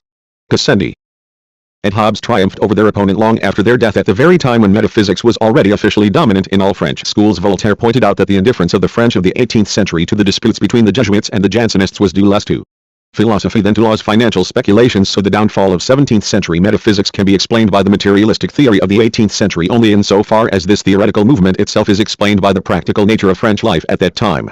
This life was turned to the immediate present, to worldly enjoyment and worldly interests, to the earthly world. Its anti-theological, anti-metaphysical, materialistic practice demanded corresponding anti-theological, anti-metaphysical, materialistic theories. Metaphysics had in practice lost all credit. Here we have only to indicate briefly the theoretical course of events in the 17th century. Metaphysics, cf. Descartes, Leibniz, and others, still contained a positive, secular element. It made discoveries in mathematics, physics and other exact sciences which seemed to come within its scope. This semblance was done away with as early as the beginning of the 18th century. The positive sciences broke away from metaphysics and marked out their independent fields. The whole wealth of metaphysics now consisted only of beings of thought and heavenly things, at the very time when real beings and earthly things began to be the center of all interest. Metaphysics had become insipid in the very year in which Malebranche and Arnauld, the last great French metaphysicians of the 17th century, died. Helvetius and Condillac were born. The man who deprived 17th century metaphysics and metaphysics in general of all credit in the domain of theory was Pierre Bayle. His weapon was skepticism, which he forged out of metaphysics' own magic formulas. He himself proceeded at first from Cartesian metaphysics. Just as Feuerbach by combating speculative theology was driven further to combat speculative philosophy, precisely because he recognized in speculation the last drop of theology, because he had to force theology to retreat from pseudoscience to crude, repulsive faith, so Bayle too was driven by religious doubt to doubt about the metaphysics which was the prop of that faith. He therefore critically investigated metaphysics in its entire historical development. He became its historian in order to write the history of its death. He refuted chiefly Spinoza and Leibniz. Pierre Bayle not only prepared the reception of materialism and of the philosophy of common sense in France by shattering metaphysics with his skepticism, he heralded the atheistic society which was soon to come into existence by proving that a society consisting only of atheists is possible, that an atheist can be a man worthy of respect, and that it is not by atheism but by superstition and idolatry that man debases himself. To quote a French writer, Pierre Bayle was the last metaphysician in the sense of the 17th century and the first philosopher in the sense of the 18th century. Besides the negative refutation of 17th century theology and metaphysics, a positive, anti-metaphysical system was required. A book was needed which would systematize and theoretically substantiate the life practice of that time. Locke's treatise and essay concerning humane understanding came from across the channel as if in answer to a call. It was welcomed enthusiastically like a long-awaited guest. The question arises, is Locke perhaps a disciple of Spinoza? Profane history can answer. Materialism is the natural-born son of Great Britain. Already the British schoolman, Duns Scotus, asked whether it was impossible for matter to think. In order to effect this miracle, he took refuge in God's omnipotence. He made theology preach materialism. Moreover, he was a nominalist. Nominalism, the first form of materialism, is chiefly found among the English schoolmen. The real progenitor of English materialism and all modern experimental science is Bacon. To him natural philosophy is the only true philosophy, and physics based upon the experience of the senses is the chiefest part of natural philosophy. Anaxagoras and his Homooumeria, Democritus and his Atoms, he often quotes as his authorities. According to him the senses are infallible and the source of all knowledge. All science is based on experience, and consists in subjecting the data furnished by the senses to a rational method of investigation. Induction, analysis, comparison, observation, experiment, are the principal forms of such a rational method. Among the qualities inherent in matter, motion is the first and foremost, not only in the form of mechanical and mathematical motion, but chiefly in the form of an impulse, a vital spirit, a tension or a qual, to use a term of Jacob Boehm's, of matter. The primary forms of matter are the living, individualizing forces of being inherent in it and producing the distinctions between the species. In Bacon, its first creator, materialism still holds back within itself in a naive way the germs of a many-sided development. On the one hand, matter, surrounded by a sensuous, poetic glamour, seems to attract man's whole entity by winning smiles. On the other, the aphoristically formulated doctrine pullulates with inconsistencies imported from theology. In its further evolution, materialism becomes one-sided. Hobbes is the man who systematizes Baconian materialism. Knowledge based upon the senses loses its poetic blossom, it passes into the abstract experience of the geometrician. Physical motion is sacrificed to mechanical or mathematical motion. Geometry is proclaimed as the queen of sciences. Materialism takes to misanthropy, if it is to overcome its opponent, misanthropic, fleshless spiritualism, and that on the latter's own ground, materialism has to chastise its own flesh and turn ascetic. Thus it passes into an intellectual entity. But thus too, it evolves all the consistency, regardless of consequences, characteristic of the intellect. Hobbes, as Bacon's continuator, argues thus, if all human knowledge is furnished by the senses, then our concepts, notions, and ideas are but the phantoms of the real world, more or less divested of its sensual form. Philosophy can but give names to these phantoms. One name may be applied to more than one of them. There may even be names of names. But it would imply a contradiction if, on the one hand, we maintain that all ideas had their origin in the world of sensation, and, on the other, that a word was more than a word. That besides the beings known to us by our senses, beings which are one and all individuals, there existed also beings of a general, not individual, nature. An unbodily substance is the same absurdity as an unbodily body, being, substance, are but different terms for the same reality. It is impossible to separate thought from matter that thinks. This matter is the substratum of all changes going on in the world. The word infinite is meaningless, unless it states that our mind is capable of performing an endless process of addition. Only material things being perceptible, knowable to us, we cannot know anything about the existence of God. My own existence alone is certain. Every human passion is a mechanical movement which has a beginning and an end. The objects of impulse are what we call good. Man is subject to the same laws as nature. Power and freedom are identical. Hobbes had systematized Bacon without, however, furnishing a proof for Bacon's fundamental principle, the origin of all human knowledge and ideas from the world of sensation. It was Locke who, in his essay on the humane understanding, supplied this proof. Hobbes had shattered the theistic prejudices of Baconian materialism. Collins, Dodwell, Coward, Hartley, Priestley, similarly shattered the last theological bars that still hemmed in Locke's sensationalism. At all events, for materialists, deism is but an easygoing way of getting rid of religion. We have already mentioned how opportune Locke's work was for the French. Locke founded the philosophy of bon sens, of common sense. That is, he said indirectly that there cannot be any philosophy at variance with the healthy human senses and reason based on them. Locke's immediate pupil, Condillac, who translated him into French, at once applied Locke's sensualism against 17th century metaphysics. He proved that the French had rightly rejected this metaphysics as a mere botched work of fancy and theological prejudice. He published a refutation of the systems of Descartes, Spinoza, Leibniz and Malebranche in his Essai sur l'origine des connaissances humaines. He expounded Locke's ideas and proved that not only the soul, but the senses too, not only the art of creating ideas, but also the art of sensuous perception, are matters of experience and habit. The whole development of man therefore depends on education and external circumstances. It was only by eclectic philosophy that Condillac was ousted from the French schools. The difference between French and English materialism reflects the difference between the two nations. The French imparted to English materialism wit, flesh and blood, and eloquence. They gave it the temperament and grace that it lacked. They civilized it in Helvetius, who also based himself on Locke. Materialism assumed a really French character. Helvetius conceived it immediately in its application to social life. Helvetius, deihum. The sensory qualities and self-love, enjoyment and correctly understood personal interest are the basis of all morality. The natural equality of human intelligences, the unity of progress of reason and progress of industry, the natural goodness of man, and the omnipotence of education, are the main features in his system. In Lemaitrie's works we find a synthesis of Cartesian and English materialism. He makes use of Descartes' physics in detail. His man-machine is a treatise after the model of Descartes' animal machine. The physical part of Holbach's Système de la Nature is also a result of the combination of French and English materialism, while the moral part is based essentially on the morality of Helvetius. Robinet, de la Nature, the French materialist who had the most connection with metaphysics and was therefore praised by Hegel, refers explicitly to Leibniz. We need not dwell on Volney, Dupuy, Diderot and others, any more than on the physiocrats, after we have proved the dual origin of French materialism. From Descartes, physics and English materialism, and the opposition of French materialism to 17th century metaphysics, to the metaphysics of Descartes, Spinoza, Malebranche, and Leibniz. This opposition only became evident to the Germans after they themselves had come into opposition to speculative metaphysics. Just as Cartesian materialism passes into natural science proper, the other trend of French materialism leads directly to socialism and communism. There is no need for any great penetration to see from the teaching of materialism on the original goodness and equal intellectual endowment of men, the omnipotence of experience, habit and education, and the influence of environment on man, the great significance of industry, the justification of enjoyment, etc., how necessarily materialism is connected with communism and socialism.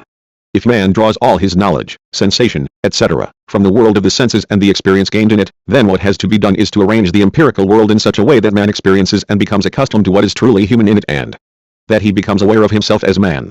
If correctly understood, interest is the principle of all morality. Man's private interest must be made to coincide with the interest of humanity. If man is unfree in the materialistic sense, that is, free not through the negative power to avoid this or that, but through the positive power to assert his true individuality, crime must not be punished in the individual, but the anti-social sources of crime must be destroyed, and each man must be given social scope for the vital manifestation of his being. If man is shaped by environment, his environment must be made human. If man is social by nature, he will develop his true nature only in society, and the power of his nature must be measured not by the power of the separate individual but by the power of society. These and similar propositions are to be found almost literally even in the oldest French materialists. This is not the place to assess them. The Apologia of Vices by Mandeville, one of Locke's early English followers, is typical of the socialist tendencies of materialism. He proves that in modern society vice is indispensable and useful. This was by no means an apologia for modern society, for it proceeds directly from the teaching of the French materialists. The Babeauvists were crude, uncivilized materialists, but developed communism too, derives directly from French materialism. The latter returned to its mother country, England, in the form Helvetius gave it. Bentham based his system of correctly understood interest on Helvetius' morality, and Owen proceeded from Bentham's system to found English communism.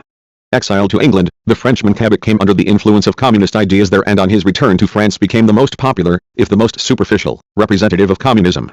Like Owen, the more scientific French communists, Désigny, Gay and others, developed the teaching of materialism as the teaching of real humanism and the logical basis of communism. Where, then, did Herr Bauer or criticism manage to acquire the documents for the critical history of French materialism? 1. Hegel's Geschichte der Philosophie presents French materialism as the realization of the substance of Spinoza, which at any rate is far more comprehensible than the French school of Spinoza. 2. Herr Bauer read Hegel's Geschichte der Philosophie as saying that French materialism was the school of Spinoza. Then, as he found in another of Hegel's works that deism and materialism are two parties representing one and the same basic principle, he concluded that Spinoza had two schools which disputed over the meaning of his system.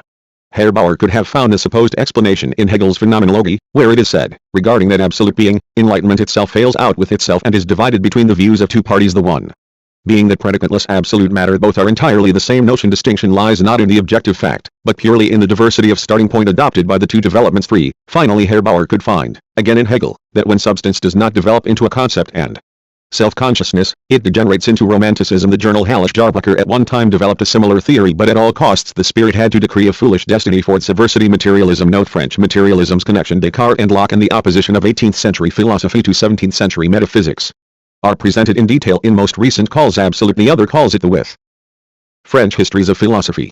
In this respect, we had only to repeat against critical criticism what was already known. But the connection of 18th century materialism with English and French communism of the 19th century still needs to be presented in detail. We confine ourselves here to quoting a few typical passages from Helvetius, Holbach and Bentham. 1. Helvetius. Man is not wicked, but he is subordinate to his interests. One must not therefore complain of the wickedness of man but of the ignorance of the legislators, who have always placed the particular interest in opposition to the general interest.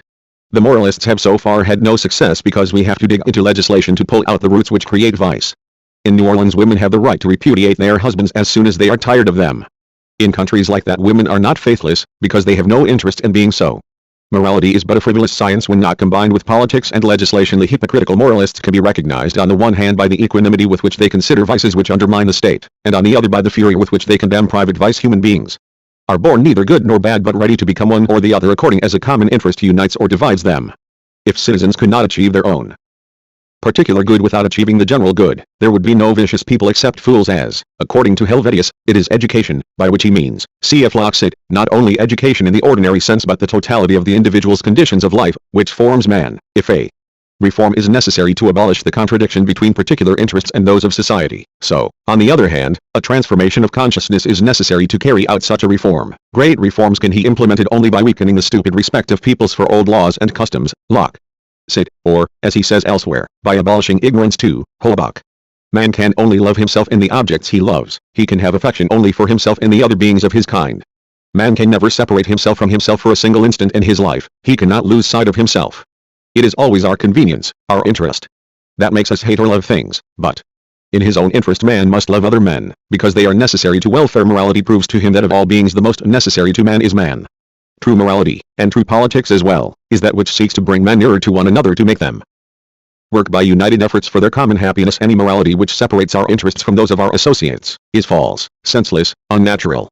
To love others is to merge our interests with those of our associates, to work for the common benefit.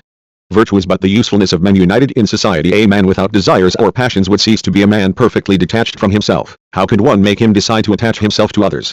A man indifferent to everything and having no passions, sufficient to himself, would cease to be a social being. Virtue is but the communication of good. Locke said, religious morality never served to make mortals more sociable. Locke said. Point 3. Bentham. We only quote one passage from Bentham in which he opposes interest general in the political sense. The interest of individuals must give way to the public interest. But what does that mean? Is not each individual part of the public as much as any other? This public interest that you personify is but an abstract term, it represents but the mass of individual interests. If it were good to sacrifice the fortune of one individual to increase that of others, it would be better to sacrifice that of a second, a third, and so on ad infinitum. Individual interests are the only real interests. Final defeat of socialism. The French set up a series of systems of how the mass should be organized, but they had to resort to fantasy because they considered the mass, as it is, to be usable material. Actually, the French and the English have proved, and proved in great detail, that the present social system organizes the mass as it is, and is therefore its organization. Criticism, following the example of the Allgemeine Zeitung, disposes of all socialist and communist systems by means of the fundamental word fantasy. Having thus shattered foreign socialism and communism, criticism transfers its warlike operations to Germany, when the German enlighteners suddenly found themselves disappointed in their hopes of 1842 and, in their embarrassment, did not know what to do. News of the recent French systems came in the nick of time. They were henceforth able to speak of raising the lower classes of the people, and at that price they were able to dispense with a question whether they did not themselves belong to the mass, which is to be found not only in the lowest strata. Criticism has obviously so exhausted its entire provision of well-meaning motives in the apologia for Bauer's literary past that it can find no other explanation for the German socialist movement than the embarrassment of the enlighteners in 1842. Fortunately they received news of the recent French systems.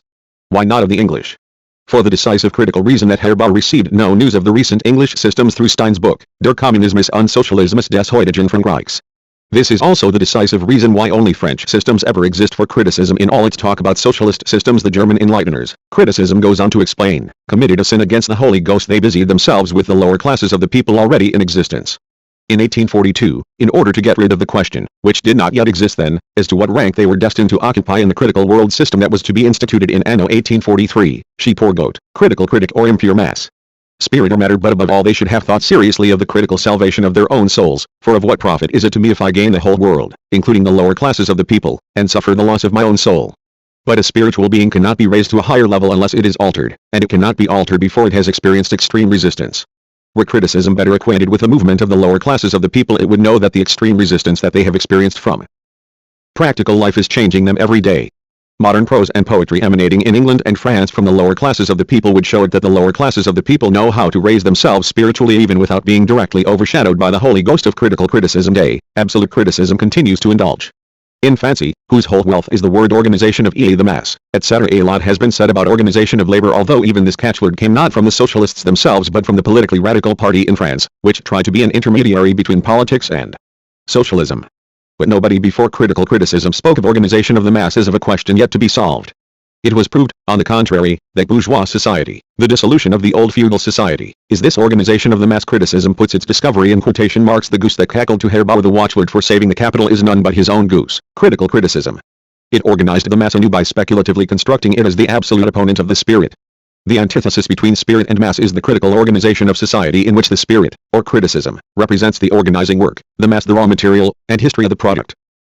After absolute criticism's great victories over revolution, materialism and socialism in its third campaign, we may ask, what is the final result of these Herculean feats? Only that these movements perished without any result because they were still criticism adulterated by mass or spirit adulterated by matter. Even in Herr Bauer's own literary past, criticism discovered manifold adulterations of criticism by the mass. But here it writes an apologia instead of a criticism, places in Safet. Instead of surrendering. Instead of seeing in the adulteration of the spirit by the flesh the death of the spirit too, it reverses the case and finds in the adulteration of the flesh by the spirit the life even of Bauer's flesh. On the other hand, it is all the more ruthless and decisively terroristic as soon as imperfect criticism still adulterated by mass is no longer the work of Herr Bauer but of whole peoples and of a number of ordinary Frenchmen and Englishmen. As soon as imperfect criticism is no longer entitled Die Udemfrage, or Die Gesetz der Freiheit, or Staat, religion und Partei, but revolution, materialism, socialism or communism. Thus criticism did away with the adulteration of spirit by matter and of criticism by mass by sparing its own flesh and crucifying the flesh of others one way or the other. The spirit adulterated by flesh, or criticism adulterated by mass has been cleared out of the way. Instead of this critical adulteration, there appears absolutely critical disintegration of spirit and flesh, criticism and mass, their pure opposition. This opposition in its world historic form in which it constitutes the true historical interest of the present time, is the opposition of Herr Bauer and company, or the spirit, to the rest of the human race as matter. Revolution, materialism and communism therefore have fulfilled their historic mission. By their downfall they have prepared the way for the critical Lord Hosanna. The speculative cycle of absolute criticism and the philosophy of self-consciousness criticism, having supposedly attained perfection and purity in one domain, therefore committed only one oversight, only one inconsistency, that of not being pure and perfect in all domains. The one critical domain is none other than that of theology. The pure area of this domain extends from the Kritik der Synoptiker by Bruno Bauer to Das Entdeckungszentrum by Bruno Bauer, as the farthest frontier. Postmodern criticism, we are told, had finally dealt with Spinozism. It was therefore inconsistent of it naively to presuppose substance in one domain, even if only in individual, falsely expounded points. Criticism's earlier admission that it had been involved in political prejudice was immediately followed by the extenuating circumstance that this involvement had been basically so slight. 11. Now the admission of inconsistency is tempered by the parenthesis that it committed only in individual, falsely expounded points. It was not Herr Bauer who was to blame, but the false points which ran away with criticism like recalcitrant mounds. A few quotations will show that by overcoming Spinozism, criticism ended up in Hegelian idealism, that from substance it arrived at another metaphysical monster, the subject, substance is a process, infinite self-consciousness, and that the final result of perfect and pure criticism is the restoration of the Christian theory of creation in a speculative, Hegelian form. Let us first open the Kritik der Synoptiker. Strauss remains true to the view that substance is the absolute. Tradition in this form of universality, which has not yet attained the real and rational certitude of universality, that certitude which can be attained only in self-consciousness, in the O and infinity of self-consciousness, is nothing but substance which has emerged from its logical simplicity and has assumed a definite form of existence as the power of the community. Kritik der Synoptiker, Vol I, Preface, pp. Vi. Let us leave to their fate the universality which attains certitude, the oneness and infinity, the Hegelian notion, instead of saying that the view put forward in Strauss' theory on the power of the community and tradition has its abstract expression, its logical and metaphysical hieroglyphic, in the Spinozist conception.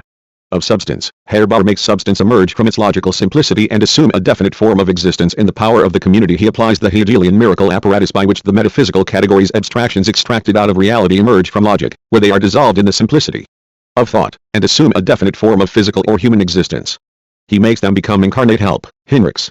Mysterious. Criticism continues its argument against Strauss. Mysterious is this view because whenever it wishes to explain and make visible the process to which the gospel history owes its origin, it can only bring out the semblance of a press. The sentence, the gospel history has its source and origin. In tradition posits the same thing twice: tradition and the gospel history. Admittedly, it does posit a relation between them, but it does not tell us to what internal process of substance the development and exposition owe their origin. According to Hegel, substance must be conceived as an internal process. He characterizes development from the viewpoint of substance as follows, but if we look more closely at this expansion, we find that it has not come about by one and the same principle taking shape in diverse ways. It is only the shapeless repetition of one and the same thing keeping up a tedious semblance of diversity. Phenomenology, Preface, Help, Hinrichs. Criticism. Herbar continues, according to this, must turn against itself and look for the solution of the mysterious substantiality in what the development of substance itself leads to, in the universality and certitude of the idea and its real existence, in infinite self-consciousness.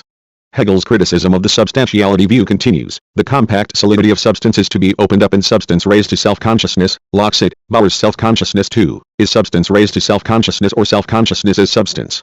Self-consciousness is transformed from an attribute of man into a self-existing subject.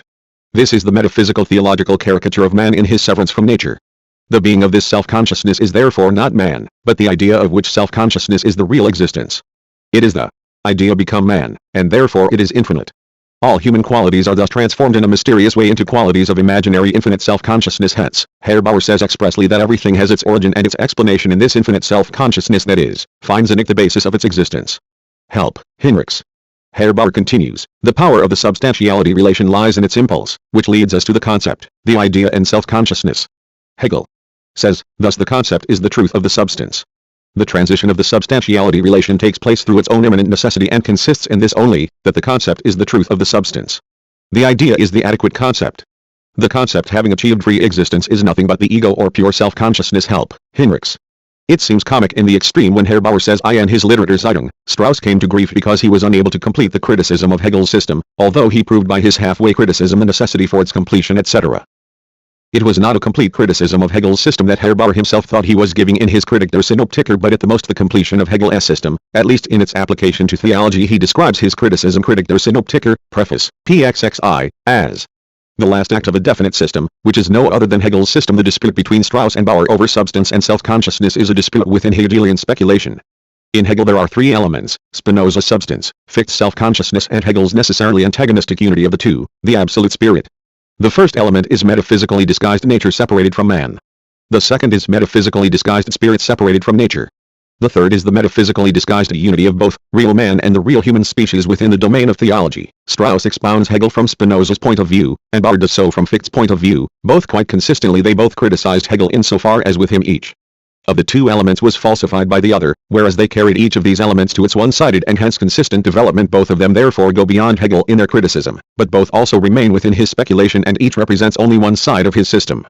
Feuerbach, who completed and criticized Hegel from Hegel's point of view by resolving the metaphysical absolute spirit into real man on the basis of nature, was the first to complete the criticism of religion by sketching in a grand and masterly manner the basic features of the criticism of Hegel's speculation and hence of all metaphysics. With Herr Bauer it is, admittedly, no longer the Holy Ghost, but nevertheless infinite self-consciousness that dictates the writings of the evangelist. We ought not any longer to conceal the fact that the correct conception of the gospel history also has its philosophical basis, namely, the philosophy of self-consciousness. Bruno Bauer, Kritik der Synoptiker, Preface, p. XV. This philosophy of Herr Bauer, the philosophy of self-consciousness, like the results he achieved by his criticism of theology, must be characterized by a few extracts from Das Entdeck Christentum, his last work on the philosophy of religion. Speaking of the French materialists, he says, when the truth of materialism, the philosophy of self-consciousness, is revealed and self-consciousness is recognized as the universe, as the solution of the riddle of Spinoza's substance and as the true causa sui, what is the purpose of the spirit? What is the purpose of self-consciousness? As if self-consciousness, by positing the world, did not posit distinction and did not produce itself in all it produces, since it does away again with the distinction of what it produced from itself, and since, consequently it is itself only in production and in movement, as if self-consciousness in this movement, which is itself, had not its purpose and did not possess itself. Das Entdeck Christentum. The French materialists did, indeed, conceive the movement of self-consciousness as the movement of the universal being, matter, but they could not yet see that the movement of the universe became real for itself and achieved unity with itself only as the movement of self-consciousness help. Hinrichs. In plain language, the first extract means, the truth of materialism is the opposite of materialism, absolute, that is, exclusive, unmitigated idealism. Self-consciousness, the spirit, is the universe. Outside of it there is nothing. Self-consciousness, the spirit, is the almighty creator of the world, of heaven and earth. The world is a manifestation of the life of self-consciousness which has to alienate itself and take on the form of a slave, but the difference between the world and self-consciousness is only an apparent difference. Self-consciousness distinguishes nothing real from itself. The world is, rather, only a metaphysical distinction, a phantom of its ethereal brain and an imaginary product of the latter. Hence self-consciousness does away again with the appearance, which it conceded for a moment, that something exists outside of it, and it recognizes in what it has produced no real object, that is, no object which in reality is distinct from it. By this movement, however, self-consciousness first produces itself as absolute, for the absolute idealist, in order to be an absolute idealist, must necessarily constantly go through the sophistical process of first transforming the world outside himself into an appearance, a mere fancy of his brain, and afterwards declaring this fantasy to be what it really is, that is, a mere fantasy, so as finally to be able to proclaim his sole, exclusive existence, which is no longer disturbed even by the semblance of an external world. In plain language, the second extract means, the French materialists did, of course, conceive the movements of matter as movements involving spirit, but they were not yet able to see that they are not material but ideal movements, movements of self-consciousness, consequently pure movements of thought. They were not yet able to see that the real movement of the universe became true and real only as the ideal movement of self-consciousness free and freed from matter, that is, from reality. In other words, that a material movement distinct from ideal brain movement exists only in appearance. Help, Hinrichs. This speculative theory of creation is almost word for word in Hegel. It can be found in his first work, his Phenomenology. The alienation of self-consciousness itself establishes thinghood. In this alienation, self-consciousness establishes itself as object or sets up the object as itself. On the other hand, there is also this other moment in the process that it has just as much abolished this alienation and objectification and resumed them into itself. This is the movement of consciousness. Self-consciousness has a content which it distinguishes from itself. This content and its distinction is itself. The ego, for it is the movement of superseding itself. More precisely stated, this content is nothing but the very movement just spoken of, for the content is the spirit which traverses the whole range of its own being, and does this for itself as spirit locks it. Pages 583, referring to this theory of creation of Hegel's, Feuerbach observes, matter is the self-alienation of the spirit. Thereby matter itself acquires spirit and reason, but at the same time it is assumed as a nothingness, an unreal being, inasmuch as being producing itself from this alienation, that is, being divesting itself of matter, of sensuousness, is pronounced to be being in its perfection, in its true shape and form. Therefore the natural, the material, the sensuous, is what is to be negated here too, as nature poisoned by original sin is in theology, Philosophie der Zukunft. Herr Bauer therefore defends materialism against uncritical theology, at the same time as he reproaches it with not yet being critical theology, theology of reason, Hegelian speculation. Hinrichs. Herr Bauer, who in all domains carries through his opposition to substance, his philosophy of self-consciousness or of the spirit, must therefore in all domains have only the figments of his own brain to deal with. In his hands, criticism is the instrument to sublimate into mere appearance and pure thought all that affirms a finite material existence outside infinite self-consciousness. What he combats in substance is not the metaphysical illusion but its mundane carnal nature. Nature both as it exists outside man and as man's nature.